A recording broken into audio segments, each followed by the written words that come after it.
Yo, do we trust our Discover Weekly today or what?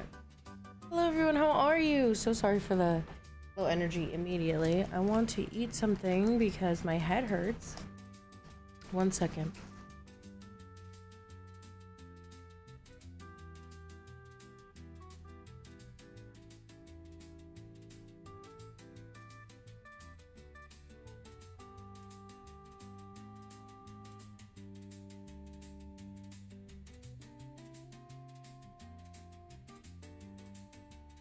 Yay. It's crazy. I ordered something and they gave me not what I ordered. That's really amazing. That's really great. That's what I get for giving in and ordering food. She sounds so chill, I like it. I love low energy. Call me barely cell because we have 25% the energy of Duracells. Great service. Yeah, I really love it. Yeah. How is everyone? How are you? How are you? How are you? How are you?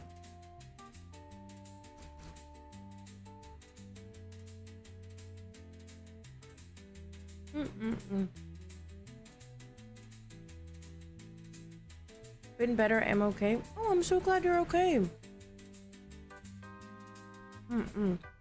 Wish I could order food. You want me to get you something?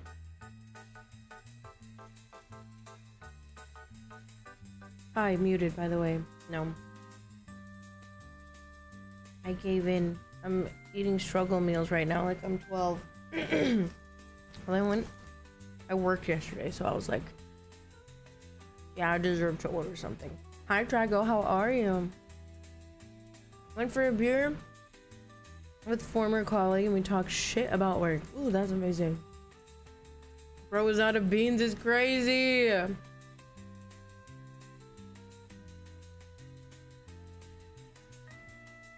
I'm doing good. I'm doing good. Okay, why'd I say? I'm doing good. We're chilling right now.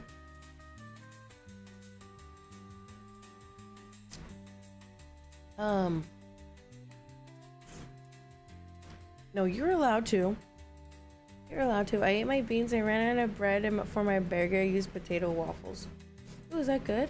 I got timed out. A lot of the timeouts are just jokes. They're just jokes. Coco is not mommy. Yes, I am. Yes, I am. Yes, I am. She's sister at most. No, I'm not. I am mommy. Leave me alone. I'm 25 now. I'm a hag.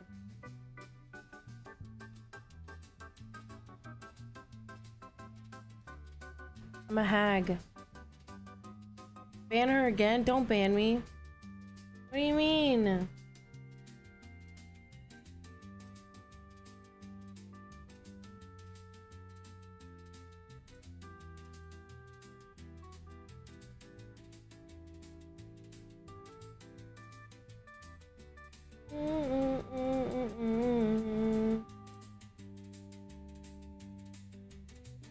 I guess I'll eat this.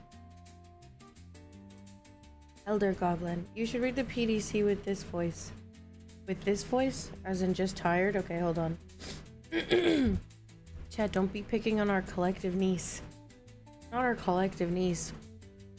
What if I gave you like the most relaxed? Hold on, let me get the mood lighting. What if we had the very most relaxed PDC reading of your life? I'm giving it to you like straight facts. Watch this. The peanut disintegration chamber always knows where the peanut is. It knows this because it knows where it isn't. By subtracting where the peanut is from where it isn't, or where it isn't from where it is, depending on which peanut is doing the math, it contains a difference or deviation. The guidance system uses peanut-shaped variables to generate collective peanut actions to drive the peanut back to where the peanut isn't, which is also where it shouldn't be. The guidance system uses peanut-shaped variables to generate collective peanut actions to drive the peanut back. As a result, the peanut that was becomes the peanut that is no longer, and the chamber sighs in relief. Because the peanut has been disintegrated. This process is repeated 60 times per second until all peanuts are eliminated. Or until someone unplugs the chamber. You're welcome.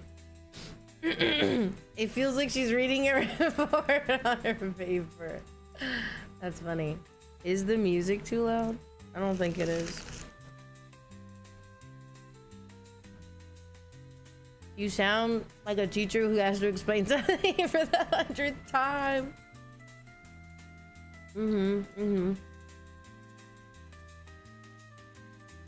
Oh yes. Music was fitting. The peanut disintegration chamber has been plugged in. Please insert peanut KoKo TTS. KoKo TTS, but KoKo TTS if she's tired.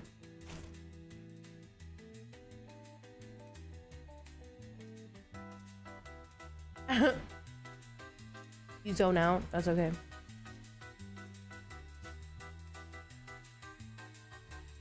Tired to speech. Don't worry, the peanut disintegration chamber will be retired soon. It's like, oh, okay, here she goes again. Man, you guys suck. I had the old TV static in my head. What do you mean, ew? What do you mean, ew? Anyways, how are you guys? What are you guys up to today? We're supposed to play a spooky game today. Sorry my head hurts, but I'm more than happy to spend time with you. More than happy. Oh. Will you guys eat your lunch with me?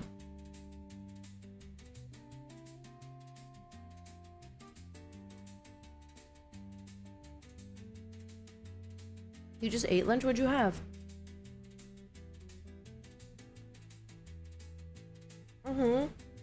Yeah, I'll play a spooky game.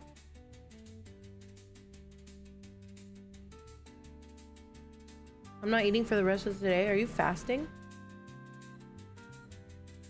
I had burger. Oh, W. And you had burger and tea. You talk shit. And chicken Alfredo. Oh, and a Cinnabon. Oh.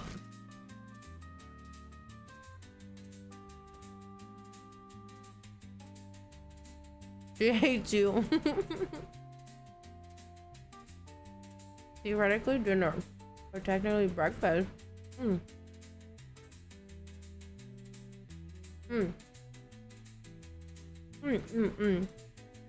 I eat cheese pizza and ham sandwich. Oh my god, you guys want to know what the most fucked up thing as an Uber driver that you can experience? Okay.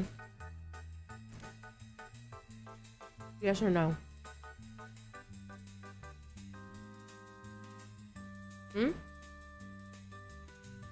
Well, I'm gonna chew this and tell you. Okay. Basically, when you like submit an order, I have a DM bar cake in the freezer. I'm afraid to unfreeze it because I devour the entire thing and sitting like a fat ass. Oh, you should do that. You're having struggle food right now. You probably need some nutrients. What was I saying? Oh. When you order an Uber, if you don't tip, they pay you like $1, $2 per delivery, right? So when you do tip, it shows the driver their potential income if like tips don't get adjusted. And like if it's an order that you're tipping $20, you're getting you're getting $20 for the whole order, 21, maybe 22, right? But you can adjust your order. Basically, no, the pay is not based on distance at all. They'll pay you, they might say that because they'll pay you $1 if it's closer, but they'll most of the time pay you like $2, $3.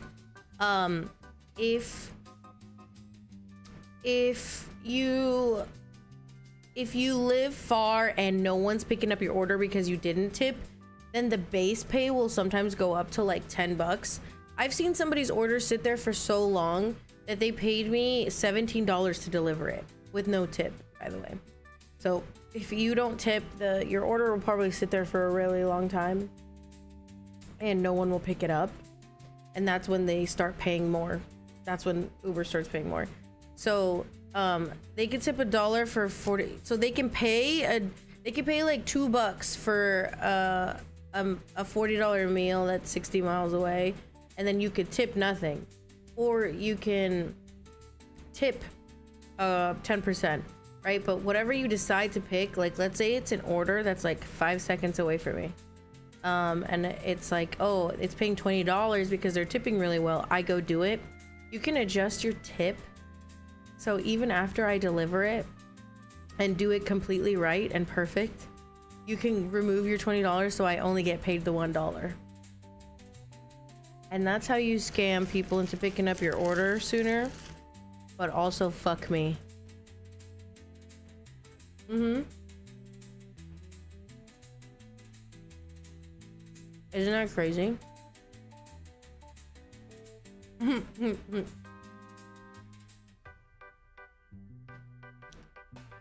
know what I'm saying? Who did that to her? Well, actually, it's happened to me with like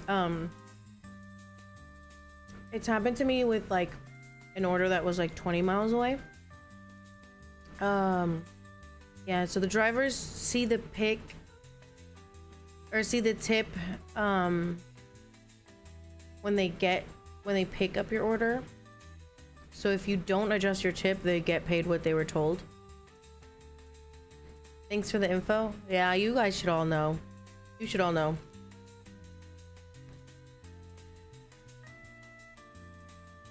I don't think so. Do you want me to add a, you know what I'm saying? I actually don't think I say it that much, but you guys keep making it seem like I do. Okay, let me try. Let me see. You are in fucking denial. What?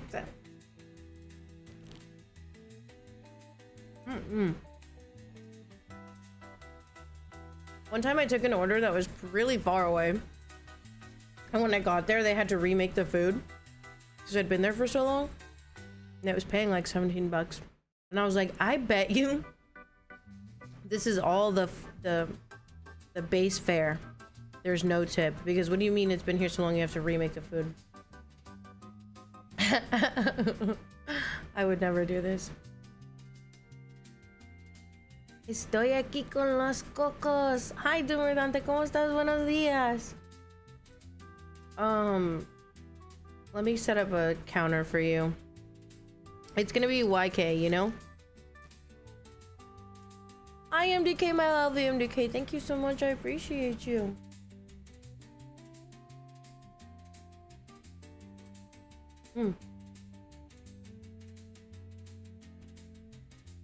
YK is good. Okay, let me see. Let me go to my chat commands. I'm assuming all of our brats are at work right now, so I hope you enjoy my company. I'm just gonna be yapping in the background for a little bit. Maybe we'll watch a video, and then maybe we'll play Spooky Game. Just depends on whether I can get this headache to go away. That's on me. That is on me. Happy 18th of September, Coquito, and happy late 15th for all our Mexican friends. Frick Spain, JK. Felicidades, Chile. Felicidades. Celebrate today, Marco. She thinks we're productive members of society. Listen to me, brother. Sarnakan tipped $3. Oh my God. Coco, I'm sorry. Here's like 3 deliveries cause we love you. Thank you, Sanakan. 3 deliveries, baby. Let's go.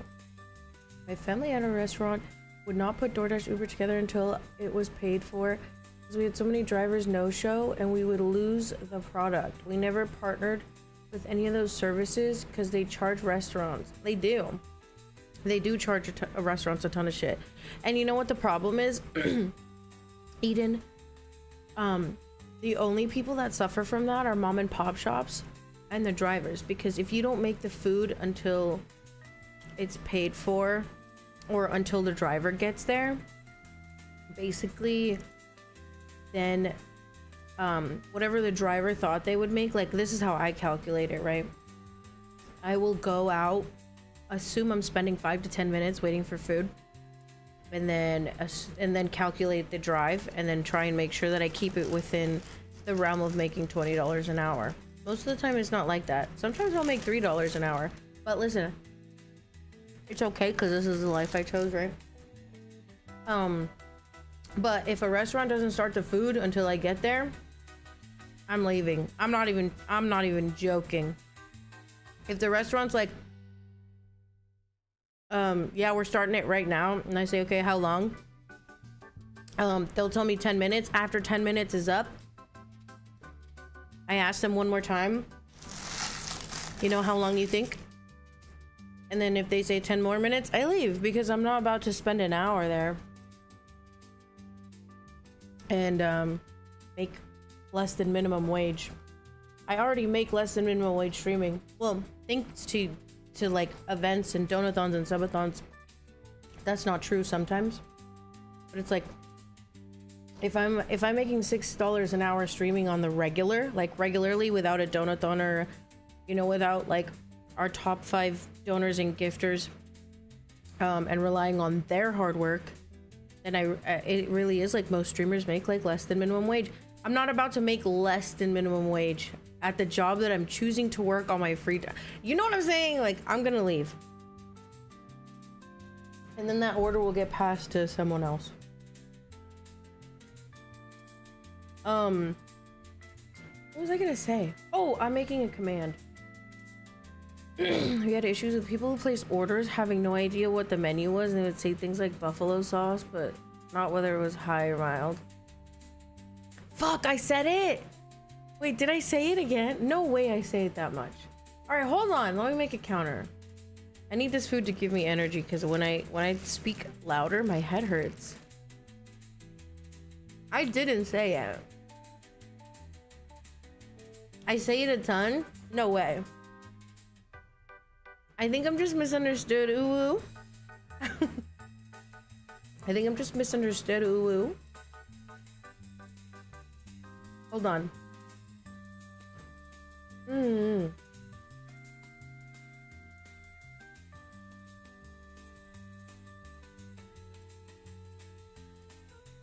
Death count, dead. I have to take the dead and the death count. I'm still catching tidbits of info since I can't watch the previous part, but what happened? Oh, MDK, I was just talking about, we were just talking about how I went to work yesterday, and it was shit. It was shit. But that's okay. I was telling them about a scam that you could do that fucks your drivers, but I mean, it is something you could do, and I think you should know. Basically, if you submit an order and say you're gonna tip $20, someone will pick up your order sooner, because they get to see the tip before you confirm the tip, because you can always adjust it after. And I'll pick up that order if it's absolutely reasonable and I'm getting paid $20. I'm gonna pick it up and deliver it. But then even if I do everything correctly, I confirm the food is okay, I deliver it to the right place, I hand it to you directly, look you in the eyes, you can adjust your tip to $0 later, and then I will only get the base fare, which is about $2. I always tip 30% because they're bringing my fat butt food. You're so nice, Nano. Hearing about how food or package delivery services work in the US is surreal. Yeah. You say it so much, it's bleeding into my job. Oh my god. I'm influencing you. I love that. Look you into the eyes. She should start a series called Unethical Life Advice. I should. Let's do that now. Hold on.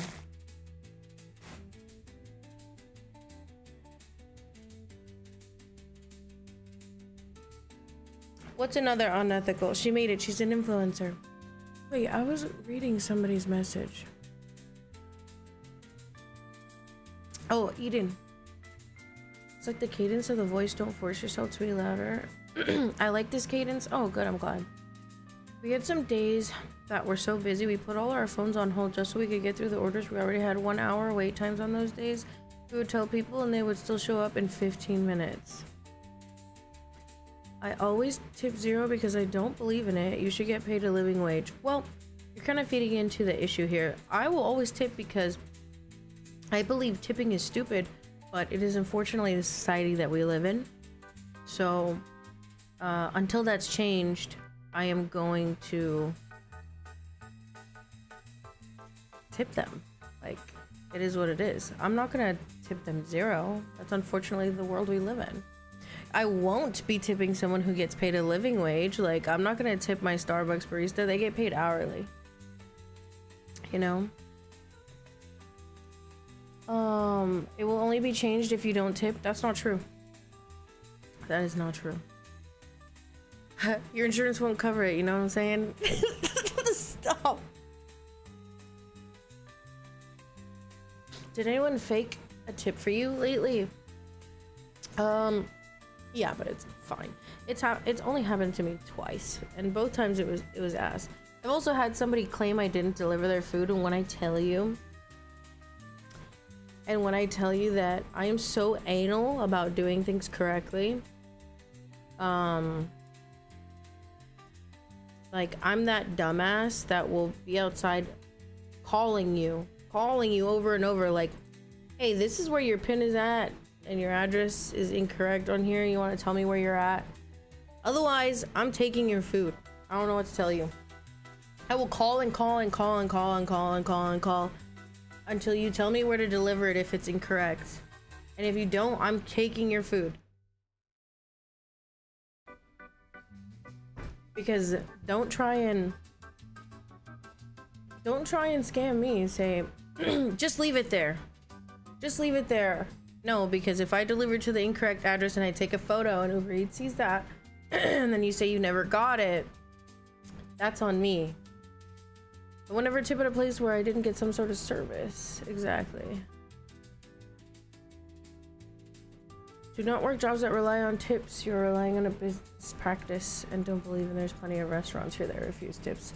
I agree. I think it's cool that some places refuse tips because they get paid hourly. That's incredible. I don't think you should have to. I don't think you should. I think the company should be in charge of paying people. I don't even know if it's a living wage, just like a wage. I tip pretty good usually on Uber Eats, but I've gotten maybe 3 meals this past couple of years. See, I always feel super guilty if I order anything, but it's normally when I don't feel good. Like, I don't feel good today. I don't feel good today, and everything in my kitchen requires me to be chefing it up, like... And I seriously doubt that having a cup of ramen would help me in any way. There's nothing but sodium in there.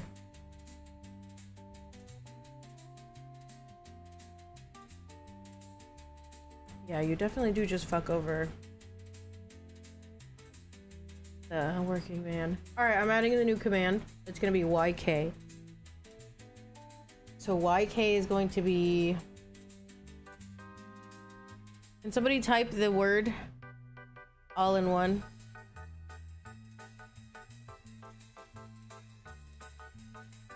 Can somebody type the word all in one? I haven't had ramen in too long. I've had ramen a lot recently. Maybe it's my intake of sodium. Maybe it's my intake of sodium. It gave me a headache. I don't ever order deliver. I can go to the place. Oh my god, real Bapper. If I ever have to order from anywhere, like if I ever feel like ordering from anywhere, just like regularly when I feel good and healthy and I'm gonna go, like I just want to eat out, I will pick it up. The only time I order delivery is when I'm tired. Like, I don't feel good today. A cup of ramen is kind of feel good. Just sit there and disassociate with shitty ramen. Watch your sodium, guys. Kidney stones are a bitch. I've never had kidney stones, but I love joking about having kidney stones.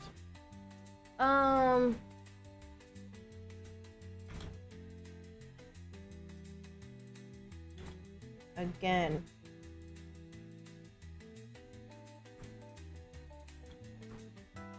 Do we want to say do we want it to be like, you know what I'm saying, counter?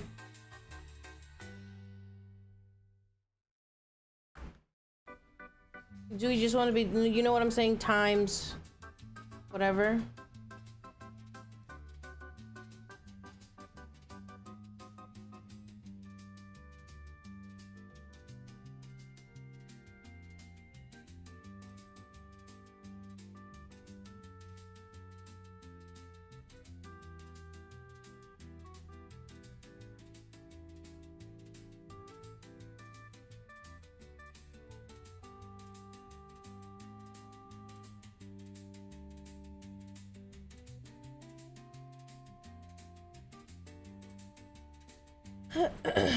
Times and then the number.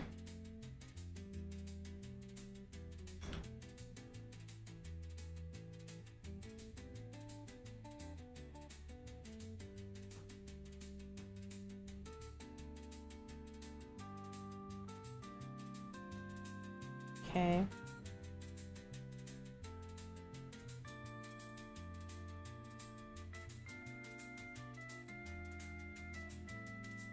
The next one's gonna be YK count.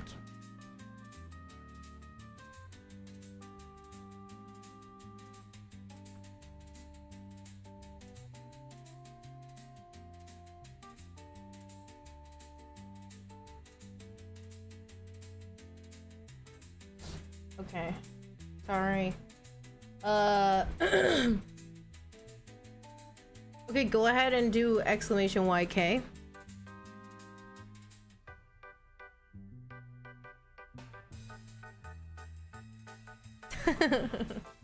All right, now do YK count.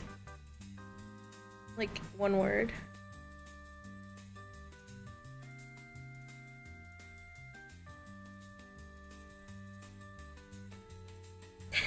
Okay, perfect. You guys have it? You guys get the drift of this? I love this. Okay, cool. Thank you, thank you. Boy. What was the number we need to get to? We're starting fresh. It's a clean slate. We're starting fresh. We've only... No, don't start. We've only said it 3 times today. We're starting afresh. 3 at least this stream. No, stop!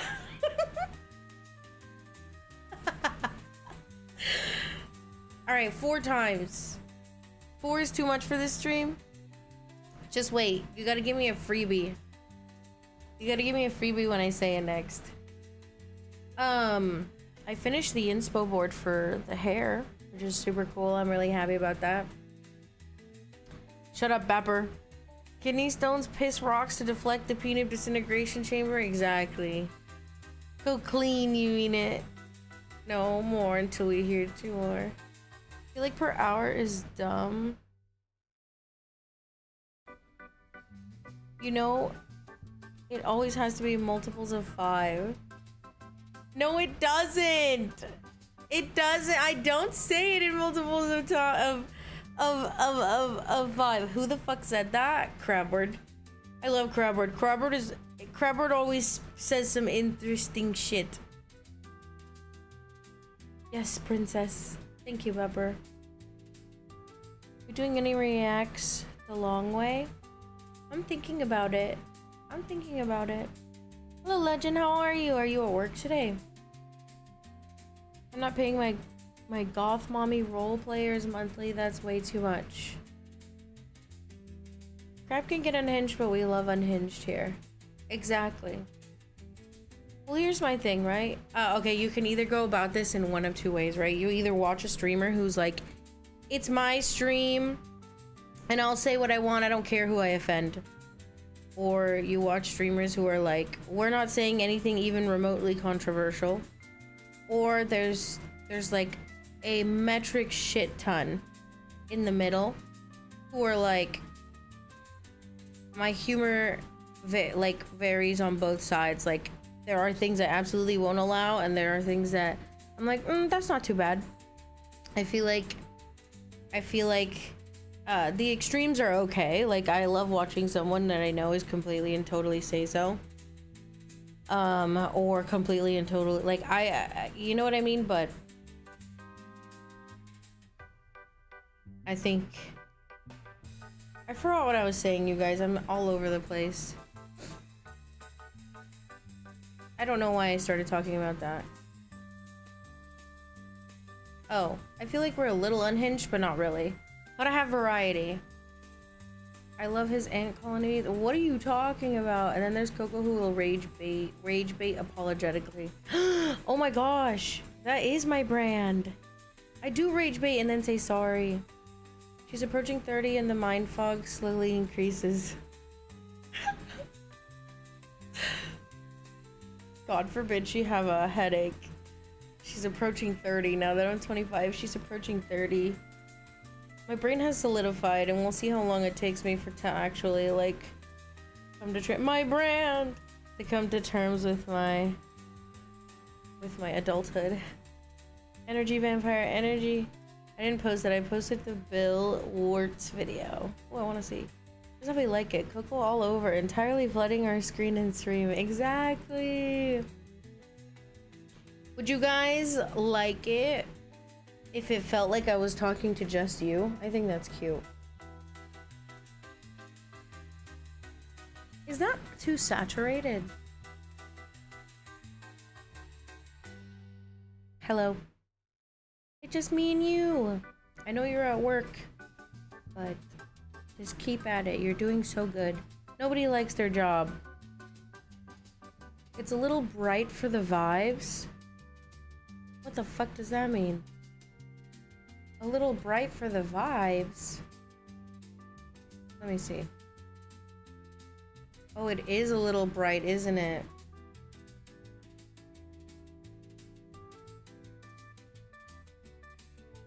Should we do this instead? Is that better? It's midday. How are you guys saying? How are you complaining that it's too bright? It's midday.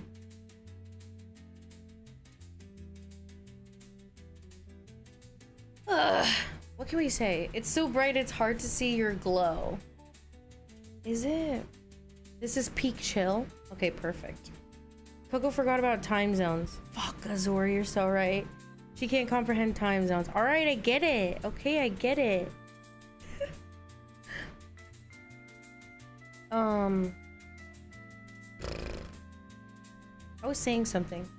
Oh, I know you're at work, but... And nobody loves their job. Well, actually, not everyone loves their job. So just keep at it. You're doing so good. And you just think about all the things that you're grateful for.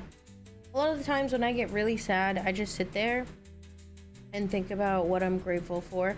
I know that seems really cringe and like really stupid, but it does help with some perspective. I think maybe you guys don't have a perspective problem, but I suffer from hyper focusing on the little things. I gotta look at the big picture sometimes. I'm sure some of you suffer from only looking at the big picture. I don't know. KoKo dark mode versus KoKo light mode. Have a wonderful hyper focused day. Hi, Iscaria. Thank you. I'm grateful for the brats. The Donathon goal 1903-2000 looks like this is KoKo's memorial, and those are the years she died. That's so funny. And then I was reborn in the year 2000. I'm grateful for the brats. Dark mode is better. I need a new job so I can actually get a new PC. Ooh, Eden. I want to see what PC specs. We have a PC forum. Maybe I'll post all my specs in there. I want to see your guys' specs. I've seen your builds. Like, I saw Captain's Desk, I saw Old Legends setup.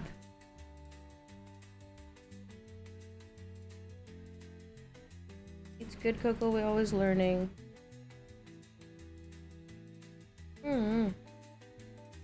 My build is what you would expect. Yeah, let me see it. I want to get a real PC so fucking bad. If it makes you feel any better. It took me a really long time before I could justify buying PC components. If you want to start with a pre-built, the HP Omen, they're pretty decently priced considering the things that they have inside them. You know what I mean? It's a laptop without a brand and a PS3. Oh, W. Oh, W. Anyone else on Gucci smart socks right now? Are you fucking kidding? I'm thinking of a pre-build though through Digital Storm, but they recommended to me so when I played BDO for a while. Oh, mine is pretty nifty. Yeah, Shawnip got a pre-build though. That's like a monster PC. I've heard of HP Omen.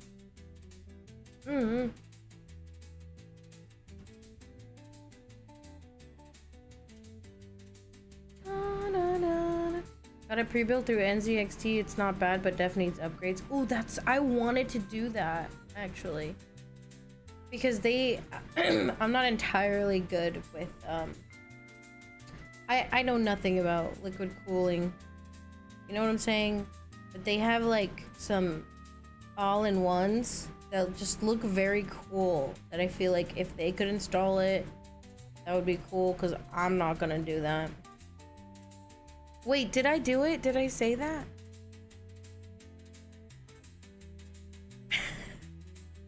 The PC I was looking at is 1.7. Hold on, I gotta make this more readable. Let's see, chat font size. Well, it just erased chat. That's really good. What were you saying? Let me see.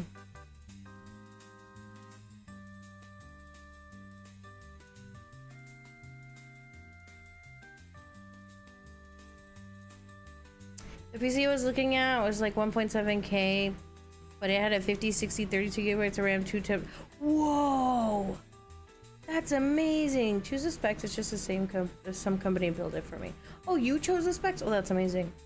I fucking clapped IRL when I heard her say it. Shut up. VMK. 2 tipped $16.66. We are always grateful for seeing and chilling with KoKo, with the other brats, for having our daily fruit, watering our tree, greeting Director Mimi, praising the cockcult and rotating KoKo. The DayCare can't be so complete without it. cute. Bat emoji, 100 emoji, sparkles emoji. Holy TTS.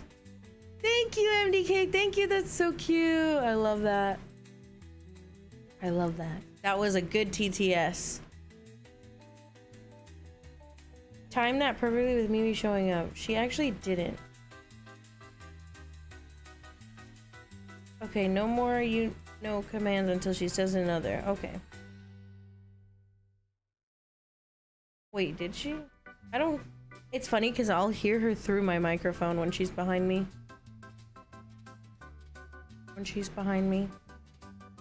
MDK, thank you so much for the $16.66. Ah!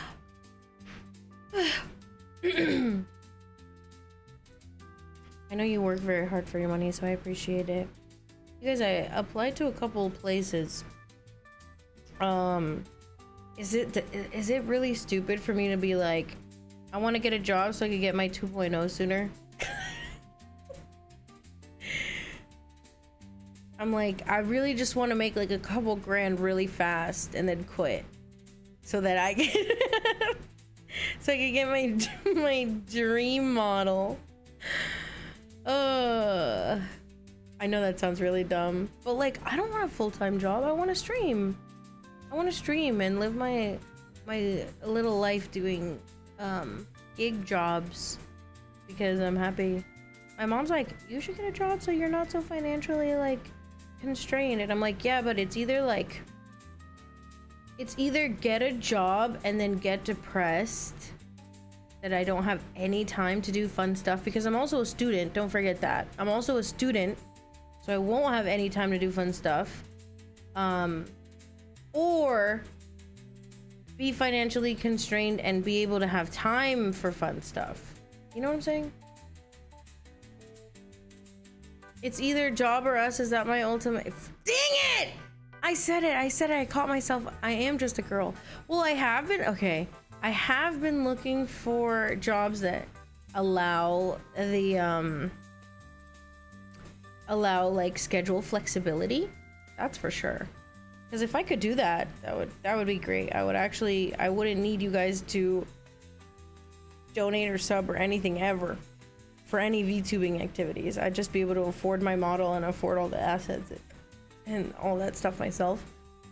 But until I find a job that has is flexible enough to deal with school and then also have time for stream, then it is what it is. I can't believe you guys say that I say that a lot. That was my freebie. I don't even think you guys caught it. Did you? Did you? I would censor John. But it's so far from me right now. I'm so relaxed in my little chair. I catch it every time. Why did nobody tell me? I know you guys have been telling me, but I didn't know it was so severe. I kind of didn't believe y'all. Why do I say that? So have I always said? I'm about to call my friends and ask them if I say that a lot.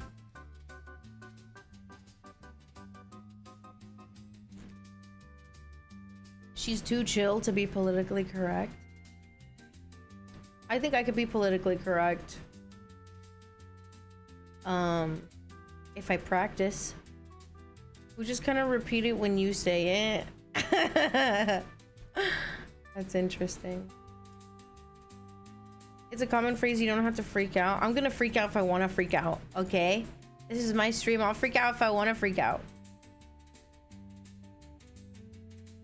I gotta practice to be PC. Well, listen. I think the internet culture has kind of like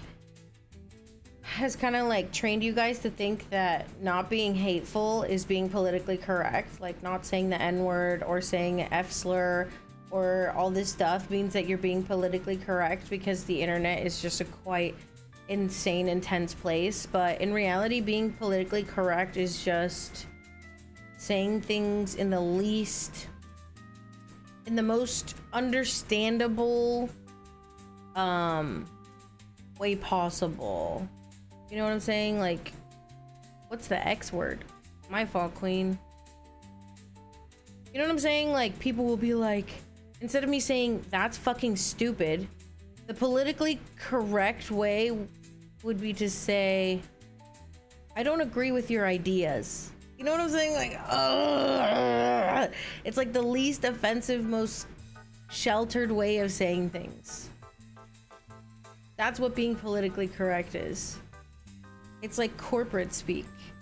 But yeah, I feel like I could be politically correct if I practice, but being offensive and being hateful is not the same thing as not being politically correct. You know? Customer service talk. Exactly. Exactly. You guys think that I should still apply to that sex shop? What if they ask me questions I don't know about? Or worse, what if a man talks to me? I wanted to work at, I live near, allegedly. I live near a sex shop. Well, it's not that close, but it's close. It's close enough. I wanted to know if you would buy stuff. Like, am I just a saleswoman? Or is someone gonna ask me to educate them? You think I could get that job? And then be like, and then if they ask me like, how do you use this? I'd be like, you know, I've never used that. You can definitely look up a YouTube tutorial. You think that would be terrible? You should forward those questions to us. Should I? I should write them down. You'll meet a lot of freaks, and that will probably be gross to you. Oh, is the pay worth the creeps? Well, the thing is, they're offering a part-time position, and I'm like, I could do that. Hey, you bounce on it, Daya? This is a sex shop. You are interacting with perverts unironically.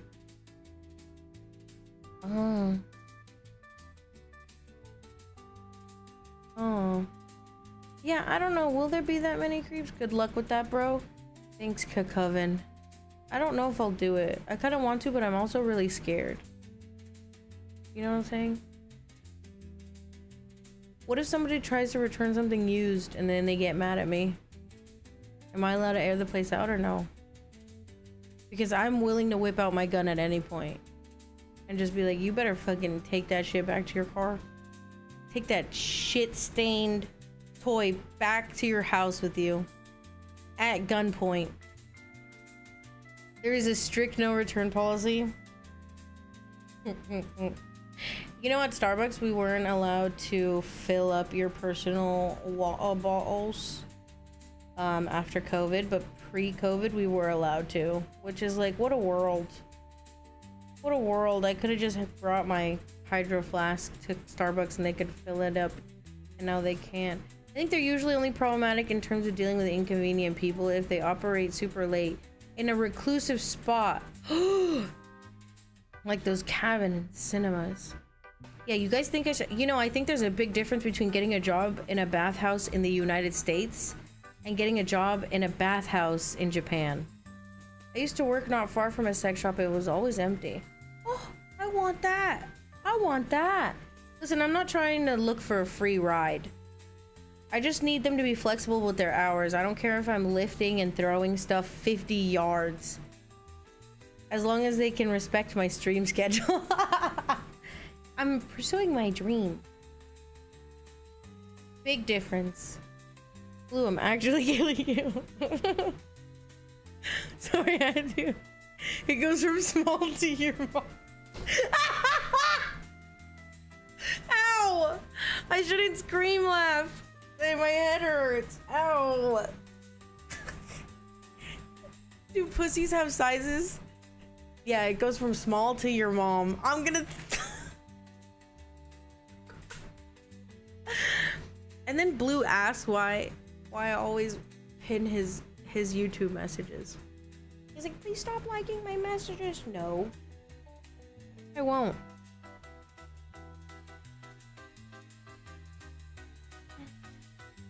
Fuck you for laughing at your mom. He could have made that joke to me and you would have laughed. You remember when SantaCon was hitting on my mother? On my mother? Because I have to pee, I'm gonna hold it though. I don't recommend, do as I say, not as I do. You know what I'm saying? Oh, it's personal. Do you think that there are rules for the addicted to the TLC, like strange addictions? Do you think there's any rules? Like if somebody has like a really gross habit, they just don't show it? Because like there's a lady who eats chalk and there's a lady who eats cushions. And I'm like, I know some of you are out here eating shit. I know. Where is that? My kidney stone bit can only go so far. I know you're out there eating bodily expulsions. You know what I'm saying? That's what made you follow me, Opera Ghost? You followed me after I said that? I got my eye on you. Yeah, there's people eating drywall. But like, is there anybody like, I'm addicted to vials of blood that I've been stealing from the blood bank? You know what I'm saying? Like, are they allowed? I know you're allowed to air and televise crimes because they always do those like undercover cartel stuff. This is making me hungry. I'm cupping my hands for you. I'm cupping my hands when I piss and I wait for you and you can come. No, I just got on and subbed because I was watching on YouTube. Oh, thank you, Africa. Thank you. Thank you. I appreciate you. Coco, your job is to sell the shit spoon, not to judge. Oh, that's true. Mox vials of blood. Guess what she's always going after when playing Bloodborne? I'm a hypocrite. Oh my god, I'm just like my bio mom. Oh my god, the pain. I'm a hypocrite. I'm not that weird. Oh, okay, I was gonna say, I'll talk about eating shit more if you want. I would love to talk about eating shit with you if that's what you're interested in. Does anybody here have any weird childhood stories? Like, did you guys actually eat worms? Like, what if I grow old and my niece like starts eating worms and like I'm babysitting her and like I have to tell her no. Is that like a childhood, is that a canon event? Also, was the YK debt paid yet? Yes. You're like your abusive bio mom is crazy. I would actually I ate dirt when I was super small. Yo, me too. I snorted what? I snorted eraser shavings and ate cardboard. I used to freeze bees. Freeze bees. The only thing I used to get close to eat was licking soap bars. That's actually the cleanest thing you could do. It's totally normal. Sonic Gun is the reason why bees are going. I ate tiny rocks. I used to chew on my toys, but like I still chew on straws. I used to rip the head off my sister's dolls, put eraser chunks and glue in paper and ate it. They'd thaw and be fine. I'm gonna kill you with my bare hands in Minecraft. The only insects I ate were ants, but that's normal. I ate an ant because somebody said that they were spicy and I was like, I'm Mexican, I'll figure this out for the both of us. I lick rocks, but I'm a rock nerd. Oh, I love rocks. I actually, okay, you know that whole thing, that whole joke of like, she's autistic and she loves rocks. Okay, I'm not autistic. I took the test. But I do love rocks.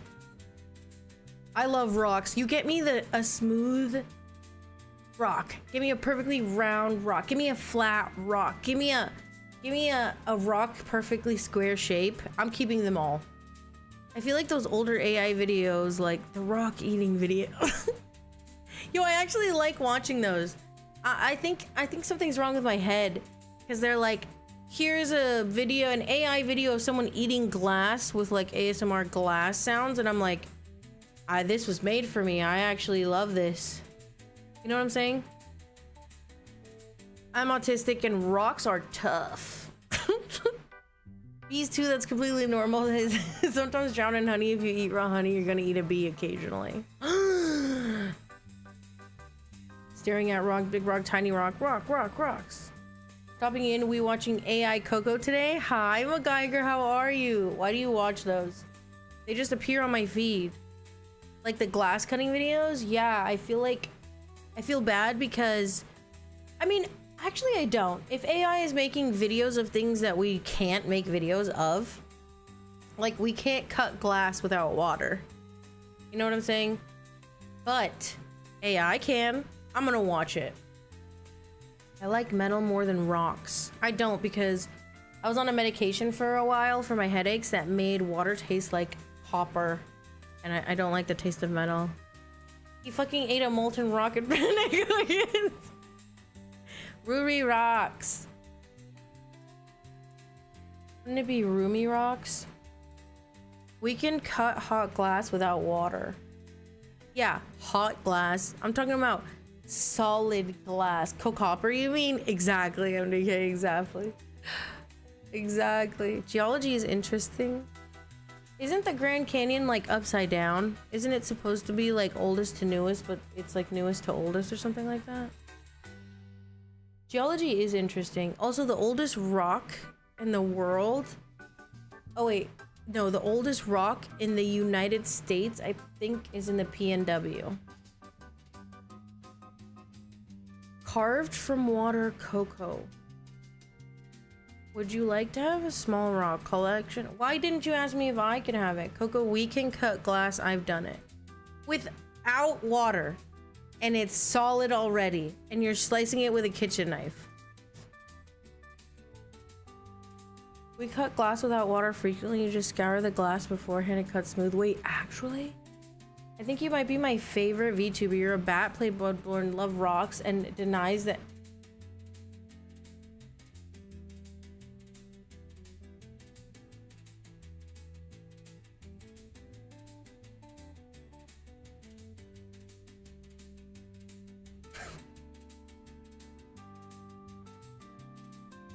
At what cost? Favorite VTuber at what cost? At what cost? That deserves a pin? You're right. You're right. How do I pin it? How do I pin it? Brick. Oh. The price we pay for our dreams. My sister does stained glass work, no water in the cutting. Oh, that's amazing. You're my least favorite only VTuber. Wait, am I the only VTuber you watch, so I'm your favorite and least favorite? That's pretty fucking biased, actually. That's pretty fucking biased. When it's one of one and it's a love-hate, why does it exist? It's one of one and a love-hate. If you hate, why enjoy? If you hate, why enjoy? Coco, you can't be a VTuber without being acoustic. I can. I'm not acoustic. I have ADD. There's a big difference. Who says I enjoy? Oh my god, Harry, you masochist. Wait, are you masochist? You come here to punish yourself? Ooh.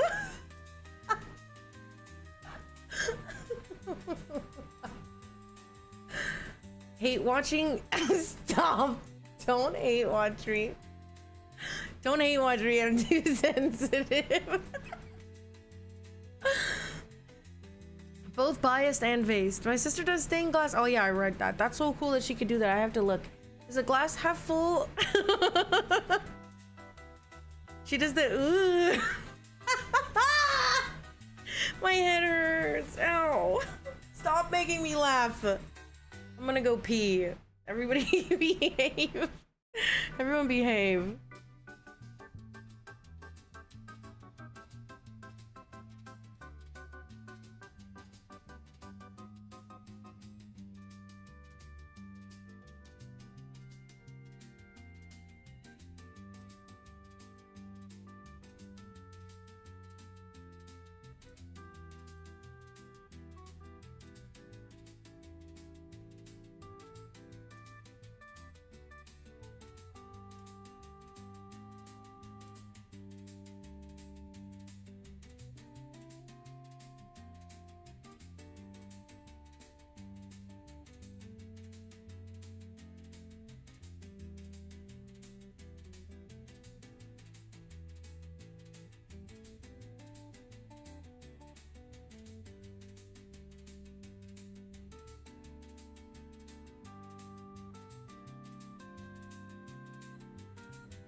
Sorry.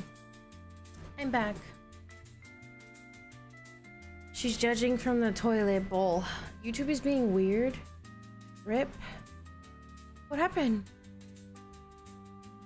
I did wash my hands.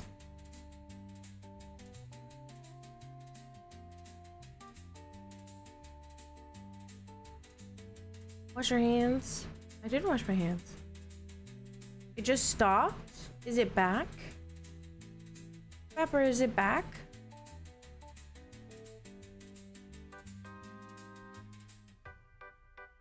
Oh, I think it's back. Oh, good. Welcome back. What the hell happened to me? Like the video. Don't forget to like the video. Look at my death date above me. 1919 to 2000. Hi, Charles. How are you, my love? You guys, my classes start at... You went piss and came back.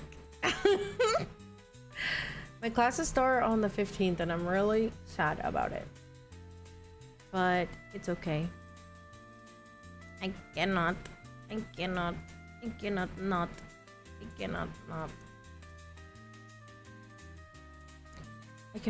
That was too much, everyone. Hello, beautiful Coco. I just finished main quest in Skyrim. Oh my god, I'm so proud of you. Let's go. How about you?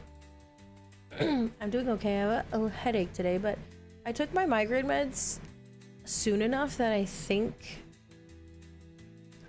that it won't turn into a migraine, but I'm waiting for it to go away. I do want to warn you guys, when I take my migraine meds, I get a little spacey, so I'm really sorry about that. Hello, Braddies. I had something to show you,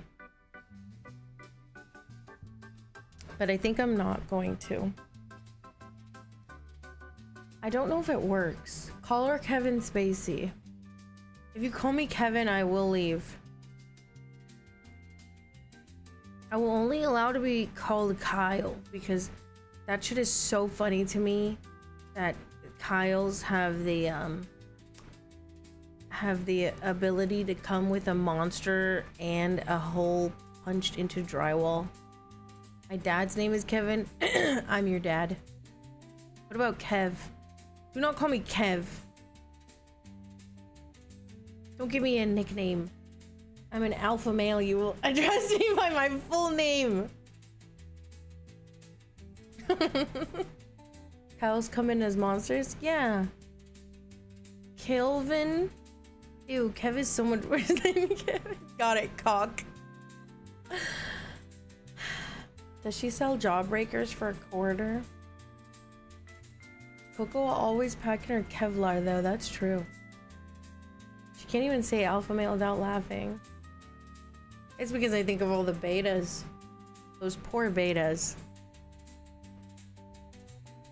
I'll help make sure to tell your sis that, Blue.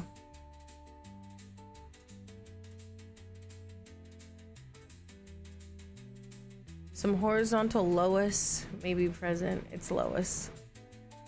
Your sis is Kev. Kev is worse than Kevin. Wait, your sis's name is Kev? Oh my god, tell her no. Did you just dox your sis name? She doxed herself in Discord? Not her actual name. Hey, I'm one of Maxer's fellow Sigma male. That's so funny. Did you know a study proved that wolf packs don't actually have alpha beta? Yeah, I did know that. On Twitter handle, not IRL. So sorry to hear that. For the reacts, by the way, I'm gonna be looking at all your suggestions. I may not watch all of them, but I'm gonna look at them and pick some favorites to watch on stream. I think that would be fun. The whole alpha wolf thing is a dog shit study. That's so interesting. Get shit on, idiot. Get shit on. Get shit on, idiot. Shit on, idiot. Dude, there's nothing that pisses me off more than like agency that wants to work with you, but they're not like timely. Hi Dave, how are you? I'm a Virgo. Like, I need you to provide me everything I need at once so that I can respond to you as fast as possible. I think it was proved by the same guy who came up with the theory. He realized it was wrong and spent his rest of his life trying to correct it. My god, that's so sad. We can tell you're a Virgo? What do you mean by that? What does that mean? Let me fix this lighting. Coco Phase Connect debut when? I don't know. I don't know if I'd ever join a corporation. I know you're a corpo bro, Pizza boy. Imagine being a Virgo. I'm a Virgo. Virgo outside. It means most passive aggro thing you can imagine. Why are you giving me microaggressions? Coco V Shoujo? Yeah, I can't wait to get scammed out of all my money. Join Glickstars to be Mochi's Kohai. That would be cute. I just realized my Coco clips are saved on Twitch profile. What does that mean? So am I. Azura, you're a corpo bro? Tell me your favorite corpo and tell me every corporation and all of their VTubers at once. Oh, a Virgo. That's different. That's different. Kakoven! What the hell? Thank you for the membership, Kakoven. I appreciate it. I'm sorry. We're usually like louder and more energy, but like I have a headache today, so we're just chilling out. Joining a corpo is such a bad deal in my opinion. Well, it wouldn't be a bad deal for me simply because the things that I would get out of it. I think for any small VTuber, if you have 30 viewers or less, you're a small VTuber. Once you go over 40, you're closer and closer to partner, closer and closer to sponsorships and shit. But like I would say 35 and below, you're a small streamer. And you'd benefit from corporations giving you resources that you don't have. I think what small streamers would benefit from also is having a manager if they are uncomfortable networking and finding their own connections. You're the only VTuber I really watch because you're funny. Oh, thanks, Kekavin. I appreciate you. You were easy to win over. Are you usually this easy? Not really corpo, bro. Glitch Stars is the only corpo I follow because I followed a lot of them before they made it to Glitch Stars. That's so smart. Don't forget to let the head get some air. Talking about it. You will always be a small streamer because you're 3'5". Hey, what's the average height? What's the average height over there, Herratic? Managers is like one of the biggest draws for corpos, I think. Exactly. If you can outright hire a manager, that'd be great, but you'd be investing a lot into something that, you know, you're new at. It's so funny because I don't know how to explain it, but VTubing and flesh tubing are the same in the ways that, like, you have to be good at streaming. I used to watch Corpo, now I only watch KoKo and Friends. Well, to be fair, Shawnab, it looks like when I joined VTubing, a lot of corporations were falling out. The main issues tied to it is what they offer in practice, seemingly the opposite of what's offered in theory. That's true. That's true. I'm glad to be some of y'all's only VTuber because I'm a really good segue to even better streamers. I'm a really good segue to even better VTubers. Like, I genuinely don't feel like I make the most of all the things that I can do as a VTuber. Like, there's a lot of immersive things that I can do. I'm the middle woman. I'm the gateway drug. You're my Kamiyoshi forever. Oh, Herratic, you're so sweet. My favorite corpo is Arasaka. They got Goro, Saburo, and Atom Smasher. What's that? Phase Connect, Leah, NASA, Pippa, Tenma. Whoa! Memory, Pico. You like Phase Connect? To be honest, it doesn't get better than you. That's not true, Flamed. I gotta go, but see, you'll stay weird. Gateway drug, you say. Hi, Ellie Blossom, how are you? Arasaka Cyberpunk. Bye, Opera. Bigger numbers doesn't necessarily mean better. It's true. Base Connect is Base Connect. Oh, period. Oh, slay. I don't know anything about a lot of corporations out there. I just know about oh, thank you for the follow, Ellie. I just know about everyone saying don't join Niji Sanji. And then I saw with my own eyes what happened at VShojo, which is sad and embarrassing. Like, what do you mean? All the money that you were given to donate to a charity, you invested in bad investments? Wow. RT game, what is that?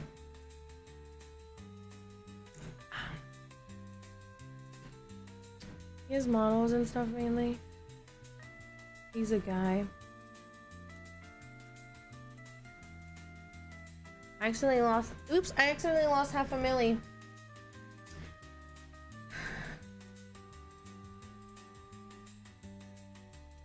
We're talking the same guy just because you low-key have trust issues with online charities because stuff like that is normal. Yeah, I think you should definitely go through what did we go through when we were donating to the children's hospitals? There's like, you can go through them, and also Old Legend taught me that you should check their ratings to like see what percentage of your donation actually goes to them, because apparently they don't all just like 100% go to the charity. Apparently each charity has a percentage that they donate to actual charity.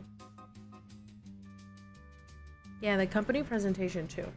Tiltify. Yeah, Tiltify. My biggest argument for supporting FaZe is that Tenma and Pippa are still there because they wouldn't put up with any bullshit.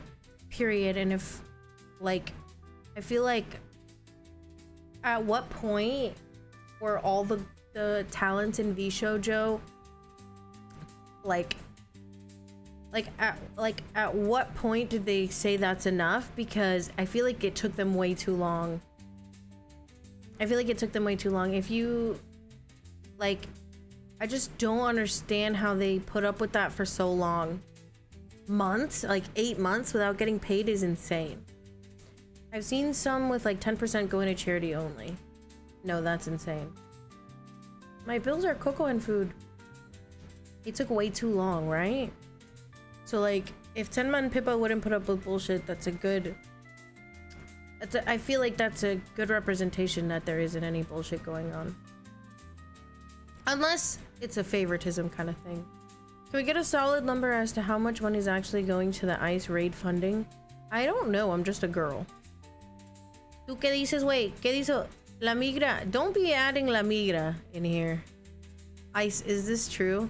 Stop trying to deport me, I don't want to go back to Nocturnia. I'm getting loud. Contracts, probably. Oh, true. Pippa said that if she ever felt played, she would leave. Okay, slay. To be honest, I believe Pippa. Nocturnia refugee. 8 months and I was tripping balls when my boss missed my pay for 2 days. Dude, tell me about it. Someone break the mirrors so that we could get Chibi. Coco's only back to Nocturnia to Rico claim it, exactly. Pippa said a lot of things. What does that mean? Why does that bird look so tired? You guys don't like me? You want Chibi Coco? That's fucked up. You know how hard it was for me to find all the pieces to put the mirror back together? Bye, Blue.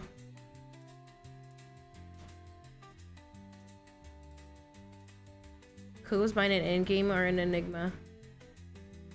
No. I was just thinking about what's my plan. What's my endgame here?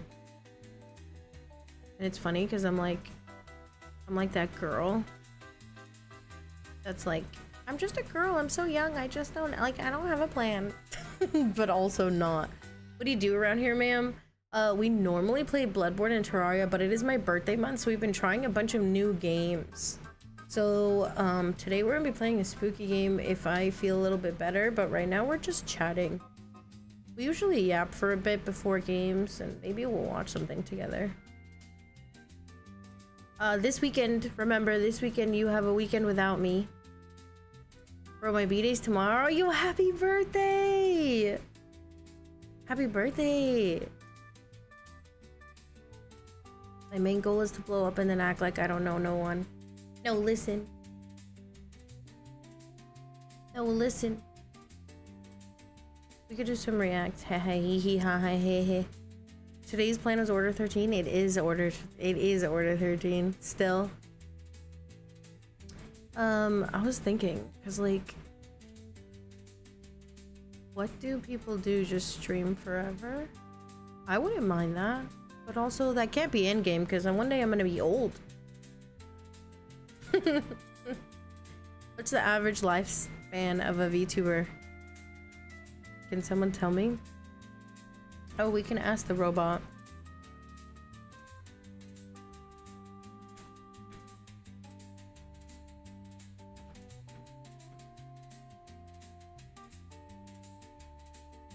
Streaming from the deathbed? What does that mean?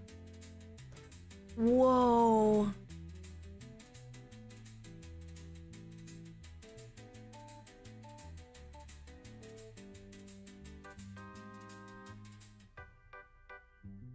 Japan has an actual granny VTuber? Oh, that's cute. Whoa, I have a really short lifespan, you guys. Based on real world, VTubers aren't immortal. Most have a lifespan about 1 to 3 years before retiring. or switching personas.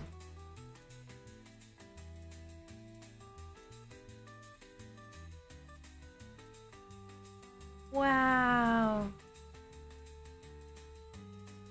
Came across one VTuber that was 10 years old. Whoa, that's amazing. Did she fall off or did she make it?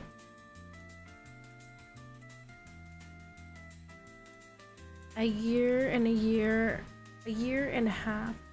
That's a bad metric. Otsukare streams with her daughter. Oh my god, that's so cute.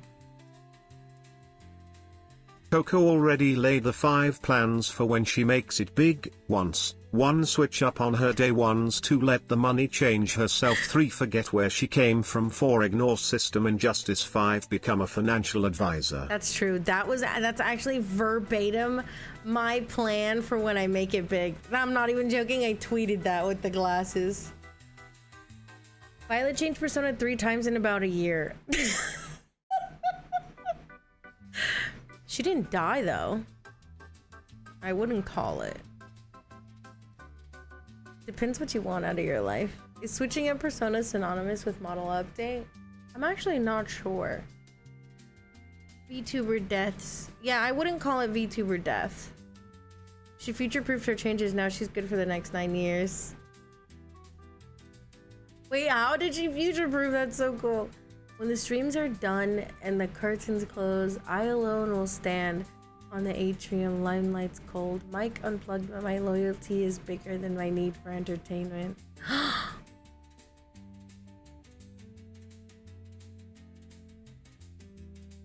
Oh my god.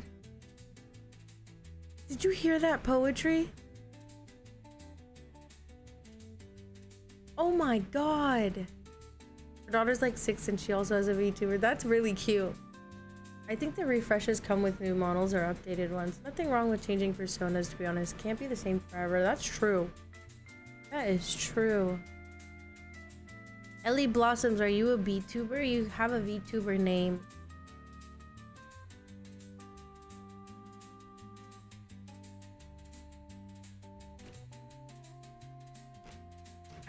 I like how when I drink my water, it looks like I'm sucking cock.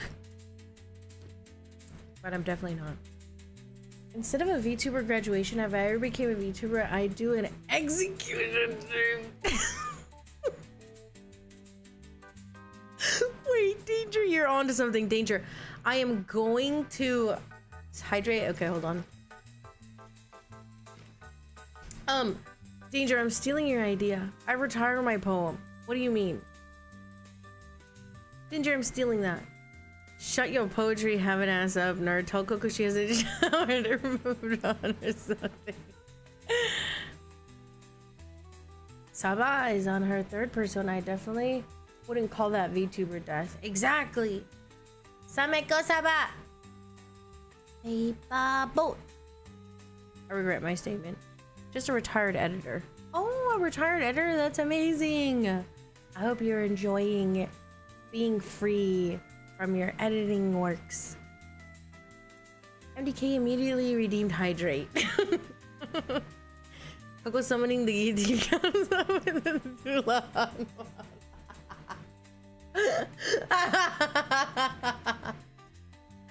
I come back actually I come back like this. Hold on. I'd be like, you thought it was over. You thought it was over.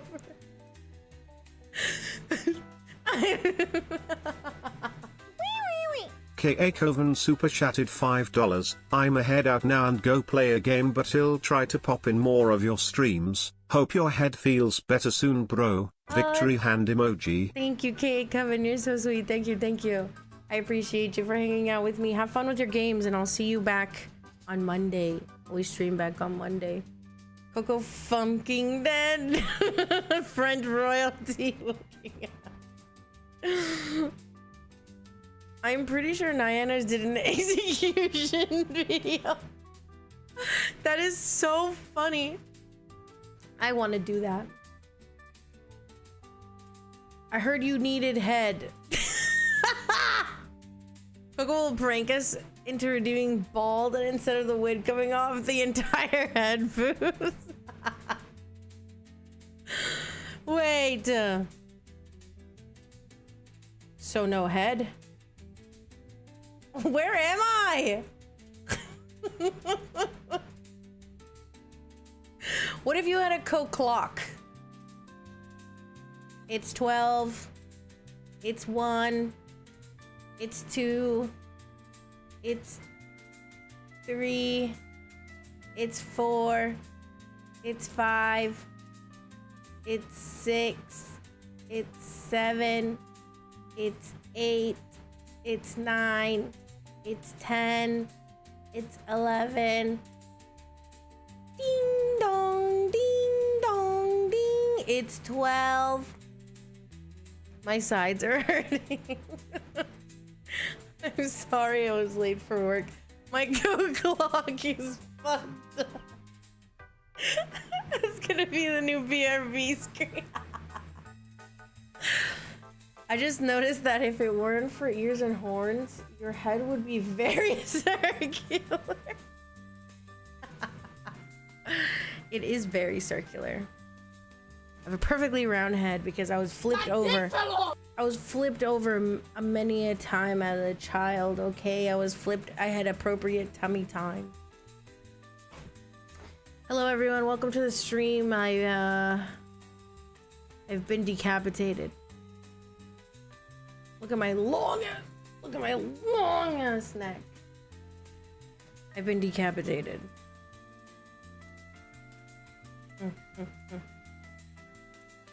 You know what? Maybe I will try and show you this. Hold on.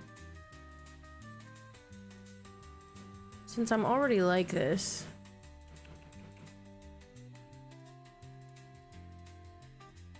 Oh, I don't have it. All right, hold on. Everybody relax.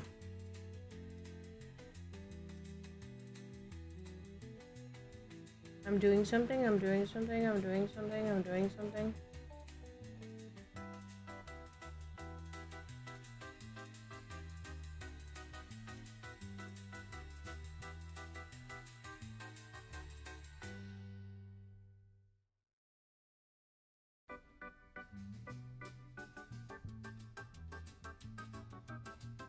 Where is it?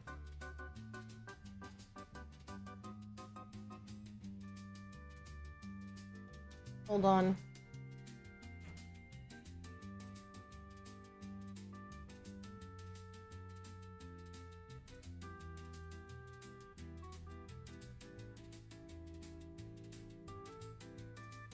Okay, ready?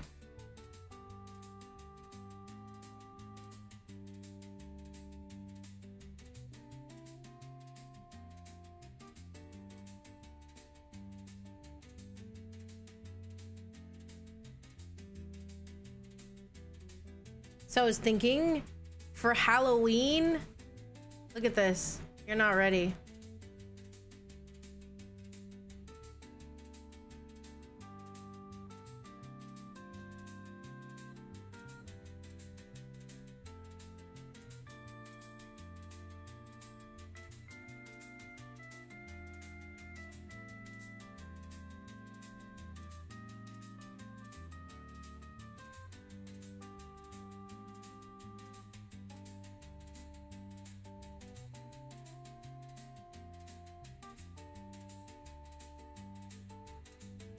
I'm already scared shitless. What do you mean?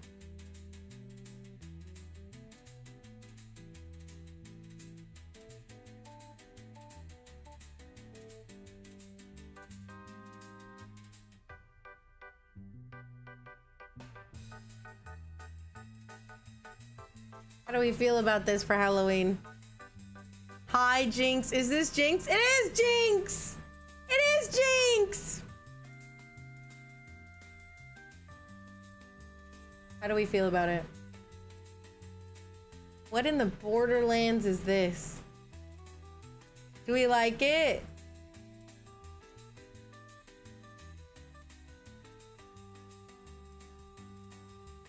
We love it for Halloween? Yes. We like it. It looks very cool, doesn't it? It fits your vibe. I like Jinx. She's cool.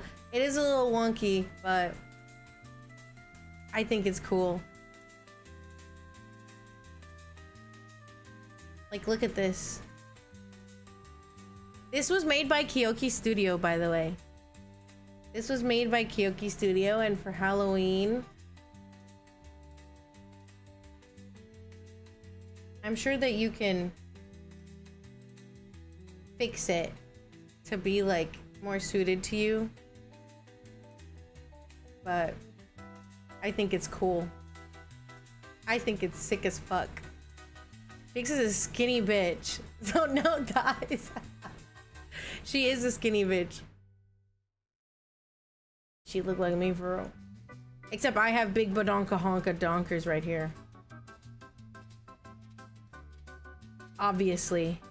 Obviously, I have big badonka honkers. Alright, I'm gonna head out. Feel better, Coco. Aw, thank you, Peppa boy. Do you hate me? Why are you leaving? Loud incorrect buzzer? What do you mean by that? I would have to do something about this. It is so very obviously a costume, but I think it's fun. I think it's cute. You know? Alright, let me go back to normal. I'm cooking some stuff up for Halloween. Some stuff up for you guy. You know? Try again. Call lie. You got scammed, asshole. You got scammed, asshole. Alright, hold on one second. I'm gonna take some Tylenol.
Oh my god!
My sub went away but we fixed it.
Oh my god, bad news. I don't have any Tylenol. What happened to me?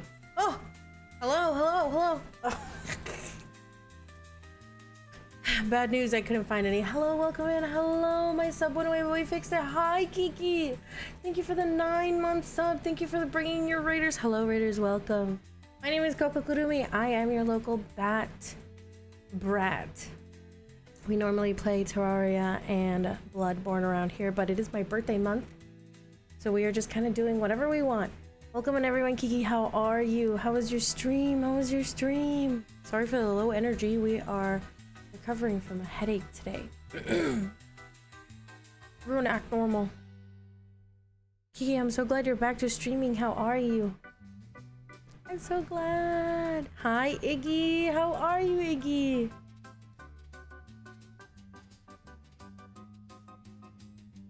Join our daycare.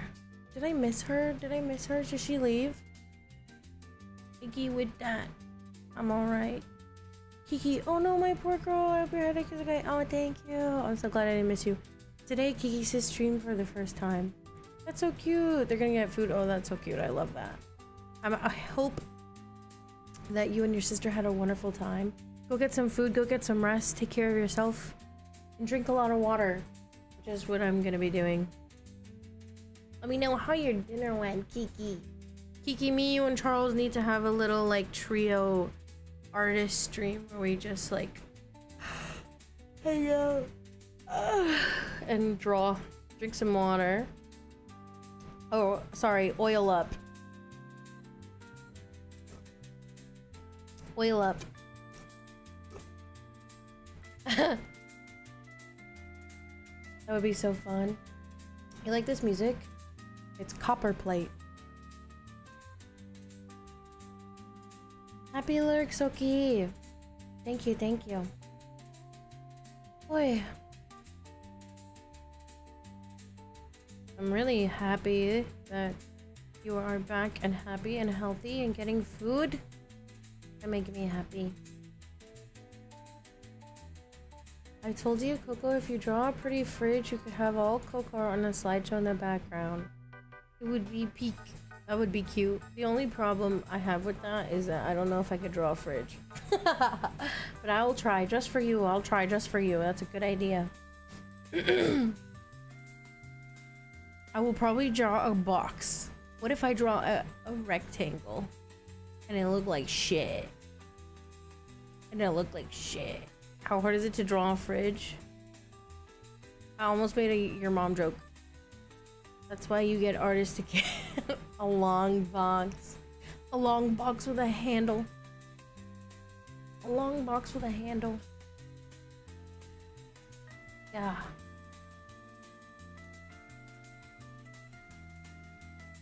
I will krill something. No, don't do it. What if we just what if we just sit here and you tell me about your life? Can we do that? I would really like that. I'm craving genuine human connection. Can you give me some of that?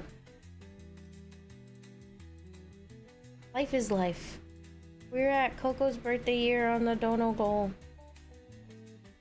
1919? No, 2,000. I ate onigiri today. Oh my god. Onigiri? Let me look that up.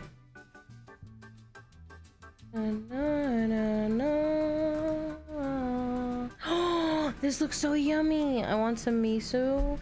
Oh, miso would cure me. Unagi.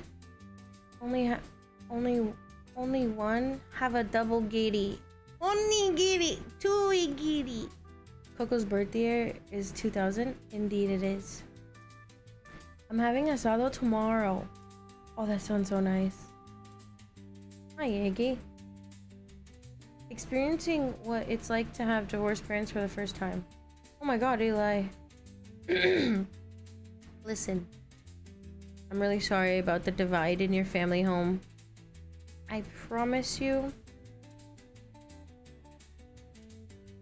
that there's no right way to go about it. So however you experience it and however you go through it is your only right way. Unagi is goated. Let me look up tres giri. Let me look up unagi. Unagi. Ooh, this looks good. This looks good.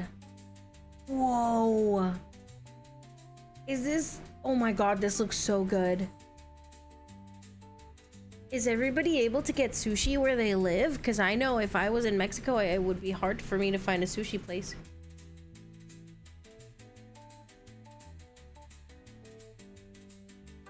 Yeah, unless I went to a big city.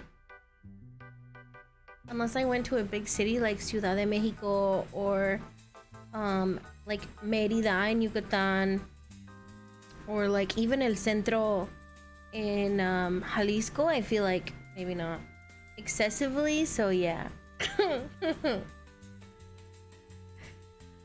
I do have a few sushi places where I live. Oh, nice. It's common in all of Latam where I've been. Well, in big cities, yeah. Do we all live in big cities? I don't. There's a bunch of sushi places here, mostly in the city center. Ooh, Brazil actually has like 4 million Japanese people? What? I've gotten food poisoning a lot in my life. I'm scared to eat sushi. Well, they're usually cured fishes. You know what I'm saying? They're usually okay as long as you go to a credible place. You know what? Before I moved out of Los Angeles, I didn't know that not every single place had like food grades just posted outside of their restaurant. Like, this is an A grade restaurant, this is a C grade restaurant, you know what I mean? An F grade restaurant. I live in a mountainside in the middle of nowhere. You gotta make your own sushi. It's mostly a rural town, but next city over has a lot of... Ooh, nice. Apparently Brazil has the biggest Japanese population after Japan. Wait, how do I say me, MDK? Yo, like eu me movo a Brazil. Did I say I'm gonna move to Brazil? I'm just guessing. I'm just making up Portuguese. I have a few grocery stores near me. Eu. Say it in Spanish. Yo quiero moverme a Brasil. Eu me movo a Brasil. F grade food is shit, but they're honestly about it. What? Vapor, do you live in LA? I do miss LA a lot. It's too... Oh, mudarme o irme a vivir. Yo me quiero mover a Brasil. But the me movo would be menudo. Wait, really? Fuck. Me mudo. Eu me mudo a Brasil. She still got it. I can barely get a passing grade in uni. Love the accent. Oh, moverme means literally to move, like movement-wise, not traveling. Damn, I'm so bad at all languages, huh, Mako? To be fair, be nice to me. My mother abandoned me. She didn't raise me. I raised myself. I taught myself how to read and write in Spanish, and I had to just talk to her in Spanish, so I never learned how to... I never learned anything other than the words we talked about. And then I was on my own since I was like 17 and didn't speak any Spanish. Alright, I gotta head for work. Time to watch the guy who just forklift certified try not to crash. That's amazing. Eden, you should take a video. You should take a video. You should be like, hey, I made this crash course for you. Will you go through it while I record it? KOKOKURUMI. That's what we'll call her. I've been to Cali a lot, but I don't think I've ever set foot in LA. I've been told it's scary. It's not scary. It just smells like piss. It just depends on where you go. You know what I'm saying? If you're going shopping, they have a lot of like, there's a fabric district, a diamond district, there's Chinatown, there's, what else is there? Oh, there's Koreatown. A lot of US seems scary to me. You should be scared, subtitles. You're closest. If we get nuked, you get nuked. Mama Kurumi and Mama Kurumi only. Period. I'm gonna go see Mama Kurumi tomorrow. I think I've told you before, you speak perfectly. As someone who had some schooling but not super deep grammar practice, you get better by practicing. There's no shame. Oh, thank you, Mako. Not all of us are bad, but yeah, we're scary. Wait, did I say it? Mama Kurumi mentioned, go back into your hole, Sanakan. Vapor, you have F grade stuff in your continent. I'm okay with never visiting a mega city. If I want to smell piss, I'll just look for some abandoned highway toilet. I will say that, like, going to the very touristy parts of Los Angeles is scary solely because of the amount of people around. Tracking down KoKo in LA and finding out the reason LA is considered scary British. Yeah, exactly. Exactly. That city never sleeps and there's always someone scheming. Like, if I could describe LA, it would be glamorous, scammers everywhere, and really good cultural food. There's scammers everywhere, trust me. Also, Eli, thank you for joining. Welcome, Eli. Thank you. Welcome to the Discord.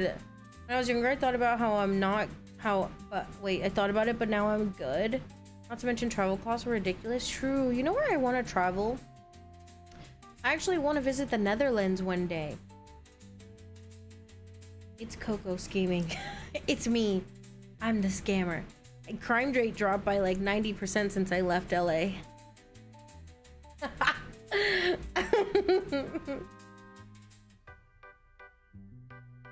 It's a shame. It's a shame. It's a shame. I've never been out of country.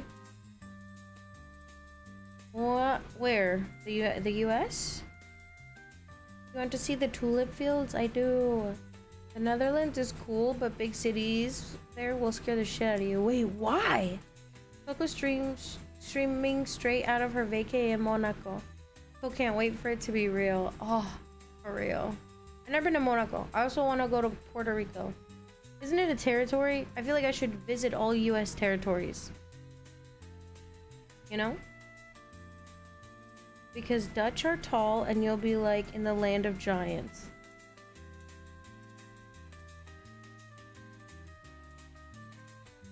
Are they? What? Are the Dutch tall?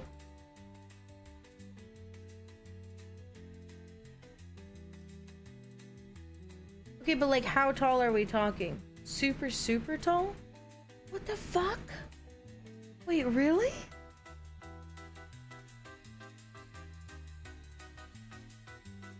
Literally, I just gotta walk outside a minute forest. Like 190. What?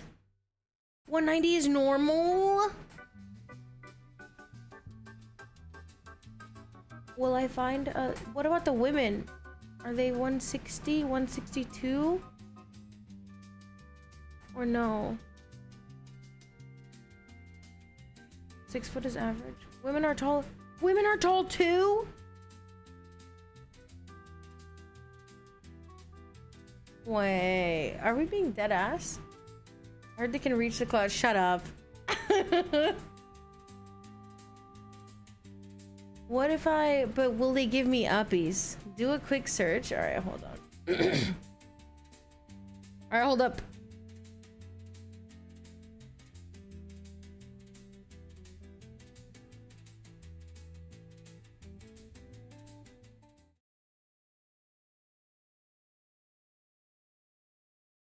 It's time to open Vivaldi. Possession and trafficking. Oh, this was the last thing we were watching. A $20,000 fine. Why can't I hear it? Smuggling operation. And while Ohio Can you hear it?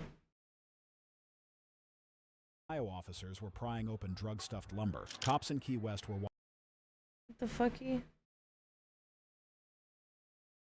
Oh no. Something's wrong. Hold on.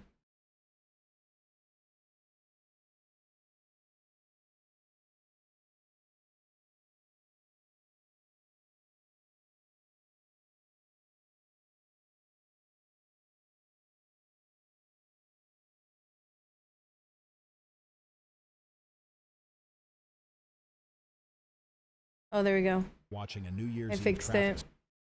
Okay, let's look this up. Are Dutch people tall? Why are Dutch people so tall? Why are Dutch people so tall? Let's see. The Dutch moved to the sea to build their nation and become the world's tallest people in the process. Oh, wait. That ass? Heading west out of Rotterdam, I walked along red brick pavements, past Kirk down to the Palazzo Canal, the fragrance enemies restaurant out of town supermarket until I got to the port. That's when I saw them, the cows. Okay. I'm gonna working right now offshore for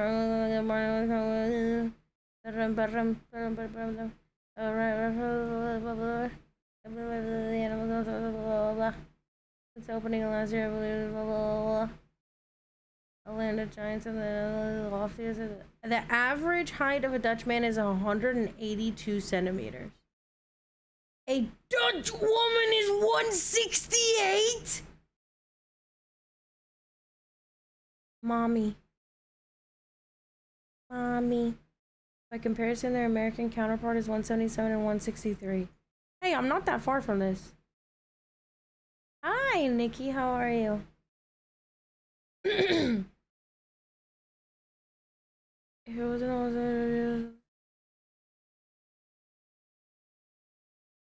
Wait, in 1860, Dutch military men were about 165. What happened? They got tall to stay out of the water?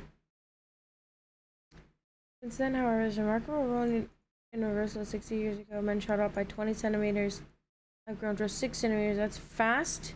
That's too fast for it to be a genetic effect. So it's natural selection, right?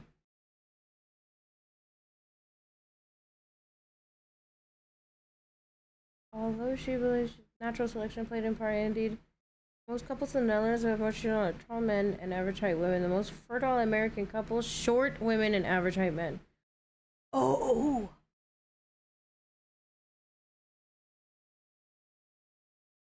You're actually around 1 palm tall, according to our screens.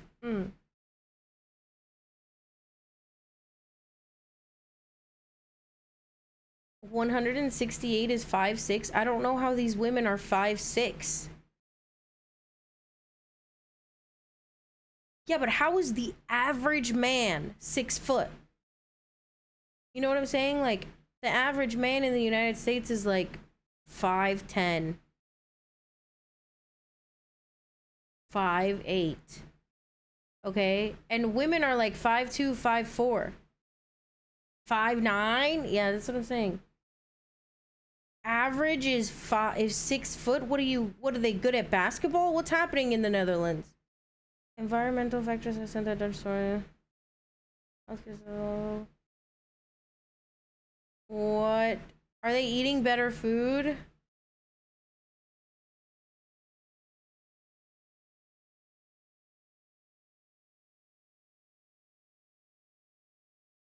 I don't think the average is 5'10". I'm lying.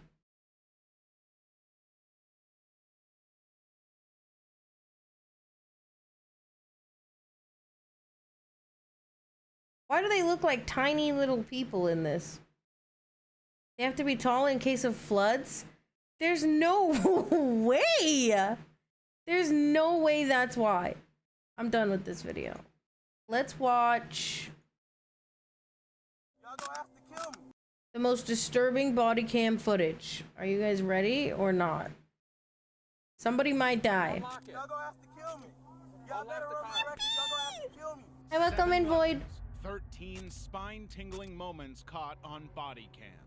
From body slamming an elderly man to the heart-stopping takedown of a dangerous abductor.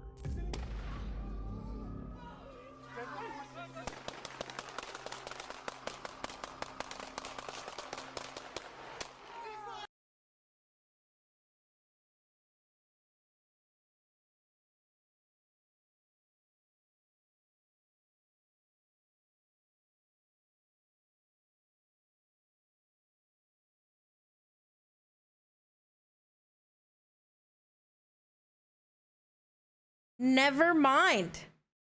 We're not watching this. Maybe not this video. Never mind. Maybe not this video. Never. I think they're subdued. That was incredibly excessive. Oh my God. Oh my God. Why did they do that? Was that a gang war? Cops discover missing kids hidden in predators. Yeah, that's the one. That's the one we're watching. We wanted to survive the coming up apocalypse. So wait, they're in a like a red box or in a blue bucket like you two? What? Did they call them their wives? He goes, yeah, they called them their wives and they kissed them. Anybody that left would be killed. I'll take it up in the helicopter and throw it out. We're just dangling until he tells us where the hell they are. Did you get the 4 kids that were in a barrel? What? He's keeping kids in a like what? Like keeping kids alive in a barrel? No more little girls out here. When Utah police were contacted by a concerned mother and informed that her ex-husband wasn't giving her their kids even though she had custody of them, they thought this would be a routine domestic dispute. Little did they know that they were stepping into a twisted world of It's a lies, cult? unimaginable violence, and doomsday cults that would lead to one of the most disturbing cases It they is had a ever cult. encountered. In September of 2017, Clark Christensen, the police chief of Spring City, Utah, was approached by Micah Coltharp and asked to do a wellness check at her in-laws' home. She explained that she was separated from her husband, John Coltharp, and that he and their 4 Wait, children... why wouldn't we watch this? It's a video about, if you don't want to watch this, that's okay. But this is a video about a cult and I want to know what's going on. Children currently all lived with John's parents. That's Keith not my and birth year. Catherine. Micah had tried to call John about seeing the kids, but his phone, his parents' phones, and the home phone had all been disconnected. Chief Christensen went over to the house to see if everything was okay, and as far as he could tell, it looked like the family had just set off for a vacation without telling anyone. Aborted a was window. insistent that something was wrong. The following never-before-seen footage has been analyzed by a qualified team, including a licensed attorney, a licensed clinical psychologist, a Wow. former licensed professional counselor, Wow. and a licensed professional counselor. It's gonna get Hoping to pretty some background scary. on John, the seeming mastermind behind everything. Detectives decided to talk to Micah and her mother. I met John right after I turned 16. He was 21, and you know we liked each other and wanted to start dating, and of course. No, I'm sorry. We liked each other. We wanted to start dating. You're not. You can't make those decisions. That is a predator prey situation. Like that is predatory of him to go after. You want to know something? You want to know something that you should all know and tell every young person you know. If a 21-year-old, if a 20-something-year-old is going after teenagers, it's because people his age don't like him. And that should be a red fucking flag to you. You know, Mom said no. Yeah, so keeping Kathy would allow us to meet in secret and lie to them. And they didn't care that I was underage or anything like that. When I met John, I was going through a lot of stuff and very depressed and looking for answers. And I was taking like religion classes in high school and stuff. And, you know, when he came home from his mission, it's like, he had all the answers. Everywhere I went to, everyone was like, oh, well, this is what we believe. And he was like, no, this is answer, and like had proof and evidence. And it was answers for why the horrible things in my life were happening. And it was to the point where for the first time in a long time, I exactly, Queeb. Felt right and felt like things were going to be okay. So he lures you in with these promises of grandeur and happiness and reason for things. And then once you are in, it's like... Now, if you don't follow everything I say... Oh, thanks, Mako. Yeah, all manners of trigger and shit might be present. These are the horrible, awful consequences of, you know, into government conspiracy is like, if we get, you know, taken by police, you know, our kids are going to be murdered and put in the system and this is like some fear-mongering. Day of my life. That's all he would talk about. That's all he would research. He would have people over, all these different kinds of people talking about, like, earthquakes and different calamities, solar flares, planetary alignments, and all the reasons for why the world is just... Given John's strange obsession and her growing concern for her children, Micah worked with one of her husband John's siblings, Heather, to get a spare key to the house. Chief Christensen entered the house with Micah, and they immediately knew that this was more than just a family taking a spontaneous vacation. Something truly terrible was going on. The house had been completely ransacked. All of the furniture, ranging from mattresses to couches, had been taken. What? And even the photos were missing off the walls. Oddly, the electronics, including TVs and computers, had been left discarded in the house. Okay, so not a robbery. Christensen talked with John's sister Heather to determine if she Imagine how fucked up would it be. I'm sorry. How fucked would it be if, as you do a B&E and you steal everything that's emotionally priceless to them, but not the expensive stuff. Like, you take all their family photos and their dog. You take all their family photos and their dog, and you don't take their TVs or computers or anything. Why is the video bad? I don't know. I have a story about that. I was talking to a Japanese class during the summer. I had been talking to one of the other classmates, and I was going to ask her out. Turns out she was a high school student. I mentally noped so hard. No, exactly. As you should, because once you learn that someone once you learn that, hey, they're really young and impressionable, maybe you shouldn't fuck with their human experience. Yeah, what could have happened to John? This is either like a really fucked up B&E, or they left. Catherine and the kids. Not only was she just as surprised as they were, but she had even more shocking information to share with them. The grandparents had banned all of their other children and grandchildren from visiting after John had moved back in. Worried that the children might be in danger, Chief Christensen began asking around the neighborhood to see if anyone knew why the Coltharps had left. According to one of Keith's friends, the family had been seen packing everything into a U-Haul the previous day. The day before? Keith himself had said that they were moving to Cedar City because something bad was happening. What the fuck? Micah's mother further elaborated how tumultuous Micah's life had been ever since she met John.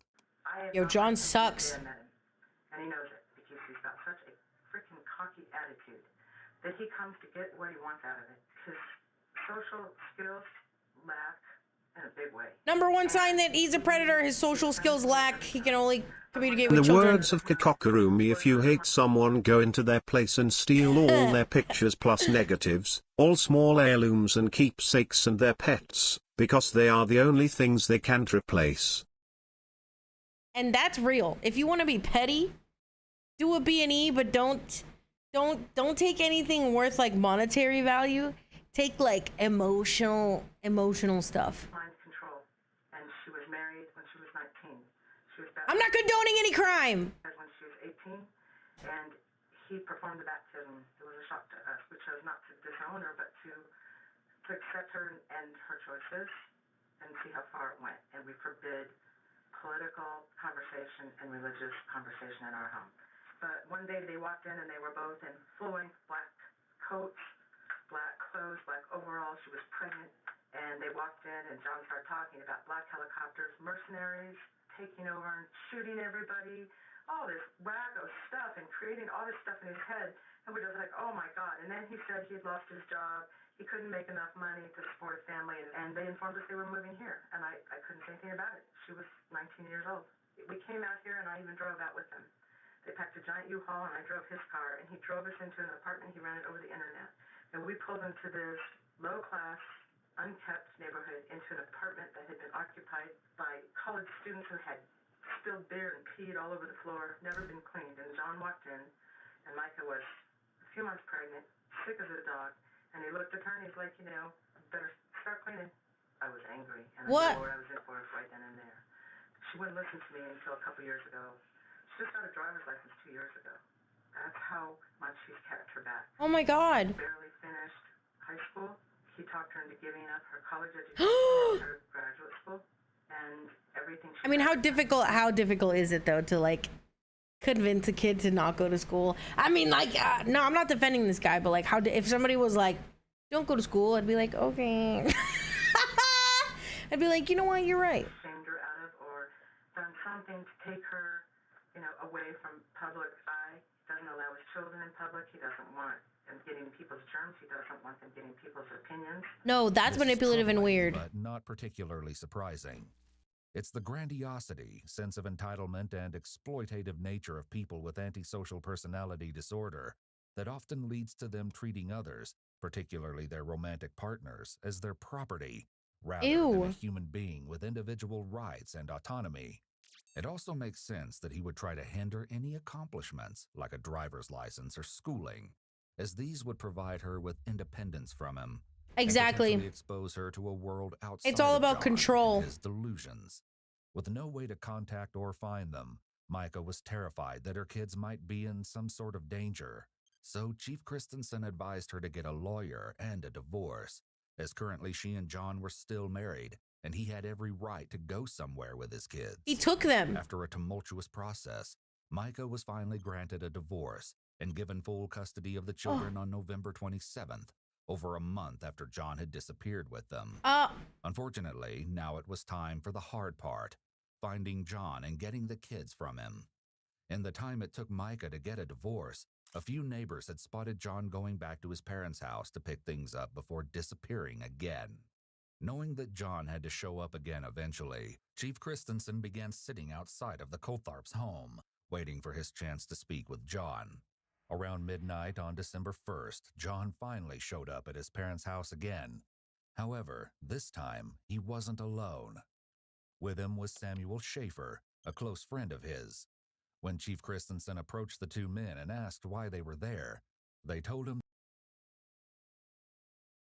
they look like the same guy. Like, if you told me this was him before drugs and this was him after, why does he look like a clone? He looks like a clone. What? Like, this is it before drugs and then this is after. You know what I'm saying? It's like reversed. They look like the same fucking person. That they were picking up Micah's death certificate. As Micah was not dead, and Chief Christensen obviously knew this, it became clear that the two men were trying to hide something. But the extent of the horrors they were covering up couldn't even be imagined at this point. When John refused to tell him where the children were so they could be given over to Micah, Chief Christensen had John arrested. Despite his worry that Sam was involved in some way, he had nothing to hold Sam on and had to let him go. This would prove to have tragic consequences. John declined when asked to speak to detectives, asking for a lawyer and refusing to cooperate. Eventually, though, the police were able to locate Keith and Catherine's cars on a compound near Lund, where John and Sam had been living not only with John's parents and 4 children, but also with Sam's 2 daughters. The compound was raided on December 3rd, and the authorities were disgusted by the living conditions that they found there. How could you be convinced to live in a storage container? With filth, trash, and clutter. Boxes and containers lined the floor, and dirt had been caked onto every surface. Among the junk and the refuse of the compound, there were signs of the children. Children's clothes, toys, and drawings could be found throughout the storage containers. However, there was no sign of any of the 6 children themselves. After dedicated searching, the police were able to find John's 2 sons, alongside their grandparents, Keith and Catherine. Strangely, the 2 young boys' hair was so filled with tree sap that everyone thought they'd have to shave their heads. While 2 children being recovered was good news, How does that the fate happen? of the 4 girls was still unknown. Keith and Catherine were questioned about the location of the girls, but they insisted Hi, Anksy that Sam Banksy, had we're doing hidden true them, crime. and they had no idea where he or any of the girls were. While they hadn't been able to find all of the children, the police did find something else that gave them insight into this whole strange situation in the form of a binder. The papers within the binder contained the rules and beliefs for a fundamentalist cult named the Knights of the Crystal Blade. Why did he have a badass name for this cult? Religion, but also simultaneously believed in Norse gods and Roman gods. While the cult did take beliefs from several religions, it's important to remember that they weren't for— Yo, the Knights of the Crystal Blade sounds pretty fucking fire though, doesn't it? Holy shit. Normally associated with or accepted by any of these religions. With further reading into the binder, authorities learned that John and Sam were not only a part of this cult, but they had actually started it. According to the binder, Sam was a seer for the cult, A seer. with many of his strange so-called revelations listed When your D&D campaign goes too far. for authorities to read. John was the group's leader, and according to the cult's rules, he was to be worshipped like a god. Apparently, John had foreseen an impending end, though the details of what that meant wouldn't be revealed until later. Discovering John and Sam's involvement in cult activity was highly concerning to authorities, and an Amber Alert was put out for the 4 missing girls. While one team stayed on the ground, desperately trying to find them, another set of detectives decided to talk to Micah and her mother, as well as John's parents, hoping to get some background on John, the seeming mastermind behind everything. You're telling me this fucking— hold up. Look at this, the seemingly mastermind. The seemingly mastermind behind all this. This is just a fucking guy who took D&D way too fucking hard. He was like, we're the fucking Knights of the Crystal Blade. And then he committed heinous crimes. The seeming mastermind behind everything.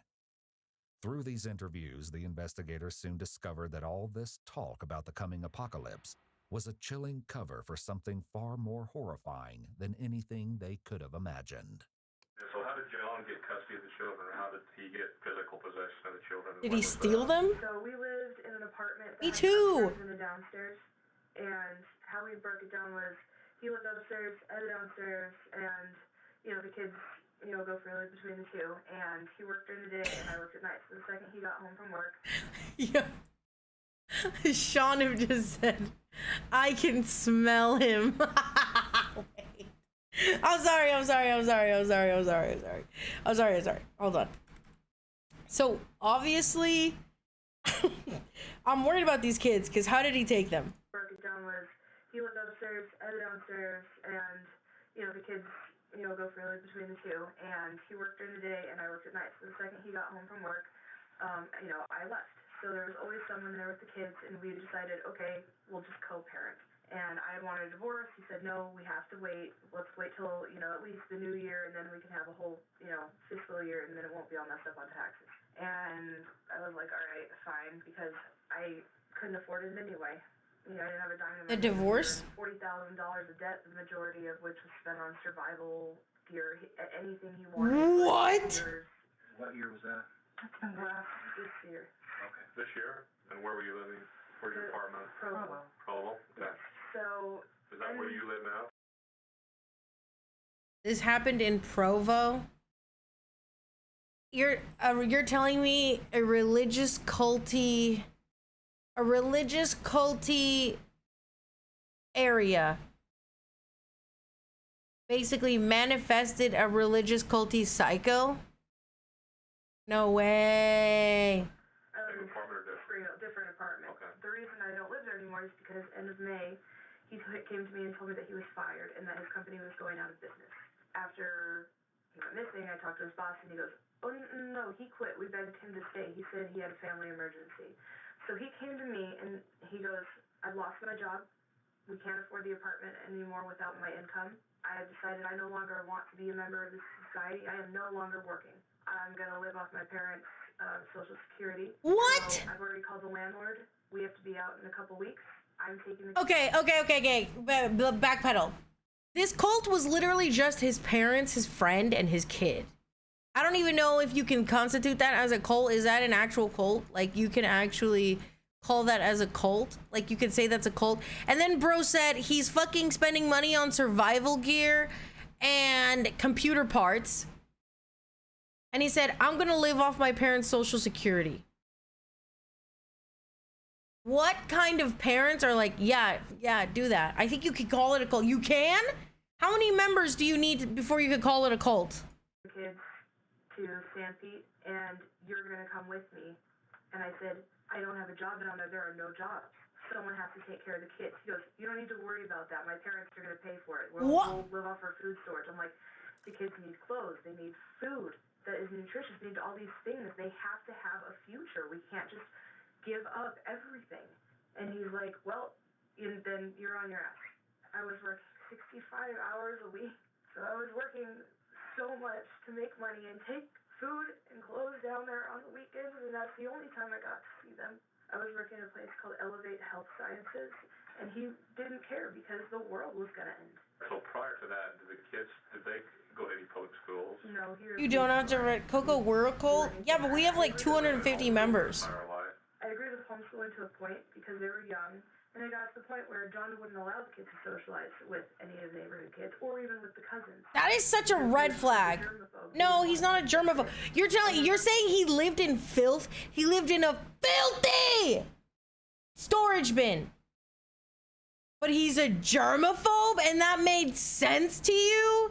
That made sense to you? To the point where I was like, all right, I've taught them as much as I can personally. I'm not a teacher. I've tried. This is very hard for me, and especially with kids 4 different ages. They need something more. I can't do this. They need something beyond what I can give them. And he refused to give them any sort of tutoring, schooling, whatever. He's like, I'll take care of it. I'll take care of it. None of them can read. None of them can do math. They're bright kids. And when I would try to talk to him about teaching, all he wanted to teach about was like religion. It's hard to imagine that John's parents, or anyone for that matter, would be willing to let him move in and continue to treat his children this way. But as the detectives were about to discover, Keith and Catherine Coltharp had an interesting story of their own to tell. I do have a question. Are we being charged with something tonight? At this point, all my job is to do is get the facts. I don't know. Are you being held hostage? I would like to just speak with you and get this whole story. This is a mess. All right. You know, keeping your right to mind. Yeah, and my wife and I both were just really beside ourselves with all Beside ourselves? We didn't know we were doing anything wrong either. Right. We don't think we've done anything wrong. In fact, we're just taking care of our grandkids. Okay. It's obvious that even though Keith is positive he hasn't done anything wrong, he's still nervous that he and his wife might be getting in trouble. Yeah, what do you charge? What do you mean? Might be due to the layout of the room. Keith is literally backed into a corner with his access to the door blocked, which may make him feel trapped, anxious, or defensive. The Reed technique, a popular method of interrogation in the U.S., recommends that investigators not be seated between the subject and the door to prevent false imprisonment claims. Otherwise, the room conditions appear to be consistent with a typical interrogation room.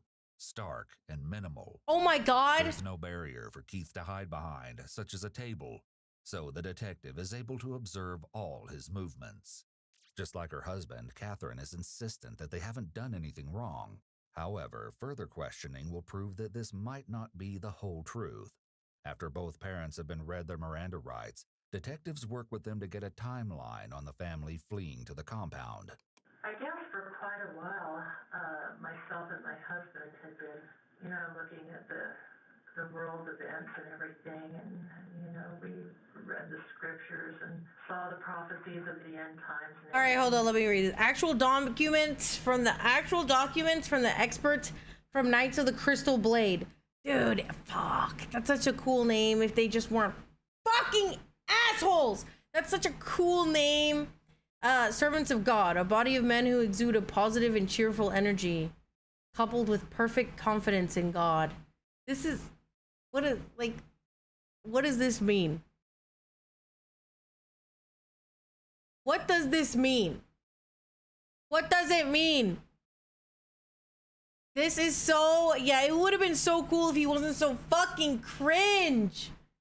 John was always talking to us. I mean, he was always talking to us about that stuff, and so we were into it. It was interesting, and, you know, we believed. Instill fear in the hearts of those who fight against servants of God. We wonder how the Lord's going to gather his people to safety and all that. You know, John started talking to us and telling us that he had received revelations. What? That we are to gather out because things are going to start happening. So in this process, it got to a point where Micah was demanding to pick up the kids and take them to her apartment in Provo. I don't know why. Living in with there, and John wouldn't put up with that. He said, no. He says, we got to leave. So within 2 days, we had a U-Haul van, and we're loading everything up, taking stuff out of our house, and we were out of there. The revelations he'd gotten on the end times, and we're supposed to get out of Babylon, and her wanting to take the kids, we said, okay, let's go. If my kid personally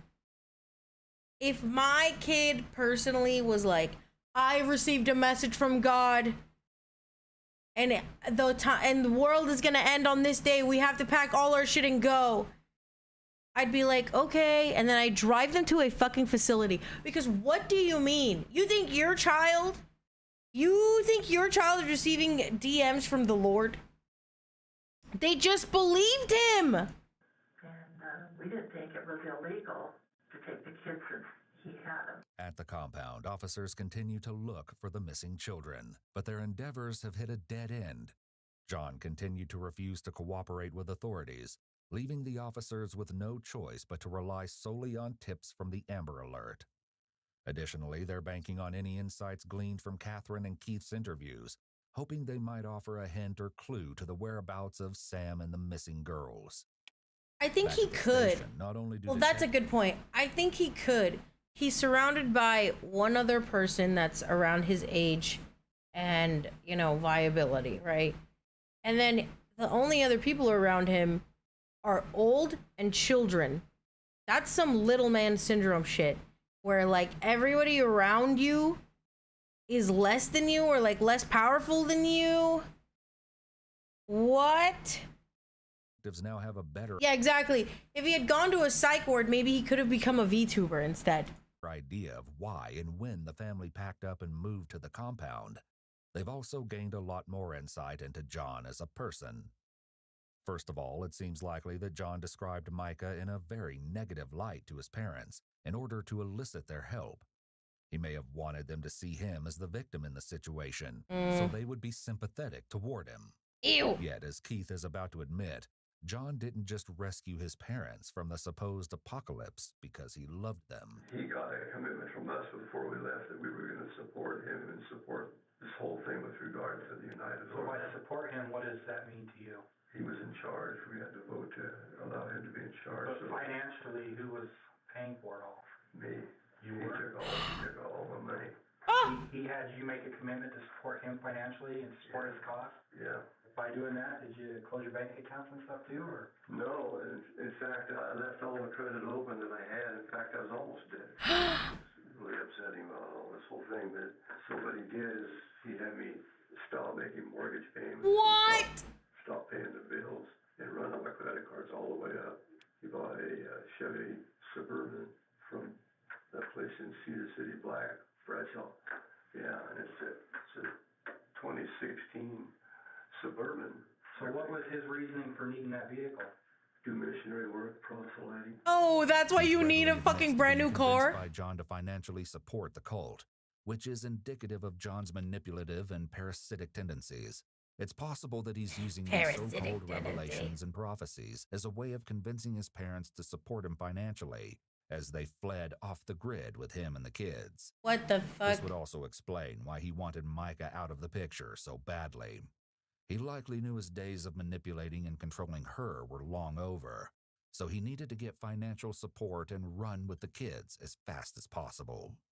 The revelations that John receives and Sam receives had to come from somewhere, but I don't believe they were from God now as I look back. Bitch, you knew! And so beautifully written out of a language that they never would have used. And they were uplifting.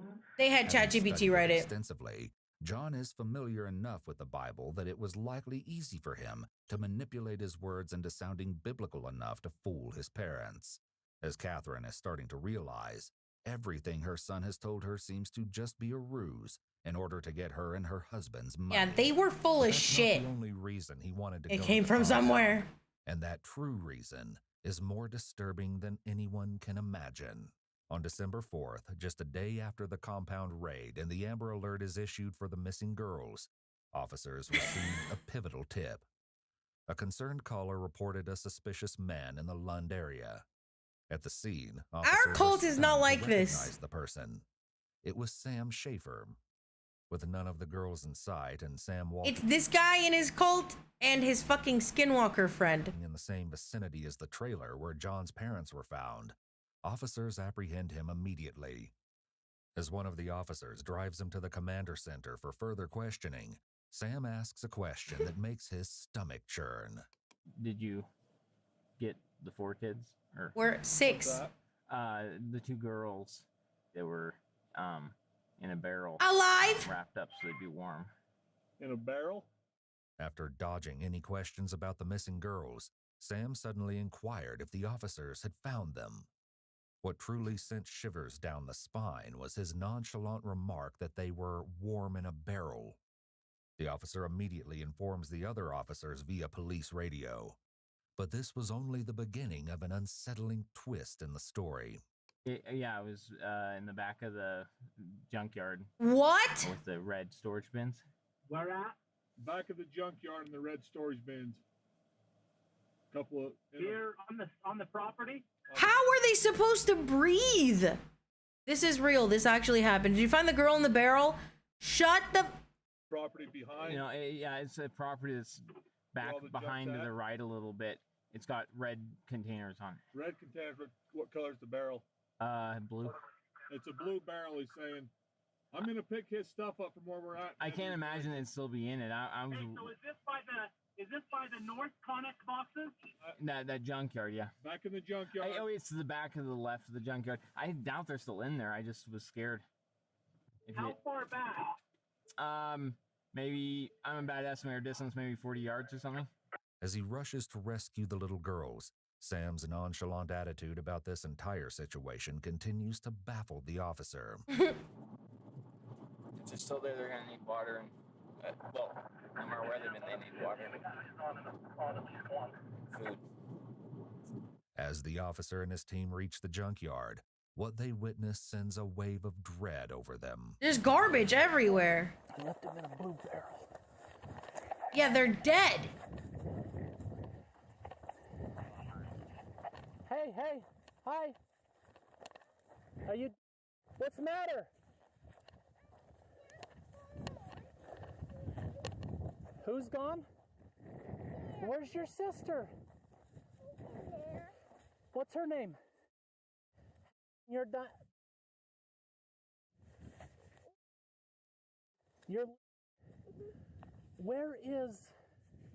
Where's the other 2 girls?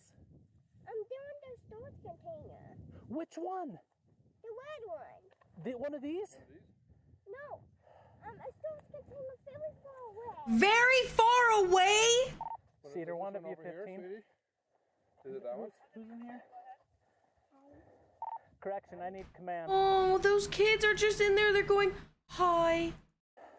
Is she okay? Are you doing okay in there? Okay, you want to come out here? Let's get you over one of our trucks and get you warm. Okay? Command, one of you 15. Oh, you guys, this is so fucked up. These poor kids. Command, I believe we have the 2 Schaefer daughters. We cannot locate the other. They were locked in a container. Hey, let's go to my truck so you can get warm. Let's get her out. Make sure it's okay. That's where they're sleeping? That's where they're sleeping? Don't touch that. Cedar, want to be a 15 or command? Let's start medical this way, please. Cover up with your blankie. Let's go to my truck. Yeah, let's get you to our truck so we can get you warm, okay? In a heart-wrenching sight, officers find Oh two girls, my aged God. 7 and 4, freezing out in the open. 7 and with a 4 loaded years gun next to them. While one of the girls speaks with the officers, the other is both too cold and too scared to climb out of the barrel, as the officers continue to assure her to trust them. Okay.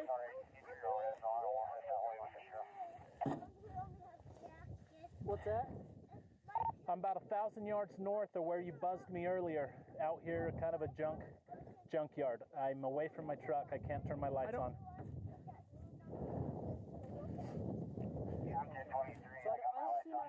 It's okay, all right? Come on out. Come on out. We'll wrap you up in your jacket, okay? We'll make sure you stay warm. We got to get you to a warm vehicle. So where's the other kid? Oh, the police. Yeah, we're the police, yes. Over there. We're here to help you. There's a whole bunch of us out here trying to help you guys. Okay, just come on out. Come on out. Do I delete? I don't know what the fuck blow is, bro. Yo, welcome in, Adam. I ain't reading all that. Units rushed to the location, including those who'd picked up Sam. With both of John's daughters still missing, police deployed trucks, vans, and helicopters to begin scouting the location. Officers on the ground continue to interrogate Sam about the location of the two missing girls. What he reveals next is nothing short of horrific. Gosh, I just want to keep him warm. I thought I was going to come back for him. You know what I mean? Well, where have you been? Just down south. I thought it was gonna keep them warm. Down south today? Yeah. Are these your daughters or are these your friends' daughters? Should I say? Or I guess. One of them. I wish. Contrary to what the officer said, you can ask. Yeah, you know what? Fucking, I don't know what he said. Hold on. One of them's mine. One of them's John's. Contrary to what the officers had assumed, the 4-year-old in the barrels was John's youngest daughter. This meant that the other two missing girls were John's older daughter and Sam's younger. Which one's yours? The tall one with the dress. And what's her name? Is that all that's out here? There's no more little girls out here? No, not out here yet. You don't have any more little girls? I was told you have 2 little girls of your own, biological of your own. 2 of my own? Yeah. Well, that's one of my own right there. And, so. Where's the other one at? She's with my other daughter. Where's your other daughter at? Are they dead? If they're out, the reason I'm asking, if they're out here, yeah. It was only 23 degrees in Cedar last night. Oh, no, they're not outside. They're at a friend's house. I don't think they are. George? No, not there specifically. Dude, he killed. You hear him? I mean, I was under the impression too that John told me to protect the girls, and he didn't want them to be taken, and I just respect his wishes. I figure he has custody, so I didn't think it. Yeah, does the friend live in a barrel also? What the fuck is going on? I didn't think it was gonna be a raid or anything, but it kind of scared me when it was. So these are the only 2 girls that are out here right now? Out in the wild, yeah. Okay, so where are the other 2? And you stuck them in that barrel? Yeah. To keep them warm? To keep them warm. Why don't you just take them back to the house? I figured I'd be arrested on the So spot. you left them in a barrel in the desert? Put them in a 50-gallon drum. Yeah, I was gonna come back, and then I thought I was being followed, but I guess, I don't know. I just went, so. Let's go back to my car over here. Are they doing meth? Where are the other 2? Down south at a friend's house. Where's that friend's house? Should I say or should I not say? Or do I need a lawyer or something like that? Or he hasn't been ready to write yet. Okay. I can read you your rights, okay? Okay. As Sam continues to stall and refuses to reveal the exact location of the other 2 girls, officers continue to coax the little girl out of the barrel to safety. Oh, Sweetie, you've got to come out. Come on. They don't want to force her out of the barrel. We got 1 Colt Harp and 1 Schaefer. Yeah. Oh. She's the cold part. Come on out. Come on out.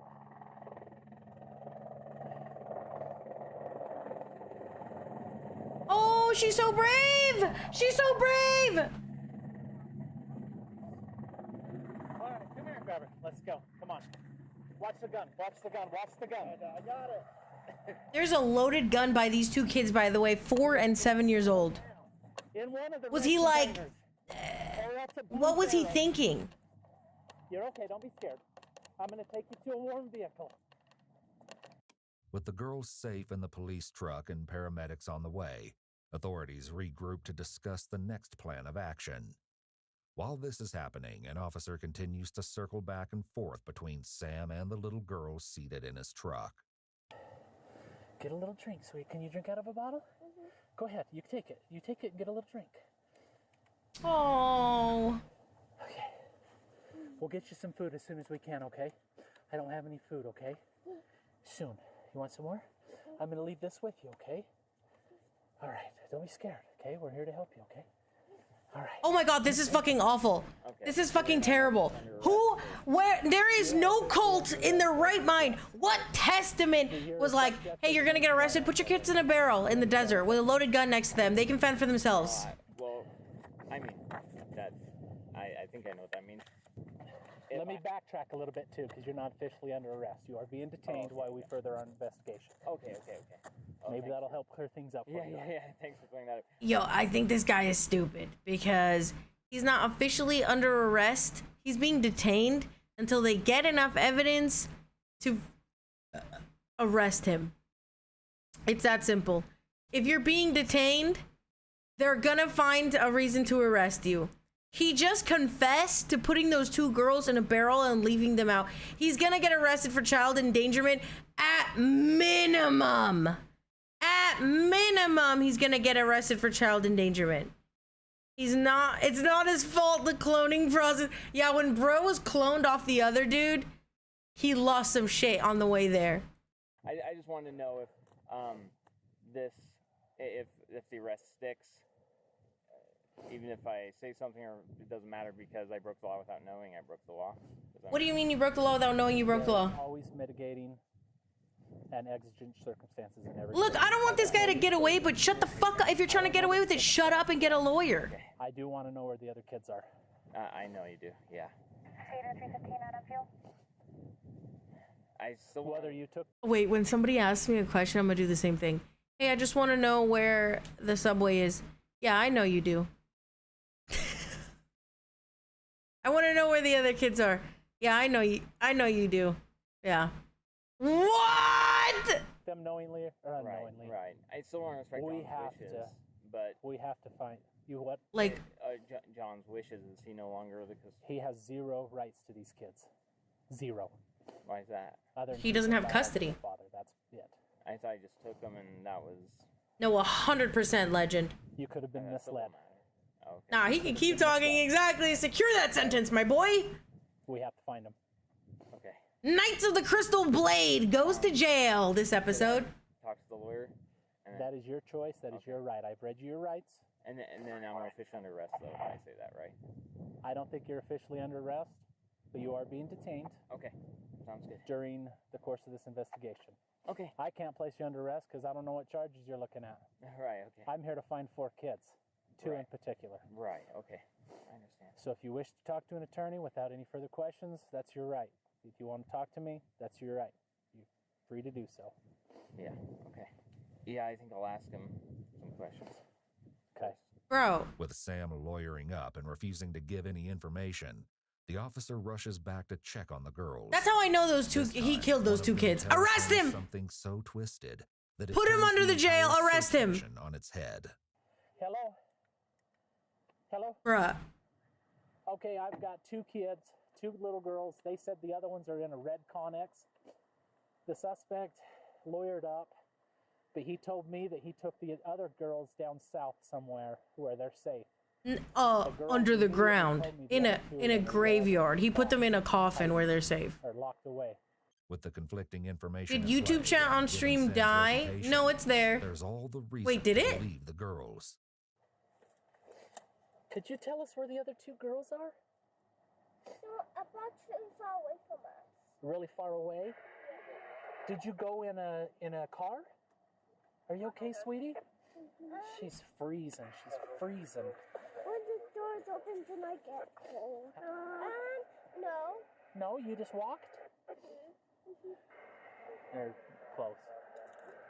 Are you okay? Oh, my bad. Are you starving? No. You're not hungry, but you're hungry?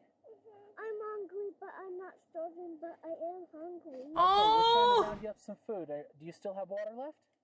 Okay, just keep sipping on that water.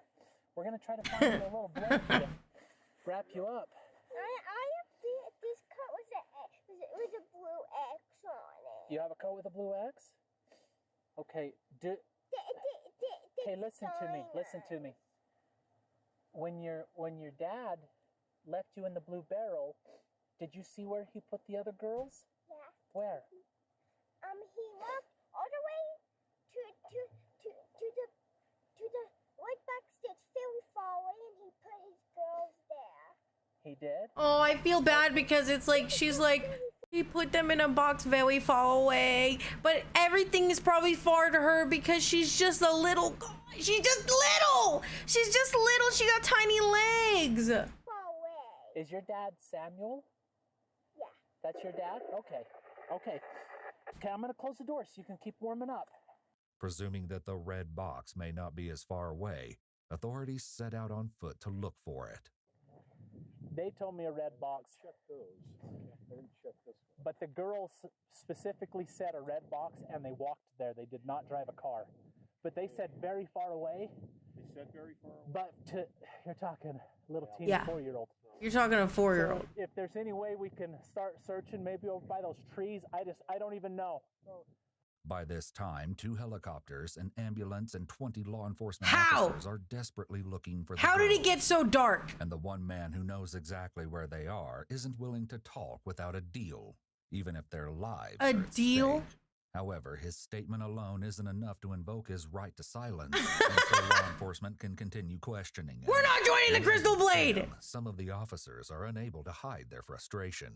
I'm telling you, I'm not sworn. I'll take it up in the helicopter and throw it out. We'll just dangle it until he tells us where the hell they are. We got the ambulance coming out right now. Yeah. These 2 girls are froze half to death. We gave them some water. We're just here to make sure, and we're going to make sure these girls are healthy. Okay, good. Right here on scene. We got an ambulance on its way out. Okay, good. We're looking through all these Connex boxes here for the other 2 girls because it is freezing out here. Yeah, no, they're not here. They're under a blanket in a trailer. But in a trailer that hasn't got any heat, Sam's gonna be cold. Yeah. I do want them to get out of there. Okay. So is that something you're willing to take us to so we can get them out of there? I've heard some. Oh, don't get me wrong. John told me never to say this to a cop, but I've heard some horror stories about CPS and stuff. I just wanted to go basically in a car straight to her mother. Well, and I do know then the grandparents are still right over here. They're not in their house, but they're over at our command center by the trains. Oh, they are. So they're over there. Your grandparent, that's not your grandparents. The grandparents are still over there. Yeah, okay. So that's like I said, our intention is the welfare of the children, to make sure that everything's safe. And that they go with their parents. We don't intend on taking kids. That's not our position unless it's a really bad household. We're just looking to make sure these kids are okay. Yeah, I was so scared when I was running back. I figured they'd been found, but because I thought there was guys in the junkyard last night. I guess I was wrong about that. But. No, nobody's in the junkyard. We did come out here earlier today. But they but we checked all the boxes. They didn't get out or anything. They didn't. They heard us, and they said they were told to stay quiet, so they stayed quiet. Oh! So they did what they were asked to do. Yeah. I feel terrible about that. I don't want that to be in the charges or something. I was so what? He feels terrible about that because he doesn't want that to be in his charges. He doesn't feel terrible about that because he told the kids to be quiet and just freeze to death in the desert. Are you fucking kidding me? Scared. Yeah. What I was gonna say is, basically, I'd want them to go straight back to Micah, and then I'd agree with him. Mike, and I don't. That's their mother. Their mother. And I believe she's on her way down here. Oh, I'm sure she is. So she's probably right around the corner ready to shoot us. I've been out yeah, I would be too. But I believe she's on her way down here. So is the other two children, are they close by here then? Yeah. They are close by here? Decently close. Well, you walked to it. Yeah, we walked to it last night. I had to carry my daughter. We were in a bad way last night too. And it was freezing last night. And the wind was blowing 100 miles an hour. My friend said I could always come over anytime I wanted, so I knew I had an open invitation, but he wasn't there. So we couldn't get in the main house. So we went into his trailer, and his like side trailer or whatever. And I was hoping there was food in there, and there wasn't. It was like stale ramen. And so we're all really hungry. I got them water, but they're hungry, and they're under a blanket. So where are they at? Will you give them straight to Micah? He is either legit stupid. No, he's not legit stupid. He's a massive piece of shit. Guarantee. You want me to get a detective back here to talk to you? If that's possible. Hang on. I think we should be able to kill them. For the first time since the officers genuinely found Sam that evening, they seem to have found a way to get him to talk. Given the horrendous state in which they'd rescued the Bring back the guillotine! It was truly a race against time to quickly find those poor children trapped in the red box before it was too late. I'm Mark Gower. I'm the sheriff of the county. Yeah. What are you looking for from us? Okay, so basically, I totally want to cooperate, and I want the girls that would to be safe. Best right now. Everything. I'm gonna pull some weeds out of your beard. Okay. I want what's best for the girls, but because of my views of CPS and things like that, I really want them to go. I have the same views you do. I would rather them go straight back into the custody of Micah, their mother. That's what's going to happen. Okay. I guarantee it. I swear on my life. Okay. So will you tell us where they're at? Yeah, they're in the Burl area. It's not in my friend's name. The land is. It's in some girl's name, but it's I can show you right where it's at. His name's. Oh, I know where that's at. Yeah. Okay. It's in the back trailer. After what seemed like an eternity, he finally Sam disclosed the whereabouts of the trailer where the other two girls were left. The officers discovered the pair in an abandoned single-wide mobile trailer. The place appeared to have been used for storage.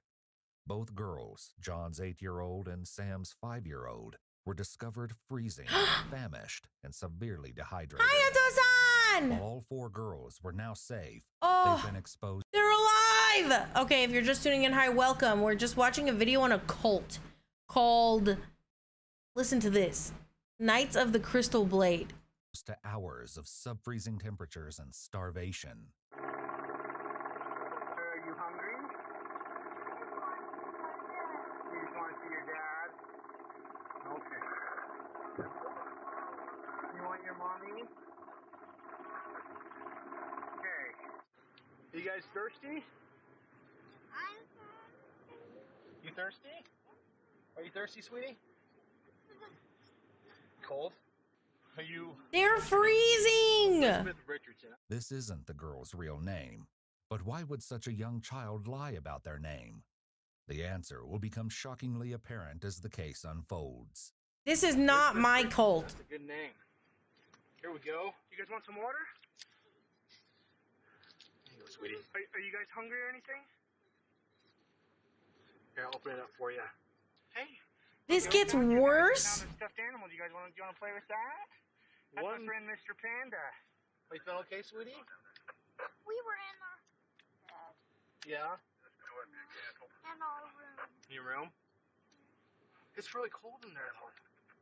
We were under blankets. I know we probably scared you, huh? I'm sorry. We didn't know where you're at. We've been trying to find you guys all day. We're scared because there's no adult here. We want to make sure you're okay, so. And that trailer was locked, and so we couldn't get in. So we had to climb through the window. He locked them in? Hey, you guys want to see something cool? Check these out. It's a tech deck. Oh, these are really cool. If they work. Oh, come on. There they go. It's starting to glow a little bit. See that? It's called a glow stick. Oh, glow stick! Cool, huh? If they work. Oh, come on. There they go. Do you guys want a piece of pizza? There's M&M's in here. We have some pizza. Do you like pizza? Here. Yeah? Pizza. 2 pieces. Okay, we'll get you guys some pizza, okay? Huh? You want a piece of pizza? You do not want to see your dad. Okay? But we just want to make sure you guys are okay. Once the medics assessed the girls, they were immediately rushed to the hospital for hypothermia treatment. One of Sam's daughters even had to be transported to a children's hospital via life flight due to her critical condition. Dude, Now it was finally time okay, to question- bro was willing to let them die in that trailer unless he could get a deal that like what would happen to the kids afterwards. Like, fuck off, they would have died.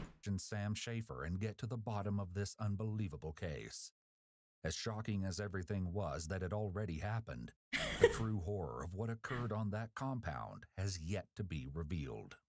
What may at first seem to be a disturbing parental dispute over custody would soon reveal itself to be one of the worst cases Utah has ever uncovered. Okay, to be fair, we've been watching this for 44 minutes and I still have no fucking idea what's going on. So this guy starts a cult because he was 21, dating a 16-year-old, started a cult called the Knights of the Crystal Blade, said that the world is going to end and they have to prepare, all right, prevented his girlfriend, the mother of his children, from like driving a car or making any friends. He claimed he was a germaphobe but lived in absolute filth, right? And he did all this stuff to manipulate her. Eventually, she got smart enough to like get out, and she fought for divorce and custody of the children. So a month after she lost contact with him, like she wasn't able to see her kids or anything like that, she finally was able to get divorce and full custody of the kids. So then she sent the fucking cops to bring her back her kids because he has no rights to those kids. And this is where I'm confused. He's hiding the kids. Also, he made his parents stop paying the mortgage and racked up a bunch of credit card debt and lived off his parents' social security, and they were off the grid, talking about the world's gonna end and God is sending him messages in Utah. Like, if he wanted to be part of cult, he could have just joined the Mormon church or some shit. Also, why is he hiding the children is what I don't understand. Investigators will be horrified to find out that the cult John started was actually far more sickening than anyone could have ever imagined. You see, there's a twisted reason the girls were hidden. The time came when Micah was threatening him, I guess, that she's going to take the kids, never let him see them, that she's going to change every agreement they've ever had about just, you name it, schooling, they're taught what they can watch. She basically went rebelled against everything they'd ever agreed upon. And it was, she wanted to take him, never let him see him, and raise him how she wanted. And John said, he's not going to have that. And so essentially what happened was one day John says, we're going to go leave and start a new life. And his parents agreed. I was his friend at the time. We got a hotel first, and then we thought we'd build up some money to get a place. So we camped for a while, and then we got containers, and then we were going to build another place. And it was pretty archaic, but he also wanted to stay away from Micah because of what she threatened. So we were just coping with it until we got more money to get better houses. Agreed to go along with him because by then I saw him as a religious leader. You're a fucking bitch. He has the right to do that. It's a little matter as far as I was concerned. Sam glosses over the irony. You're a fucking beta bitch. Micah in order to prevent her taking talking about he's my religious leader. It's likely that Sam justified this decision in his mind because he saw John as the leader of their religion, so his authority trumped Micah's. With their timeline now established, the detectives try to find out more about the Knights of the Crystal Blade, an order that, according to their binder, symbolized a body of godly men. Your guys' religion, he says it's kind of off of it. Idiota. Yeah, it's, I think there might be a few additional things besides, obviously the main church teaches, but the main drive of it's definitely LDS, yeah, for sure. I was just kind of curious. This is your army of God's godly men. This homeless man hiding his children in a barrel. Hey, Malfosh, how are you? We're watching a true crime documentary about a cult. There's like an hour left of it. Basically, they're called the Knight of the Crystal Blade, but it's just like been a weird custody battle, and we don't know why they hid like the children, so we're trying to figure that out. Some of your beliefs were? John started getting these interesting insights about like the Beatitudes and things that he started sharing with us, which were new but really profound, which is really what got us talking about the work and things like that. For instance, one is thank God for not just your blessings, but also for your hardships and your trials, that everything's God's hand is in all things, and so you should want whatever he wants. You should thank him. Hi, thank you for the follow. Yeah, I would join a fucking cult that would let me kill these guys.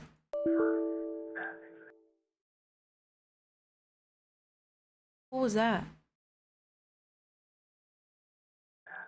Or, I mean, you should thank him for the bad things that happen, so that you learn. Trials in your life, right? What's that? Like your trials. Oh my god, I thought that was my computer popping up with some crazy shit. He teaches you something. He wants you to make a bad situation turn better, things like that.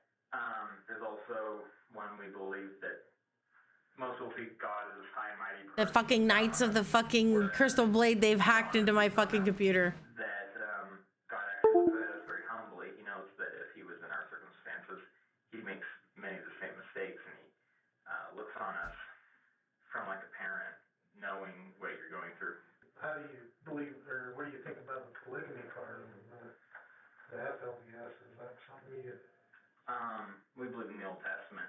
I don't think there's anything inherently morally wrong with it. But that's probably saying, I don't know, maybe I should ask a lawyer or something. Polygamy is actually not ideal. You don't think the Lord will protect? What do you need a lawyer for? You don't think that as the Knight of the Crystal Blade, you'll be protected from the law? The fundamental community all just trying to grab as many wives as they can. For one thing, that's not sustainable from a demographics point of view. So I think Exactly. As your cult leader, this is your reminder to pay your tithes with Twitch subscription, YouTube members, or donations, which are all tacked up a little in the eyes of God. Me and John and Kathy and Sam with 4 adults, and then we had 6 kids. So describe that relationship. What do you mean by they were with you and the girls were with who? Our job in supporting John was to be a servant. Okay. Basically be a servant to him. Okay. What up, undead? Okay. So we took the boys and we took care of them and did everything for them. We're watching this guy take advantage of his parents and live off of their social security while kidnapping his children, who he doesn't have custody over, by the way. There's 2 boys and 4 girls. And I think 2 of the girls belong to him, which he doesn't have custody over anymore. He's like an abusive weirdo fuck, who started his own cult called the Knights of the Crystal Blade. Are we allowed to reclaim that? So forth. We bought all of our food as a group together and stuff, though. And a lot of that food was bought through, they call them food stamps. Sam was on food stamps. He had his 2 kids. He had custody of them. Keith seems to have no problem admitting that his job in the cult was to be a servant to John, demonstrating the level of power that John has over his father. It's possible that it's easier for Keith to believe John is a prophet receiving revelations about the apocalypse, rather than accept the alternative that he's just using his parents for money. Oh my god, it's copium! What was the long-term goal for this? He let this happen because he couldn't cope? Go to the desert, and the Lord would tell us where to go, and then things would start coming down around us, and we'd be away from all the destruction and everything. And eventually we'd go to the Rocky Mountains and then walk to Alamondo and all that stuff. I will turn my kid in myself before I believe my loser fucking son is a cult leader. You're a cult leader, but you need my social security check? I'm 90 years old. Well, yeah, that's what we tried to do. I mean, he bought those solar things so that he could have the internet. Catherine He needs the internet. She was told they Oh my god! Fuck you! Who did that? Oh my fucking god! Oh my god, that scared the shit out of me! What the fuck? From the apocalypse, John actually continued to use the internet. It scared me! This is the detective's first hint that there might be a deeper, darker reason that John brought everyone to the middle of the desert. While everything they had learned about the cult so far had been shocking and appalling, Nothing could have prepared them for the stomach-churning truth they were getting closer and closer to Not the negative effect on the video. Tell me about John's parents, real quick. They listened to John's revelations and different inspiration he had, and they felt a good spirit about it, and they decided that they agreed with their son. They wanted to help him, and they didn't like Micah, of course. And I think it just kind of went from there. They just kind of came along, I guess you could say. So how did they end up with the boy? Wait, it gets worse? Really out of control, and John couldn't take care of the girls and him at the same time. Like he'll just do. He's uncontrollable. What do you mean? I'm sure John can tell you all the horror stories unless he doesn't want to, but one time he poured like water down light sockets. He's poured oil on the bed. He's rowdy. He sets around. That poor kid is traumatized. He's uncontrollable. So he left the two boys with his parents? Yeah, because it was kind of evened out everything, made it so that things were quieter, I guess, for him. Sam is insistent that This John's is son sterile. completely Stop! uncontrollable, which Don't is why he arrest was me! sent off to be taken care of by John's parents, while John and Sam focused on raising the girls. This is not the true reason. I'll tell you right now, I'm pretty sure some fucked up shit is gonna be told. He made the boys stay with his parents because he's uncontrollable, and him and his buddy raised the 4 girls. I fucking doubt it, and let me get my hands on this guy. I know exactly where this is going, and I can't. The truth is more horrifying than you can Kill imagine. him! Kill them! Well, it's important to note that the child may have been acting out as a result of his turbulent home environment. So what was kind of the sleeping arrangements out there? There was a tent or something. Is that where you were staying? Or? A tent? Yeah. Oh, you mean out in the sand pit? Yeah. No, that was just a temporary thing for the fun of it. The other night it was really clear, so I put it up. But most of the time we're in the containers. Who's in what containers? Is that? Is there any containers? Oh yeah. Is that something I need a lawyer for? You think? That's totally up to you. If you don't want to answer that question, you don't have to. I'm just kind of curious. He's asking. Though Sam has mentioned getting a lawyer, he hasn't unequivocally stated that he wants one, which means that the interrogation can continue. He's asking, do I need a lawyer every time they approach anything illegal? He knows he did something illegal. In order to invoke your right to an attorney, you must clearly state that you want one present. I noticed there was the one in the middle, thinking that might be yours. Oh, you mean the big long one? Trying to remember. Yeah, but there's been longer. The one in the middle that runs, and then you have the 2 on the sides. Yeah. That one's yours? The one on the side's mine. The long one's John's. And you've only been out there since September, huh? Mm-hmm. So not too long, have you? No, but we were planning on building that place and we got some money together, so. Where did the girls stay and the boys out there? I'd probably let the lawyer talk about that. What haven't we talked about? But say, get your side of things, and you've been pretty cooperative, I think. Hi, Tris Wolf, how are you? We're actually watching Explore With Us. They do like really incredible true crime videos. It's like true crime documentaries and journalistic news pieces. So if you want to, here's the link. You could definitely, I would definitely subscribe. Give them a like. They're fucking, this shit is incredible. They piece together all the stories that, all the evidence from all the stories. So, yeah, give them a like. I'll put it in the YouTube comments also once this video is posted. He's asking for advice from the police.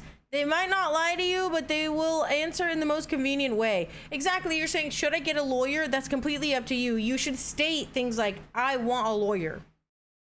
They can totally lie to you too. Yeah, exactly. Yeah, I appreciate that. Yeah, no problem. My dick's With Sam's reluctance to answer this question without a lawyer, it becomes undeniable that there's something the detectives aren't being told, and it's only a matter of time until they find out what it is. It was a very smart move by the officer to ask if there's anything they haven't talked about, since it skirts the issue of the touchy question while still getting Sam to talk to them and give them information. What caused you to take off yesterday, then? Well, I still thought he had custody, and he asked me to keep him. You just mentioned that you said that he asked you to make sure that they no one took him and that I kept him. Did you get word or something that somebody was looking for him or something? Well, the weird thing was, first John was arrested. I didn't know why.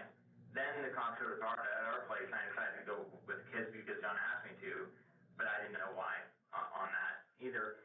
And then I wanted to come back not only to find out what was really happening, but also to help the other two girls that I felt I couldn't help because I thought someone was following me.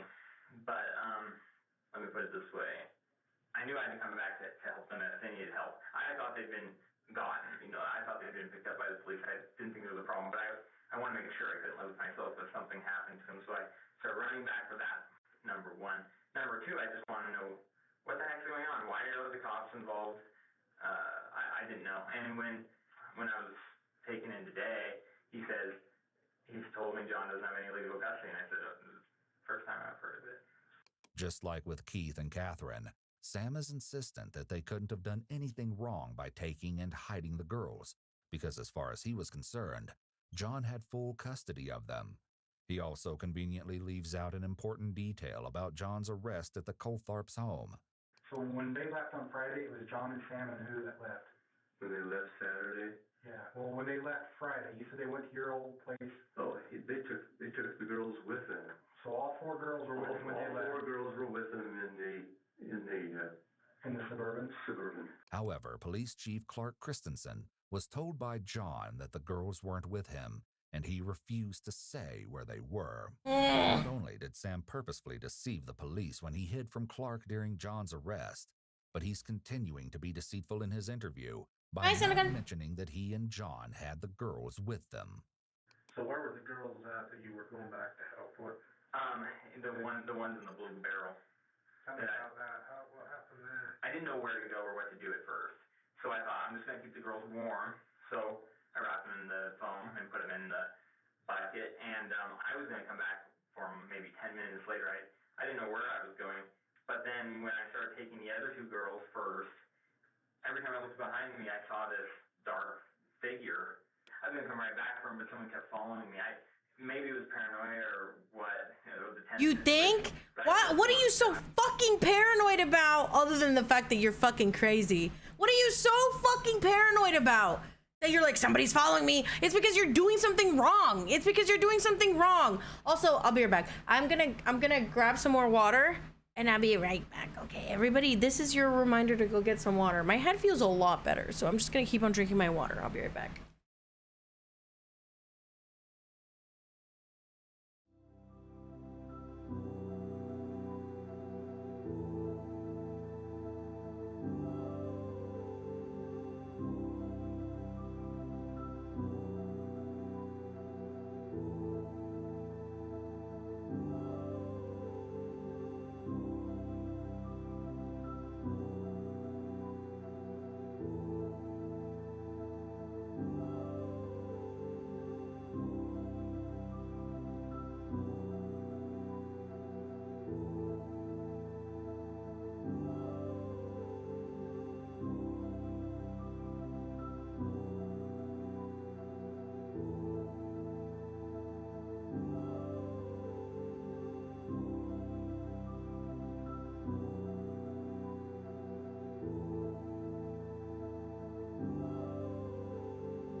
went to the wrong page at first.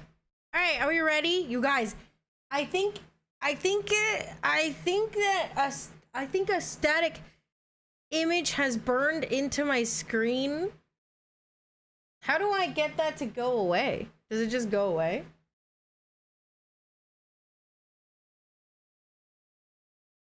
I wish I could screenshot this and show you. That's the neat part, you don't. I can see it. You want to know what it is? My monitor, you want to know what it is? I had Unagi up in the background on one of my monitors. You should replace it with a newer static image. I had Unagi pictures, like a Google image search of Unagi, and it just burned into my, here, where's the page? Let me see if I can.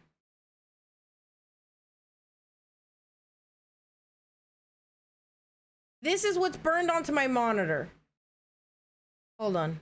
Let me take a screenshot.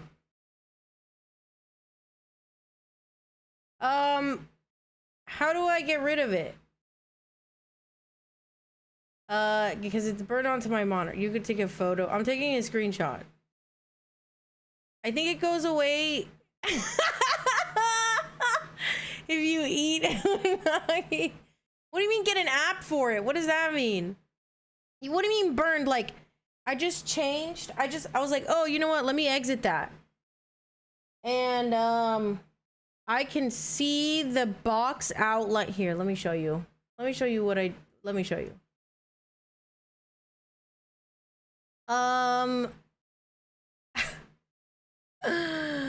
I can't believe this. I don't know how old this monitor is. Anyways, my screen is showing all these boxes, but like I could see the outline of the boxes.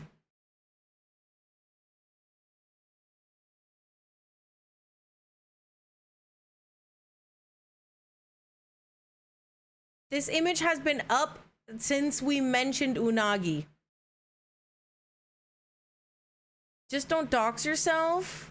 It started happening on my 15-year-old monitor. Like an hour. Why were you looking? Why were you looking at it for so long? Put something else on there. It'll go away, you swear. Because I can see all the boxes. Like an animated screensaver or something. I had to replace it a few months after that because it would just start randomly dying. Fuck. Something that moves. Okay, I have to put something that moves on in the background. Huh.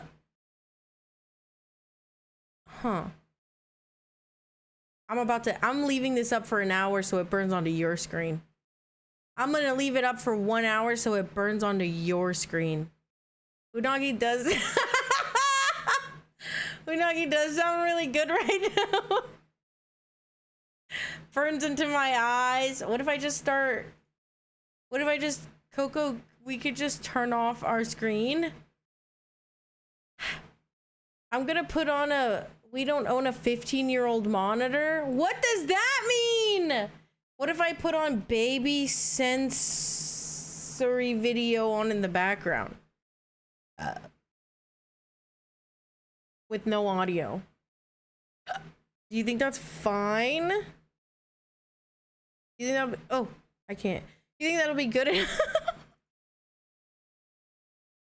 I'm putting this baby sensory on in the background in the meantime. Okay, let me get rid of this.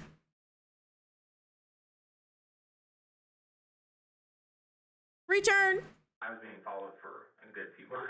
Put the auto glizzy on and I just said to be quiet and let's walk, basically. No, you're at KoKo, you could put your BRB screen. And then I felt horrible. Oh, I could. It took all the way till morning to get the other girls in a blanket, given water, just the base. Wait, how do I set a moving background? How do I do that? How did the hair get that bad? How I don't know. I was way over my head. Okay, and he's the one that owns that property? Yeah. So he wasn't there, or was he there? No, he wasn't there, and that was an issue. If he was there, they would have had a fire, good food, everything. But since he wasn't there, the only thing I could do was open his storage, trailer, and get him under a blanket. And I also, that's where this was from. I checked the food, and it was all stale. And I was realizing by then it was already afternoon, and the other two girls were stuck in the barrel. So I was like, what the hell am I going to do? I was so scared. I figured they'd been found. But just in case they had me, I was really scared for them, so I started booking it back.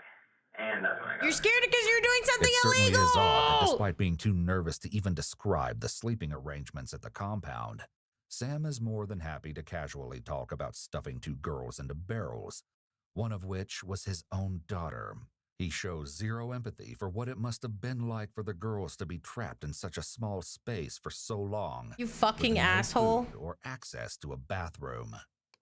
What made you decide to leave those two in the barrels? They go good together, I guess. What does that mean? Yeah. Sam takes a long pause before answering the question, making it clear that he doesn't want to respond. It seems he may be hiding the true reason that those two were selected to be put into the barrels. Yeah, so the police wouldn't find them and be like, hey, my dad's doing some sick fuck shit. Oldest daughter, what's her name? Says here, she's just not doing too good. Oh, really? Yeah, they ended up having to carry her in the hospital. You know, she's just real weak. And They go good together like a good wine pairing. Like, what the fuck does that mean? Yeah. You understand the severity of that? Yeah, I do. I only did it because I thought it was a serious situation, but it went way over my head, and I accepted the responsibility. What could happen if something happens to him, right? Yeah. Dude, fuck this guy. Held for manslaughter probably or something, right? Yeah, it'd be pretty bad. I would feel terrible about it. I know this is super controversial and terrible, but we should be able to kill some people. I'm totally open on that topic. I went way over my head. I know I did. Sam's reaction to finding out one of his children had to be hospitalized comes across as callous. He appears to be unconcerned and doesn't even ask any follow-up questions regarding her well-being. While this might be the detective's first time encountering this colder side of Sam, Keith and Catherine have Okay, but become like, hear me. very I know I familiar keep with pausing it, but like, hear me out, okay? What if, if you have a social security number, you can cast a vote using your social security number to kill, like, they put people up for trial for the entire United States, and like, if there's like a 90% vote that you should die, and people are voting that you should die using their social. They can't use anything else. You only get one vote. You can't double vote. You can't identity theft. You know what I'm saying? If 90% of the United States says you should die, they should just publicly execute you. People are just gonna vote for killing because it's killing. Innocent people dying without healthcare, but we give healthcare to criminally insane. Yeah, exactly. I'm calling for the purge. It's not like the purge though, because we don't kill them ourselves, but like, if 90% don't trust government polls, then what do we do? And then a week before that, they very subtly made the statement that anybody that left would be killed. Did they, in fact, follow that up with a threat other than be killed? Or did they tell you how you'd be well, killed? they basically did. In fact, one day, it's U-shaped out there. I don't know if you've seen it. We have a little kind of a courtyard there. So the kids are supposed to stay in that courtyard, and if a helicopter or somebody came over, they were supposed to run inside the trailers. One day, one of the kids... What's the trolley problem game? ...that corridor area, which was okay. But one of the boys followed me. And Sam blew up, and he mentioned something about killing us or killing me. Yeah, if I cause them to find something else. So how long ago was that? 2 weeks ago. While it's likely that John manipulated his parents and exploited them for money, it's important to keep in mind that Keith and his wife are adults. They also had a responsibility to keep their grandchildren safe, and instead they appear to have ignored major warning signs about John. In fact, throughout his interview, Keith appears to be more concerned with his current financial situation rather than the safety of any of his grandchildren. Between the death threats, the living conditions, and the making decisions, there's no right answer. It's clear that life on John's compound. I can make that decision. You leave it up to me. It all depends on which org did the polling. If the U.S. it's impossible, you guys barely have a national ID. Which didn't realize on a super secret number. What the fuck do you guys have? Wait.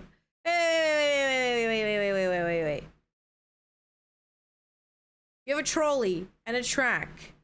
And the track is set to run over 5 people, and the other track has 1. Do you flip the track to kill the 1 or kill the... Obviously, you kill the 1.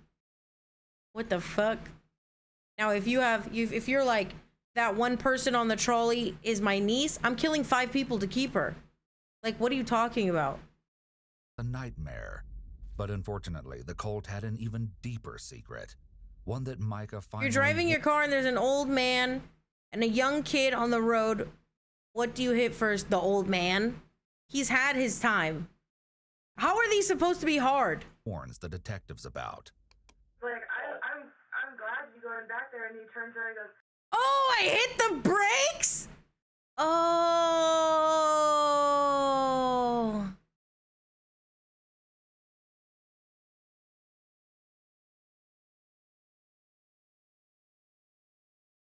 Nah, I'd kill that old man in a heartbeat. Are you glad to not be Sam's wife anymore? And I was like, what do you mean? He's like, they got married. I'm like, they got married? Who got married? I'm like, what does that mean? What? Like, what did I miss? Together. And I said, how did they sleep? And he's like, well, I slept in the container with and Grandma and Grandpa, and then John slept in He's marrying his kids? Did they call them their wives? He goes, yeah, he called them their wives and they kissed them. And he said, where? He goes, on the lips. No. Kill him. Electric chair. Electric chair. Electric chair. Hey, that's okay. Come on. Okay. When you said it a couple more times, it won't be so hard. Just finish this story. This is your opportunity. I'm just confused why Sam had the younger girls away from the older ones. And this is why they were going by different names. The younger ones were, but the older ones were. They gave them new last names and gave them their middle names to go by. Hospital, they tried to go by Elizabeth Richards. What's your name, sweetie? Elizabeth Richardson. That's a good name.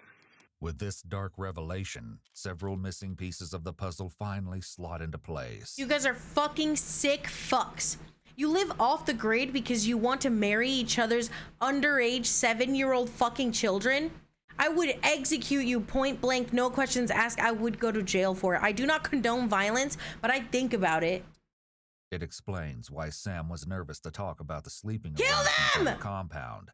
It's common for predators to choose a victim who either already is isolated or one who can be easily isolated, such as Sam and John separating the older girls from the other children. The goal of a predator is to minimize their risk of getting caught. The less people the child has... I just want to make sure that you know I'm not invoking violence. I'm not invoking violence. I would never incite violence or anything like that. I'm just saying I'm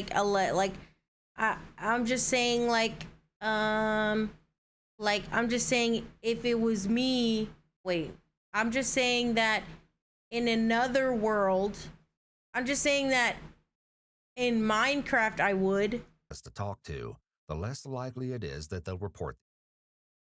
This information also answers many questions about John and Micah's relationship.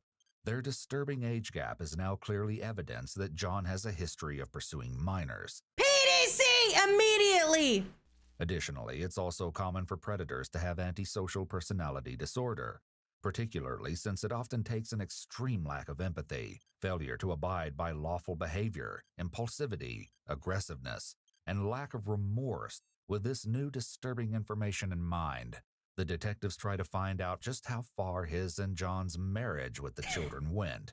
John and Sam made this agreement to betroth each other's daughter to them for when they're older and they're of consenting age, that they would actually consummate a marriage with them. When did they do that? They did it before we even left, and Keith and I said, no, sorry, that's not right. And they said, okay, Mom, yes, you can. We got this revelation that this is to happen. It's what they did in the scriptures, but the Lord will take our lives if we consummate the marriage before they're of consenting age. And I said, when is that? And they said, about 10 years from now. And I thought, okay, they'll be 18. Sam and John were so strict about everything. I mean, they really believed this religion. Yeah, they did, because honestly, the way this video plays makes it look like a possession. I know that it's like bitrate is weird, but also the way that they really believe in this religion solely because it's convenient for them. And I said, okay, so what happens? Are you just promising when you're older you'll get together or what?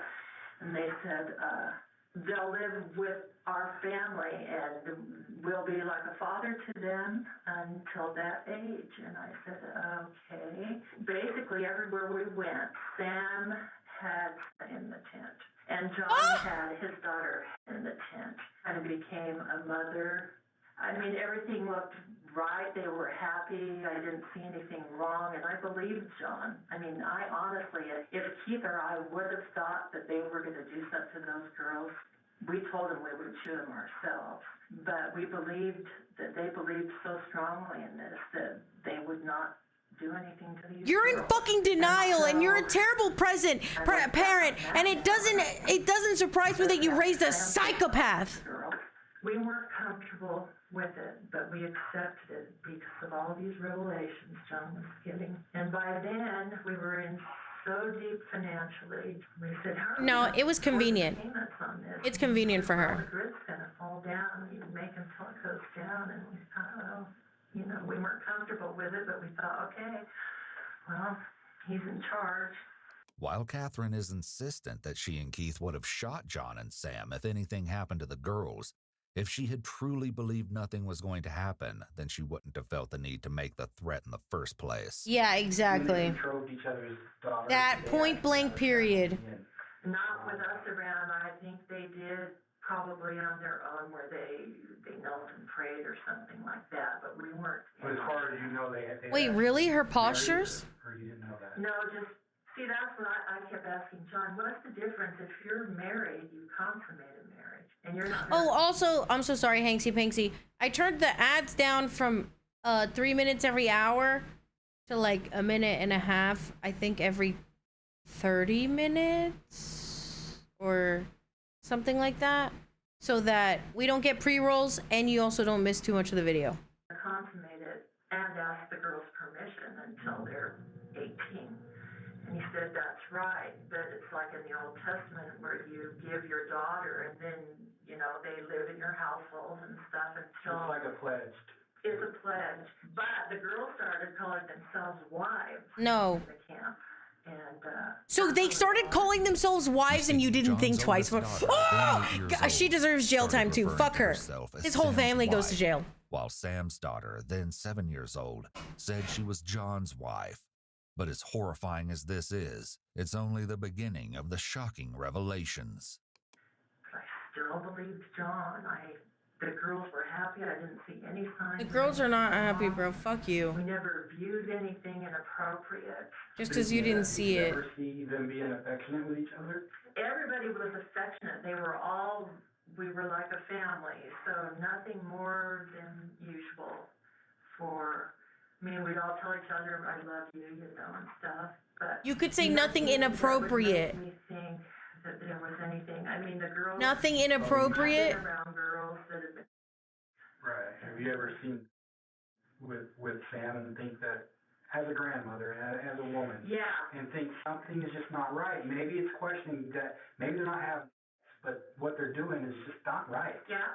What did you see? Just him oohing over her. What? Just spending a lot of time with her, and we brought it up to John and Sam and said, hi, Zerk, how are you? This is not going to happen. And she got a revelation. Yeah, abuse and neglect, bro. Look at their hair. In the camp, you have to understand that we were trying to be a Zion people and love each other and stuff, so we never thought it out of place. I mean, they never got intimate or affectionate or anything like So that. you never What seen, the? You never seen, yes, him? Oh, no. You never seen him touch her or she touch him? I've seen there was touching like on the shoulders. Inappropriate. Answer the fucking question, inappropriate or not. When we had the sacrament, and I thought, okay, well, you know, they're betrothed to each other, but I honestly They're betrothed. never believed that they would do anything ever. You're Catherine sick is in the giving fucking head. inconsistent statements. She may be purposefully withholding information to avoid getting in trouble. Yeah, you're going to jail. As we saw earlier. Yeah, you're going to Catherine jail, was and I very hope they concerned do to about you getting what they arrested. do So she's in evidently jail to worried about people any who repercussions she might do face. shit like this in Minecraft. It's also possible that while she did notice that things with John, Sam, and the girl seemed wrong, she pushed those concerns away because it was easier to take the path of least resistance. It was likely very difficult for her to believe that her son would hurt a child, so she simply chose to believe that he wasn't. The Her denial. inconsistent statements in the interview may be a reflection of her own doubts. Yeah, some states Unfortunately, if still Catherine saw allow Sam you, doing like, the age of something consent is like disturbing and 16, abhorrent with his and like, so-called if you have wife, parent permission, then you it's can likely marry a that John was child. being It's just as weird. reprehensible with his. They made an agreement that they would give their daughters to them, so that when they reached the age of consent, they could marry them. And so that was the agreement. That's They so assured us that there was fucking nothing going on gross. when that I've never looked at they a made a child promise that there would not be any relations at all. and been like, when you get older, I'm gonna marry you. Disgusting. Disgusting. And when they became of age, then they would marry them. Of what age? The age of consent. I don't know what that would be. My guess is puberty when they're able to marry. Notice how when Keith talks about the marriage arrangement and the age of consent, he places a lot of distance between himself and the officers by sitting and leaning into the corner as he talks. Bro's scared. It's almost as if he's trying to distance himself from the topic because he knows deep down He wants how to leave so bad. this arrangement really is and how the officers may be viewing him. And I'm referring to when you were out here at your compound in Lund. We had Kathy and I had a tent, and the boys and Kathy and I were in one tent. The boys slept in their beds together with their sleeping bags, and Kathy and I used our mattress. We bought our mattress from us. Maybe his back hurts. Well, in the sheds too. You know, we brought up everywhere we went. We brought all that stuff along. We had to take 2 trips, so usually we slept with in John's tent. Just the 3 of them? Let's see, did he have the person that was promised to him by Sam? Just the 2 of them, yeah. So when did they make that arrangement between them? They made that arrangement and that agreement in the beginning when this whole thing started. So they promised us that everything would be on the up and up. There would be no problems. Right, and I don't know. We had no reason to mistrust it. We didn't. But the beginning being what? What time? What month? What time? What year? We found out that they had made that commitment. It would have been in July. You told me that you very much understood that there was going to be no going on between them or anything like that. They made a future plan, commitment right? to us that we know nothing going on that would be wrong. Right. And just like the other promise, did you see something that was inappropriate ever? That made you feel like, wait a minute, I'm not dumb. Yeah. We never went into the tents. We never went into the facilities. Dude, isn't there a thing? Isn't there a law against that? Like, and there was never any indication from the girls. Just because you never saw it doesn't mean They you. were having fun together. They thought this was a great adventure. And so You know what I'm we thought saying? that everything was on the up and up. That John wasn't doing anything wrong, and Sam wasn't doing anything wrong. He was like conveniently ignorant to the information. Become the age of consent. You don't think that's weird to say? Consummate the marriage, and that's the way we left it. Keith justifies his lack of action by saying that the girls were happy and made no indication that they were being essentially doesn't putting matter. all of the blame on the 2 victims. Additionally, these girls have been extensively brainwashed by John and Sam. Look at and have been them. isolated from society. With these factors in mind, making any conclusions about their behaviors is not a good way of determining whether or not they're being. No. You're a grandfather. These are your grandkids, right? As a man, is any of that inappropriate? For what was going on, is that inappropriate? I know you have a religious belief, but let's set that aside for 1 second and think as a grandpa. and knowing that your granddaughter is in a tent with Sam, who you already don't trust, do you think anything ever happened that was inappropriate? Yes. I had no reason to mistrust him at the time. Well, now that you look back. Now that I look back, you know, I mean, the whole thing is just, it's just really... Were they ever more touchy-feely than a normal situation? I mean, yeah, she's promised to him in the future, but in the interim now, was there any cuddling? They were trying to live off the grid to avoid... Yeah, there was that kind of stuff around the They were trying to live off the grid to avoid the end of the world, allegedly. Even though to a degree you could say that, yeah. Well, so when I refer to inappropriate, that's what I'm talking about. I'm not saying you watched them have sex or that you knew they were having sex. He's being nasty. From your point of view as a grandpa, as a male, and that being your granddaughter, did you ever see something that just didn't sit right? Yeah, I guess I did. Yeah, I guess you fucking did. Electric chair. I saw Sam all the time. Like how? She would be sitting on his lap or sitting next to him. They'd bring dinner over or whatever, and you know, she'd kiss him or he'd kiss her. And just a peck. There was no embracing kind of. Electric chair, electric chair, electric chair. Again, you know, we've known. Nuke their camp. Blow them up. These kids since they were born, and if I thought there was something wrong with Sam, I would think she would have said something. Everything seemed to be okay. So they're having like a psychologist watch this back, and all these little notes that are popping up are things that they notice. So like he's saying these kids is a distancing term to distance himself from his grandchildren so that he can cope with what he allowed to happen. You're going to be his father. You are. He was born to you. Well, and you know, we agree with the religious beliefs when you look at the scriptures and stuff. You find marriages like kings had marriages of girls 5 and 6 years old and teenagers. I mean, Mary, the mother of Jesus. Oh, for God's sake! Argue any of that. And so we never had a problem with that principle. The problem we had was girls were 8 and 7 years old, and we made sure that they made a commitment to us that there was going to be nothing going on untoward.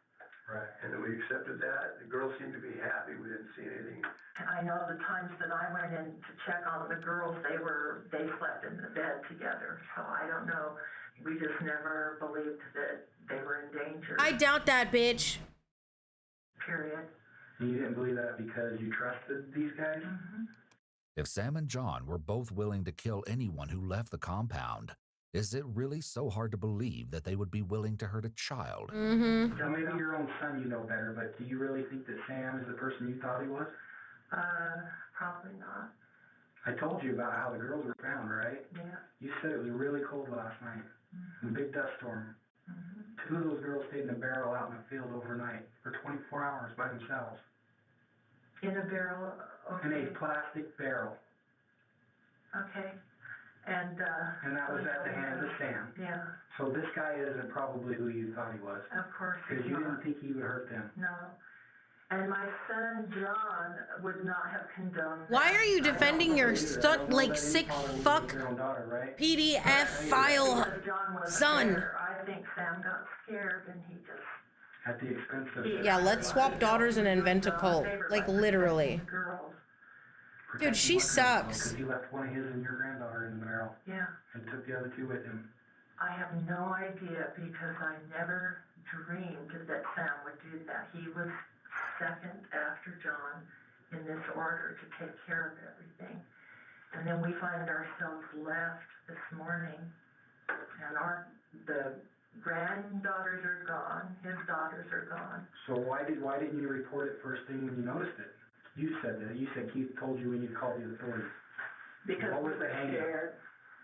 Scared of what? Scared of what? We wanted to make sure that Sam wasn't here because he has threatened to shoot us if we go AWOL. Catherine's reply of okay when she's informed that 2 of the girls had been left in a barrel all night is a huge red flag. Yeah. When someone's being interrogated and they fail to show an appropriate level of concern for the That's situation, their grandchildren, dude. Detectives interpret this behavior as a possible indication of deception. Catherine doesn't even seem surprised when she's told. In fact, she doesn't even ask if the children are okay. She then goes on to defend Sam's actions by saying he was just trying to do what John would have wanted. Her complete lack of care and empathy is truly appalling. Having learned What they the could from Keith and fuck? Catherine, it was time for detectives to confront Sam. And things soon take a turn. Nah, for this the whole even family's more fucked horrifying. up. Honestly, do not let them create any more children. They're all fucked in the head. And things that's been going on.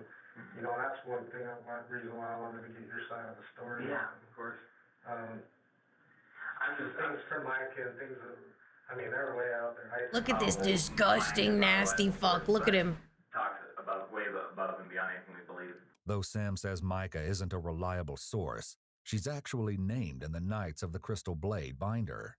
One excerpt reads, "The only financial power thy enemies have in these times to hurt this work is by putting thy family in a situation that would prompt Micah Ariel Coltharp to rebel against thee."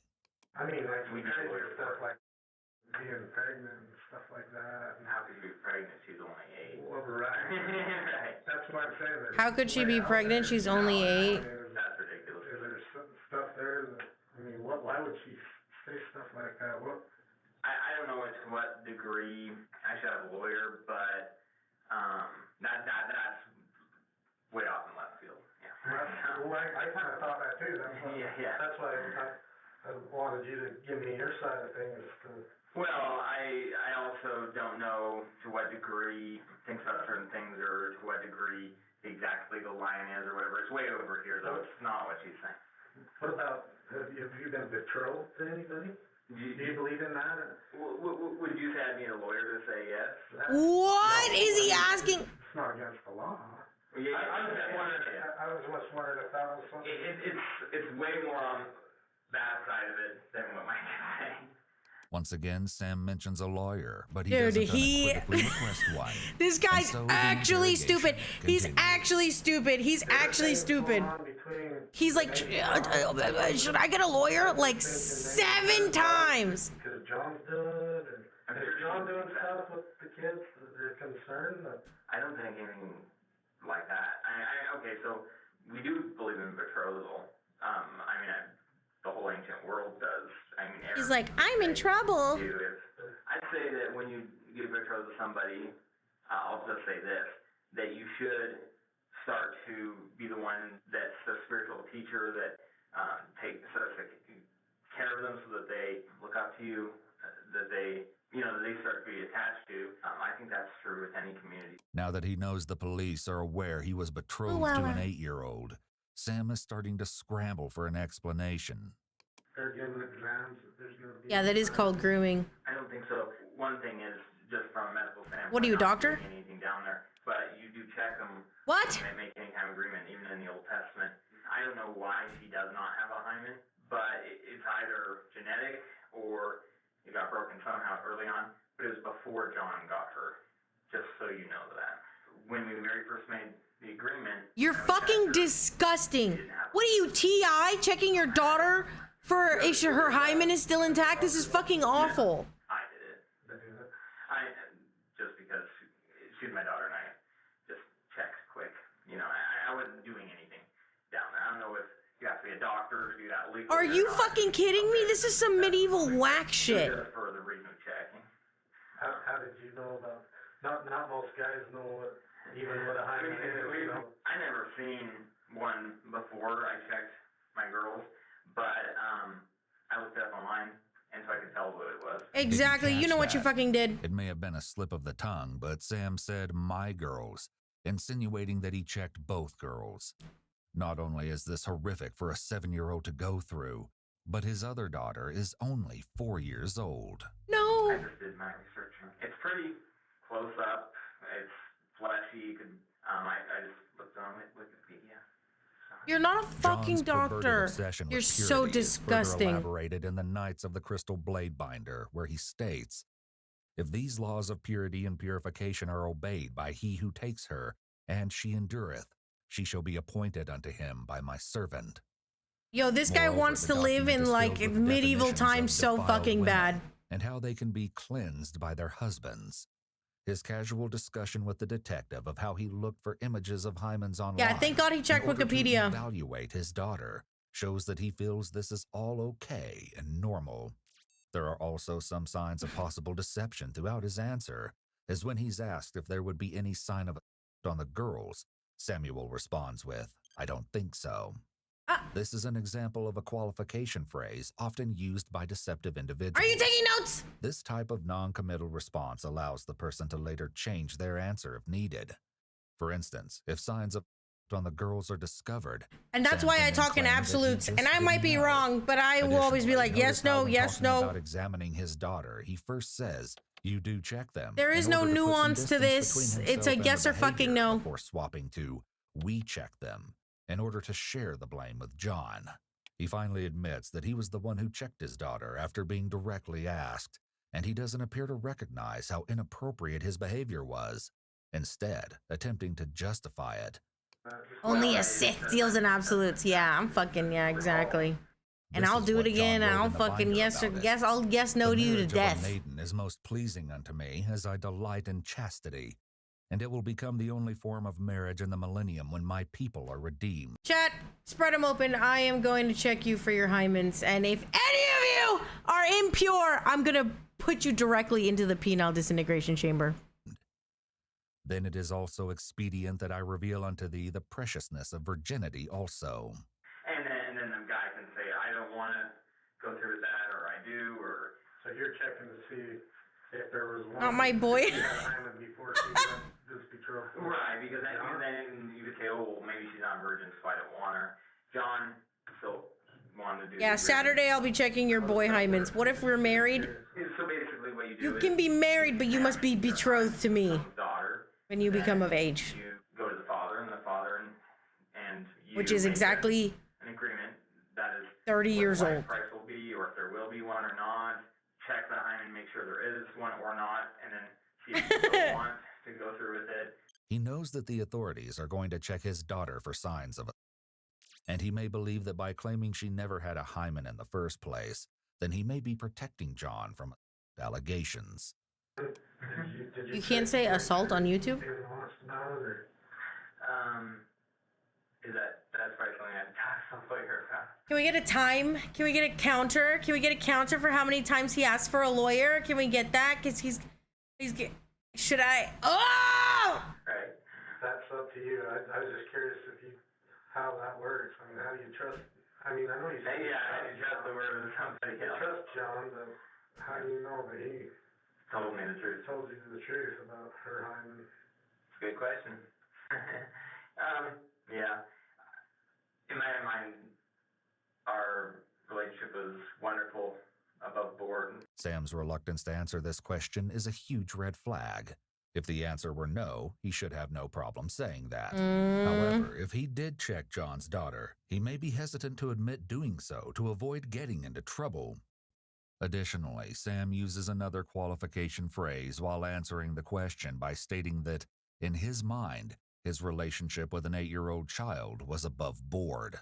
What does that mean? However, we already know that in his mind, things that are not acceptable are okay.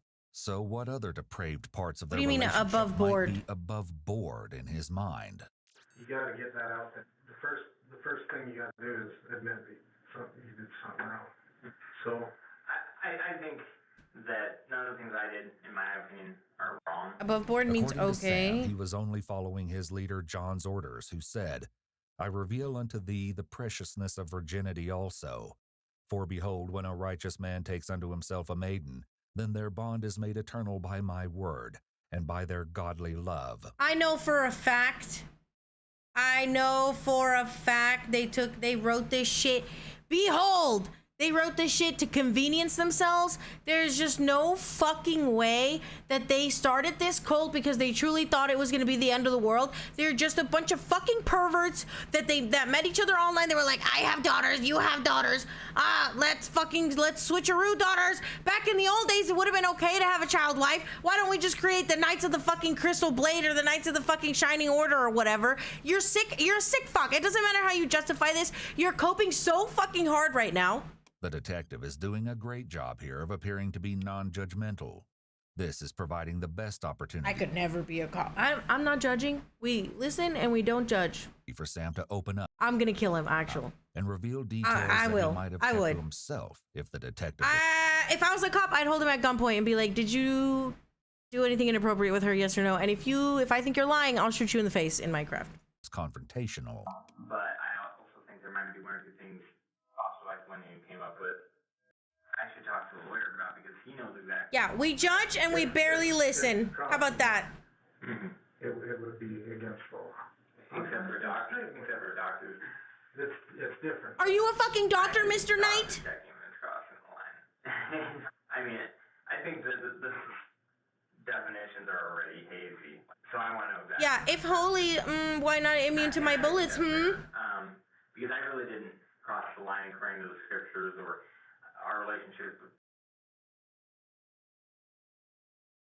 I think I'm gonna write a scripture.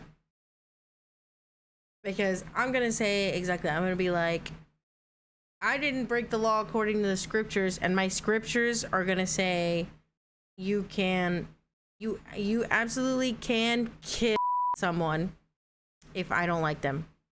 Next, second part of the scripture, you can kill someone if I think they're lying. Okay, I'm writing another scripture that says I can kill someone if they piss me off. You know what I'm saying? According to the scripture, I am allowed to kill someone in Minecraft. Was good. I mean, I just want to know exactly what the law says. So if there is one or two things across the line, or if there isn't, because I had parental permission to do whatever, and it was just for whatever reason, I'd like to know that too. Sam appears to think that John could legally give him permission to check his daughter's hymen. What? Showing how in his mind he and John have all the power and the effect this I'm gonna blow up. I think I'm gonna explode. He's also laughing and joking despite the severity of the Hum sub to topic at hand. KOKOKURUMI. I'm just a girl. I don't need to work, know what I'm saying. Sub to KOKOKURUMI. I'm just a girl. I don't need to work, you know what I'm saying? Mako, I will put my leg up into your ass so far it's gonna hit my hamstrings. Those are not the commandments! Warning signals to the detective. I think we're as above board as we could be. We looked at it from a spiritual standpoint. So any concerns about John as far as like doing other things? Anything with any of the other kids? Oh, other kids?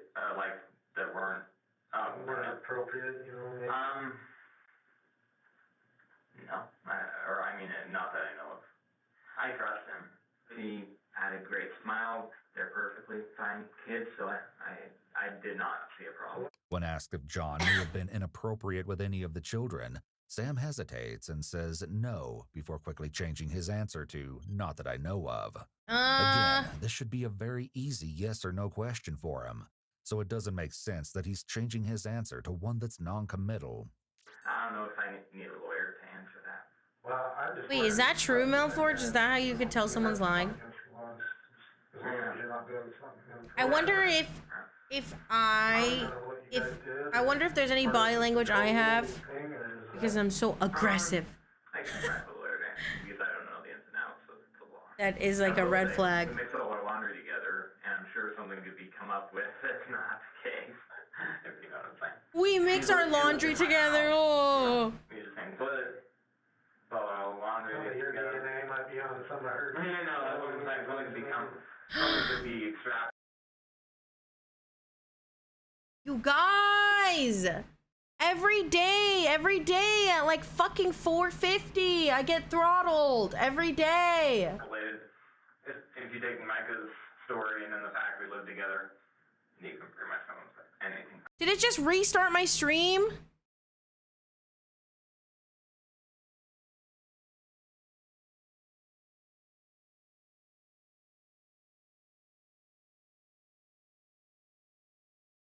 Oh, you guys are scamming. You're scamming! You're scamming! You're scamming! You're scamming! You're scamming! Don't collect more fruit, you fucks! You're scamming! You're scamming! You're scamming! You're scamming! You're scamming! You're scamming! Yeah, get an ad. Yeah, fuck you. Get an ad. I can't scam. Every day around this time they throttle me. Is this a coinky dink, you think? YouTube seems fine. Yeah, see, Flame says YouTube. Yeah, not on YouTube.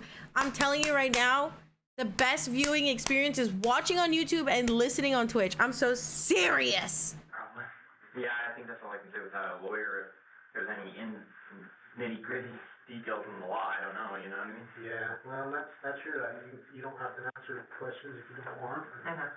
You know, I appreciate you, like I say, talking to me. And, we weren't afraid to give him a hug and a kiss or say goodnight. Is it really behind? Normal, simple things like that. That clearly, if the parent says it's okay, it's legal. But that's probably all I should say. First and foremost, Sam mentioning the laundry once again reinforces the idea that he's trying to preemptively come up with excuses because he knows the police are going to find evidence of on the girls and in the storage containers. Sam also gives the detectives another red flag statement when he makes it sound as though this whole situation was legal because both fathers agreed to it. It's simply not true. If anything illegal was happening between these men and their daughters, then it would still be illegal, regardless if they gave each other permission. Chillingly, the Knights of the Crystal Blade Binder has a passage that reads, "The time is at hand even now when the hearts of the fathers shall begin turning unto the children, and the hearts of the children shall begin turning unto the fathers." how do you know when it is time to consummate? I don't want to hear it. I don't want to hear you. I'm gonna pull his hair out. Disgusting. I'm so mad. I'm so mad. I'm giving myself another headache. Lock him up. But I won't say that I wouldn't have waited until at least 18. I know some states it's like 16 if the parent agrees or something, but I don't know. You know, the legal mumbo jumbo. But I didn't start the agreement with the intention of breaking any laws. Free fruits again. Man, Auto-son, stop. You're scamming. Like as in not attracted to her? Yeah. There's, you know what I mean, but you're out. Yeah, lions at the zoo gotta eat. That's maybe part of being out. The legal mumbo jumbo. When you look at, bro, you committed an actual fucking crime. you think, oh, they look. Look at K, come in. Sam admits here that he was Stop attracted to an scamming. 8-year-old girl, and he seems to have no idea how wrong this is. Bash his brains in Minecraft. Do it. Do it. Is that illegal? Yes, that's illegal. Sam seems to have no empathy for how his and John's actions have traumatized the children. His failing to understand the simple questions asked regarding his attractions is an indication of deception, because he may be trying to buy himself extra time to consider what his response should be. Notice how he also reworded the questions to make it more socially acceptable to say yes. This was likely a deliberate attempt to avoid answering whether he was attracted to her or not. Telling a direct lie is very stressful, so individuals who are being deceptive will often try to evade the question. Bro, what the fuck? Have the other kids been betrothed to anybody? Not really. There was one idea in the future that didn't pan out. Somebody else that kind of believes what you guys believe in? Well, there was a guy, I don't know if he wants to be implicated by now, but he came around and he showed interest in the future. That is, you know, like, we'd make an agreement in the future. And then he decided he wasn't sure about it, so he did it, you know.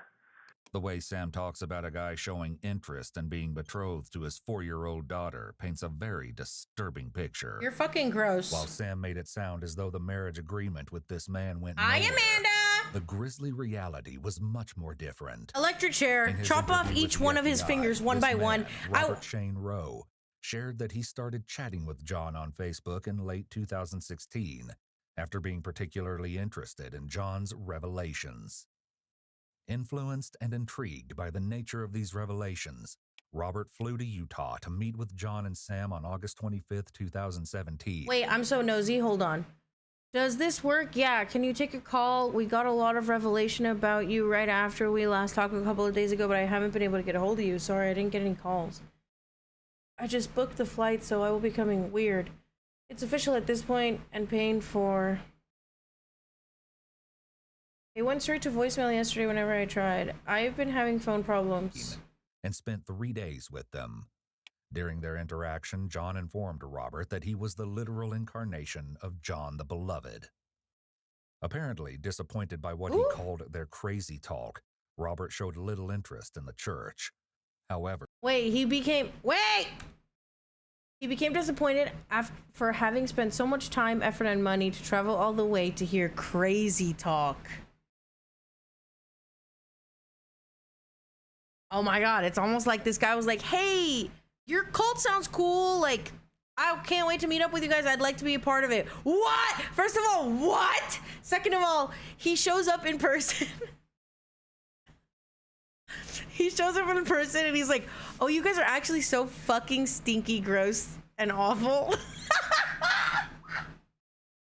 Hey, he probably showed up in person and got a whiff. He got a whiff of one of those guys and was like, I'm out of here. I'm out of here. Talk, Robert showed little interest in the church. However, the atmosphere changed drastically when both men threatened to take his life if he disclosed sensitive information to anyone. He further revealed how both John and Sam planned to lure their legal wives, including Micah, into the wilderness and shoot them as they were trying to impede their access to the children. He shared that John and Sam forcefully baptized him into their church and offered a child bride, John's youngest daughter, to him. They asked him to check his bride's hymen to determine her purity. Dude, my fucking stream just crashed. Spend the night with her. He swore that he never touched the child, returned to California the following morning, and never spoke with the duo again. If the Lord cuts you off, wait. If the Lord cuts you off, it's because you chose to cut him off first. This is the last time we will attempt to contact you. If you have a change of heart, please contact us. We love you.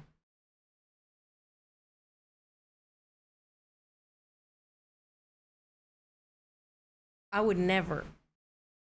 Listen to me. If the Lord, cuts you off, it's because fuck you and everything you do. Not because you cut me off. Absolutely not. If the Lord cuts you off, it's because fuck you, you're not welcome here. It's no, we love you, nothing. No, you guys, this is a bitch cult. This cult is, yeah, exactly. This cult is pussy made. Returned to California the following morning and never spoke with the duo again. While there are certain questions Sam has avoided, the detective has been able to gather crucial information about the case, much of which leads to the conclusion it's that not John unconditional and love. Sam isolated their children in the middle of nowhere so that they could take advantage of them. Maybe you should have called the fucking cops. The only people who could confidently point a finger at the two men and say exactly what happened behind closed doors would be John and Sam's daughters. However, getting information from the children, as explained by one of the detectives, isn't as easy as just asking them what happened. It's just really sad. They're brainwashed. You possibly would consider re-interviewing the one person who's the plethora of information and willing to talk about anything, and that's, he just didn't ask the right questions. He knows everything. Okay. But we were informed by the girl that, the blonde there at the Justice Center, she told us that probably would get thrown out. What? Well, I can call the prosecutor. Here's the problem that we have run into in the past. Sometimes if we conduct multiple interviews, from a defense standpoint, it makes us look like we're just continuing to ask the child question after question after question until we get the answers we're looking for. Oh. The whole purpose of what we call a FIT, it's a forensic interview technique, is to be very open with the child, and if the child's ready to talk, and we ask all the right questions, it's just a matter of are they willing to tell us at that time. Did you ask him about himself or about his sister? I asked him about everything that I remember. Oh, okay. And we give them the opportunity to tell us without us leading them. And it's really, it's a good technique that helps us stay away from defense attorneys, because defense attorneys are always looking at, well, the cop. Also, kids are really easy to guide into giving you an answer. You know what I'm saying? Like, it's really hard for you, for a kid, for you to be like, but tell me what you, what, they always think they're going to get in trouble. It would be my recommendations at this point, maybe, that if we have to drive this, maybe give it a month, and then we could come up and re-interview him. Okay.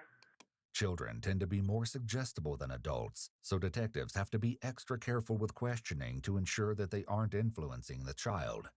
If they bring the child in for questioning a second time, it could lead the child to believe they gave the wrong answers the first time, so they need to answer differently in an attempt to please the adults. It can also be re-traumatizing to do a repeat interview. On the other hand, it's possible that a second interview with the same detective could allow the child to feel more comfortable and therefore be more willing to open up, as they have already built up some rapport. I should work for the FBI. Detectives also have some words of advice in case the children decide to open up to their mother. You just be a listener. Make sure she's seeing a counselor or somebody that she can divulge this information to. Then we can use that as evidence. Okay? If it's something that you talk to her about and extract from her, then, give her more details than she would already be subjected to, then it's going to be hard for us to say, this is what happened then. Well, let's take this a step further. So let's just say you move and she wants to talk about this. Children will talk when they're ready. Your children are not ready to talk to me or anybody else. We traded up interviewers today. We went from male to female, back and forth. But when they are ready, if and when, and you can have the same thing at Children's Justice Center, do a courtesy interview for us and send that to us.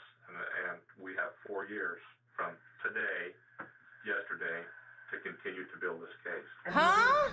Although it took some time, eventually the 4 girls opened up about what they had been subjected to. No. It was revealed that not only had the 2 oldest girls been la, betrothed, la, la. No, we have to know. Younger girls, both 4 years old, were also betrothed to their own fathers. Their own father!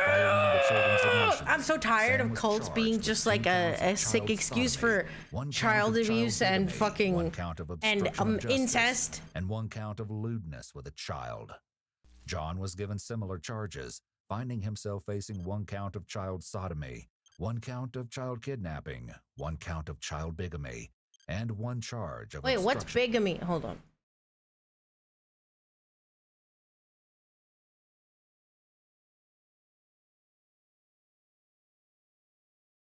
Is when someone is married to more than one person at the same time, total multitasking in the love department, my lady. Of justice. Multiple Has anyone wives. threatened or coerced you into entering into an agreement with the state in this case? I'm not in any illegal manner now.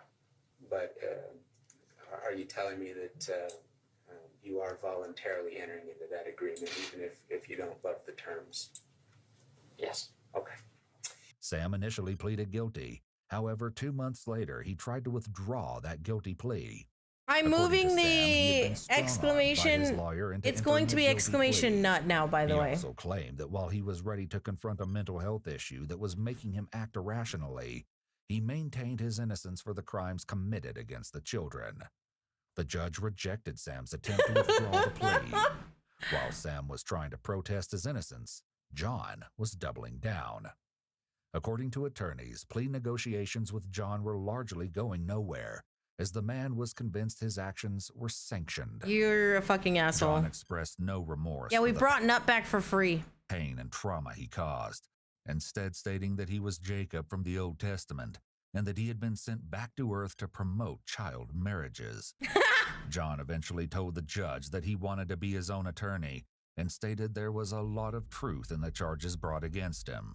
No takesies After making backsies. his admission of guilt in court, seemingly accidentally, he eventually pleaded guilty to the charges.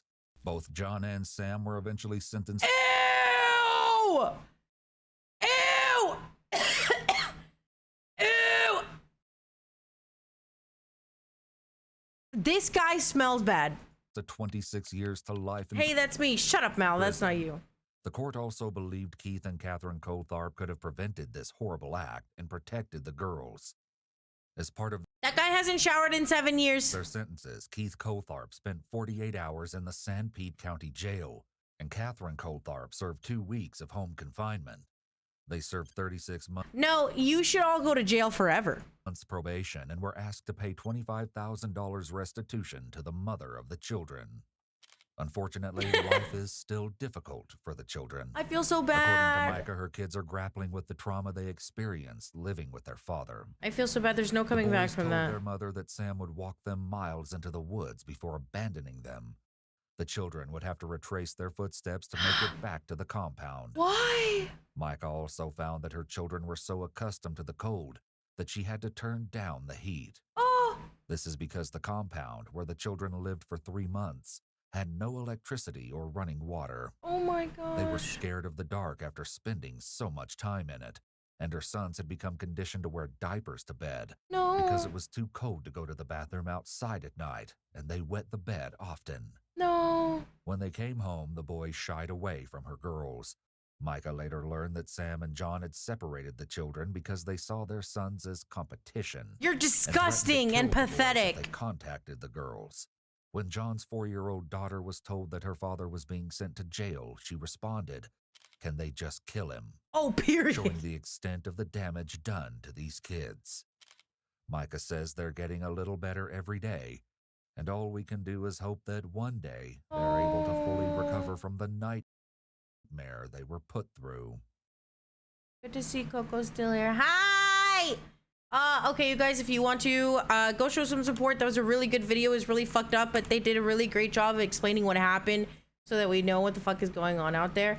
That's really, really sad and messed up that they started a fucking cult just so that they could molest their fucking own children. What is wrong with them? I can't believe that. Those kids are resilient. I'm so sad because there is no coming back from that. Like, their lives are changed forever and ever and ever and ever. And I hope to God that their mother gets like government assistance or something to be able to stay home with them, because I can't imagine her having to work and entrust her children with other strangers that could potentially fuck them up even more. I'd never leave my kid's side. When did this happen? I don't know. Let me click this video and see.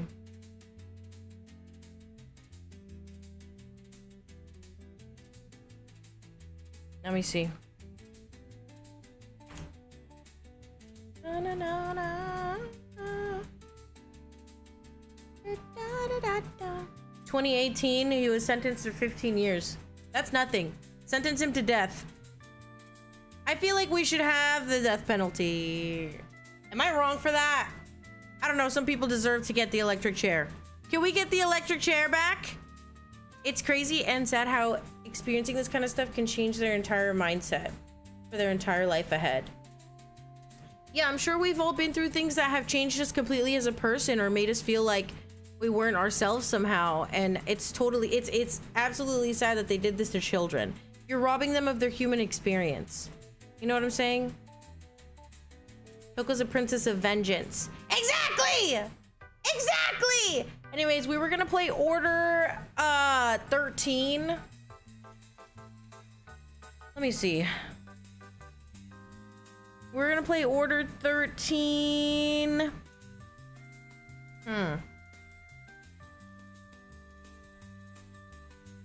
Let me boot it up.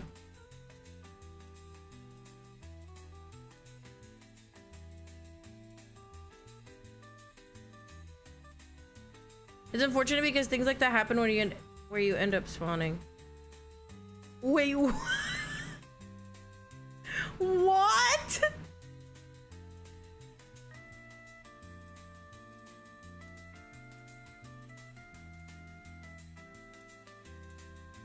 Two-hour yap and 2-hour true crime. Oh yeah, how long we've been streaming? It's been like 4 or 5 hours. No rerolls, sadly. Wait, is it not Order 12? Is it Order 12? No, you lied. It's Order 13. Don't fucking play with me, bitch. I'm easily confused.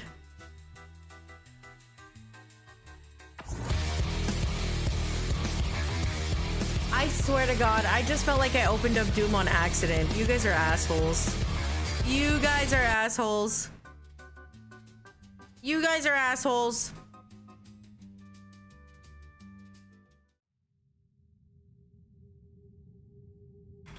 All right, Order 13.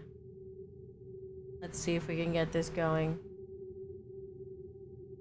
I think I need to be smaller.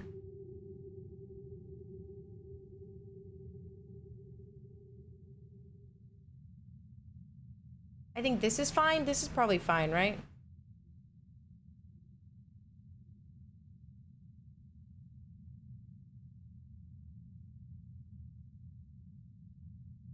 Because this is too big, right?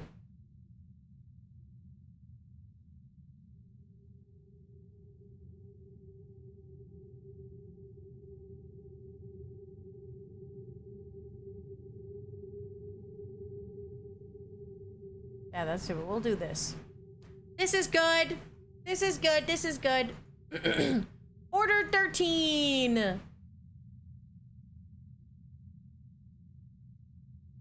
Can you guys hear anything? I don't. Oh. I hear it. Oh, okay.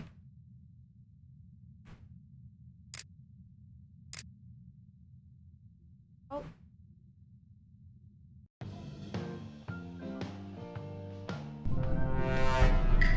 You son of a bitch. Leave me alone.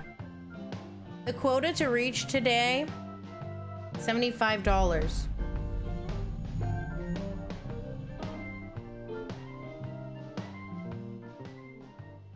I have a kitty cat.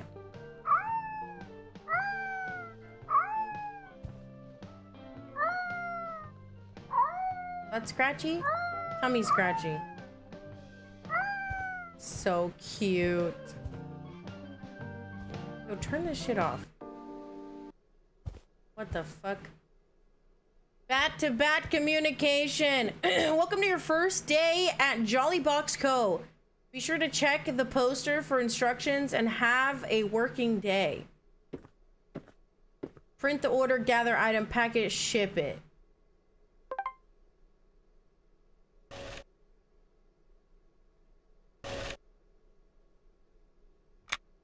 Print the order, gather the item.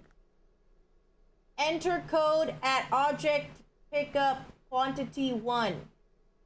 WHE104. Payment at the end of the day. Complete the quota and then go to bed. I hate this job. Pack this stuff. Screw this warehouse. Keep cat happy. Don't leave this stinker alone for long or else. Okay. WH.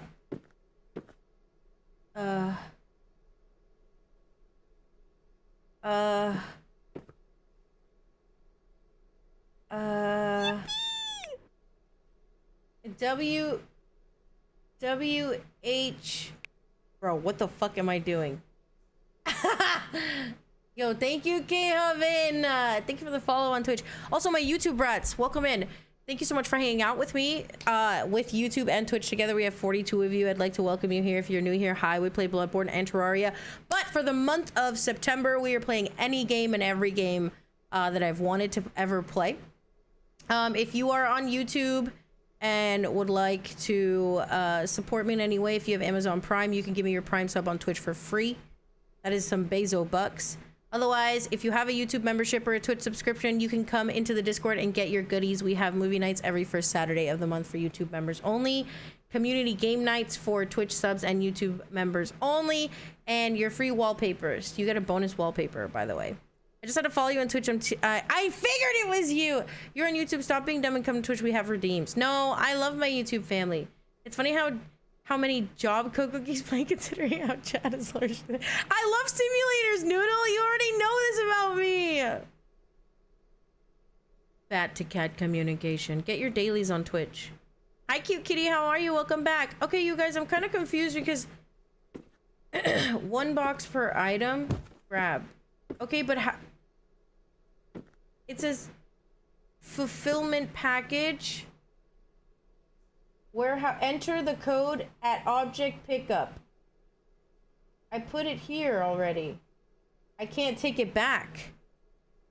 I don't get it. I am confused. MDK, you're so right. I'm so sorry. You're so right. Payment at the end of the day. Add protection. Close box. Add tape. Ship it. Daily quota reached. Wallet, 20 bucks.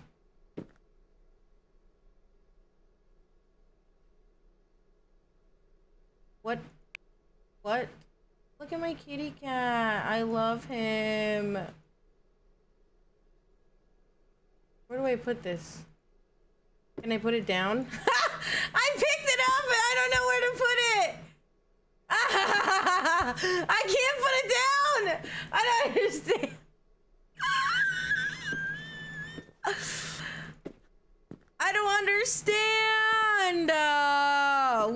press, and I'm pressing both my mouse buttons. Oh, we're playing this again on Monday. Oh, I can already tell. I don't get it. F. Oh. I have keys, KoKo. Oh! The warehouse. F. Warehouse, WHE104.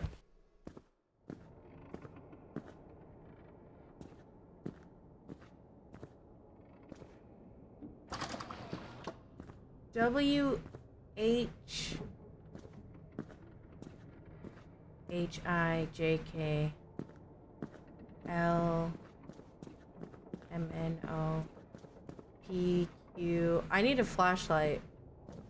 RS TUVW 010 E1 WH E104 WW, that's W WX WH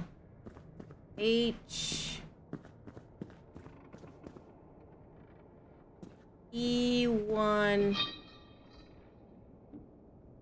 Oh, wait, it's E1. What was that sound? Ah!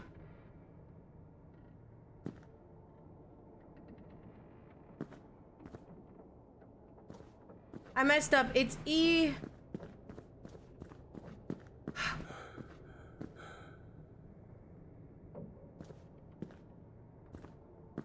I just came from there.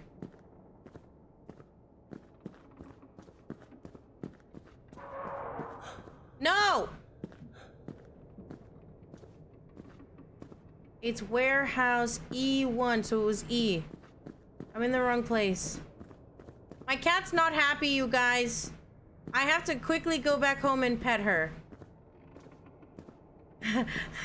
I'll play the game from in here. Hi. Oh! Kitty!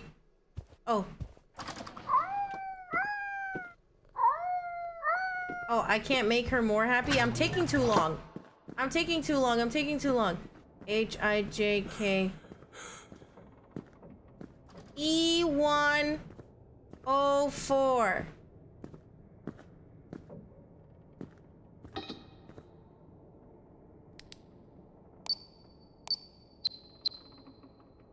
Bitch, what the fuck? I need to take this. WHE1.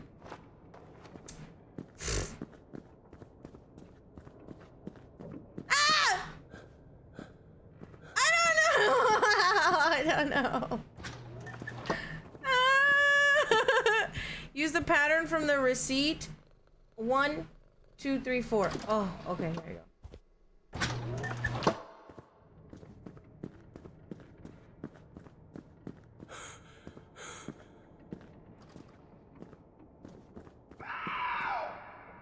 I'm not looking. What the fuck? That's none of my business. Oh.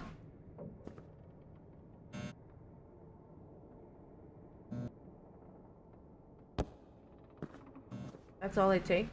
Just one? Ah! Oh, I don't know what that's none of my business. That's none of my business. That's none of my business. It's an Uma! It's an Uma Musume for all I know. It's an Uma Musume for all I know. Quantity 1. Put it in the box. Close the fucking door!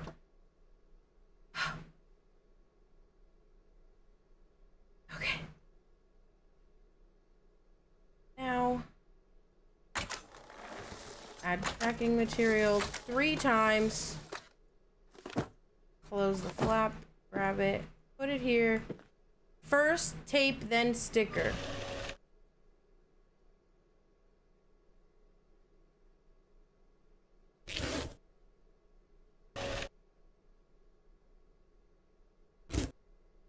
KoKo year being throttles. I am. Fuck.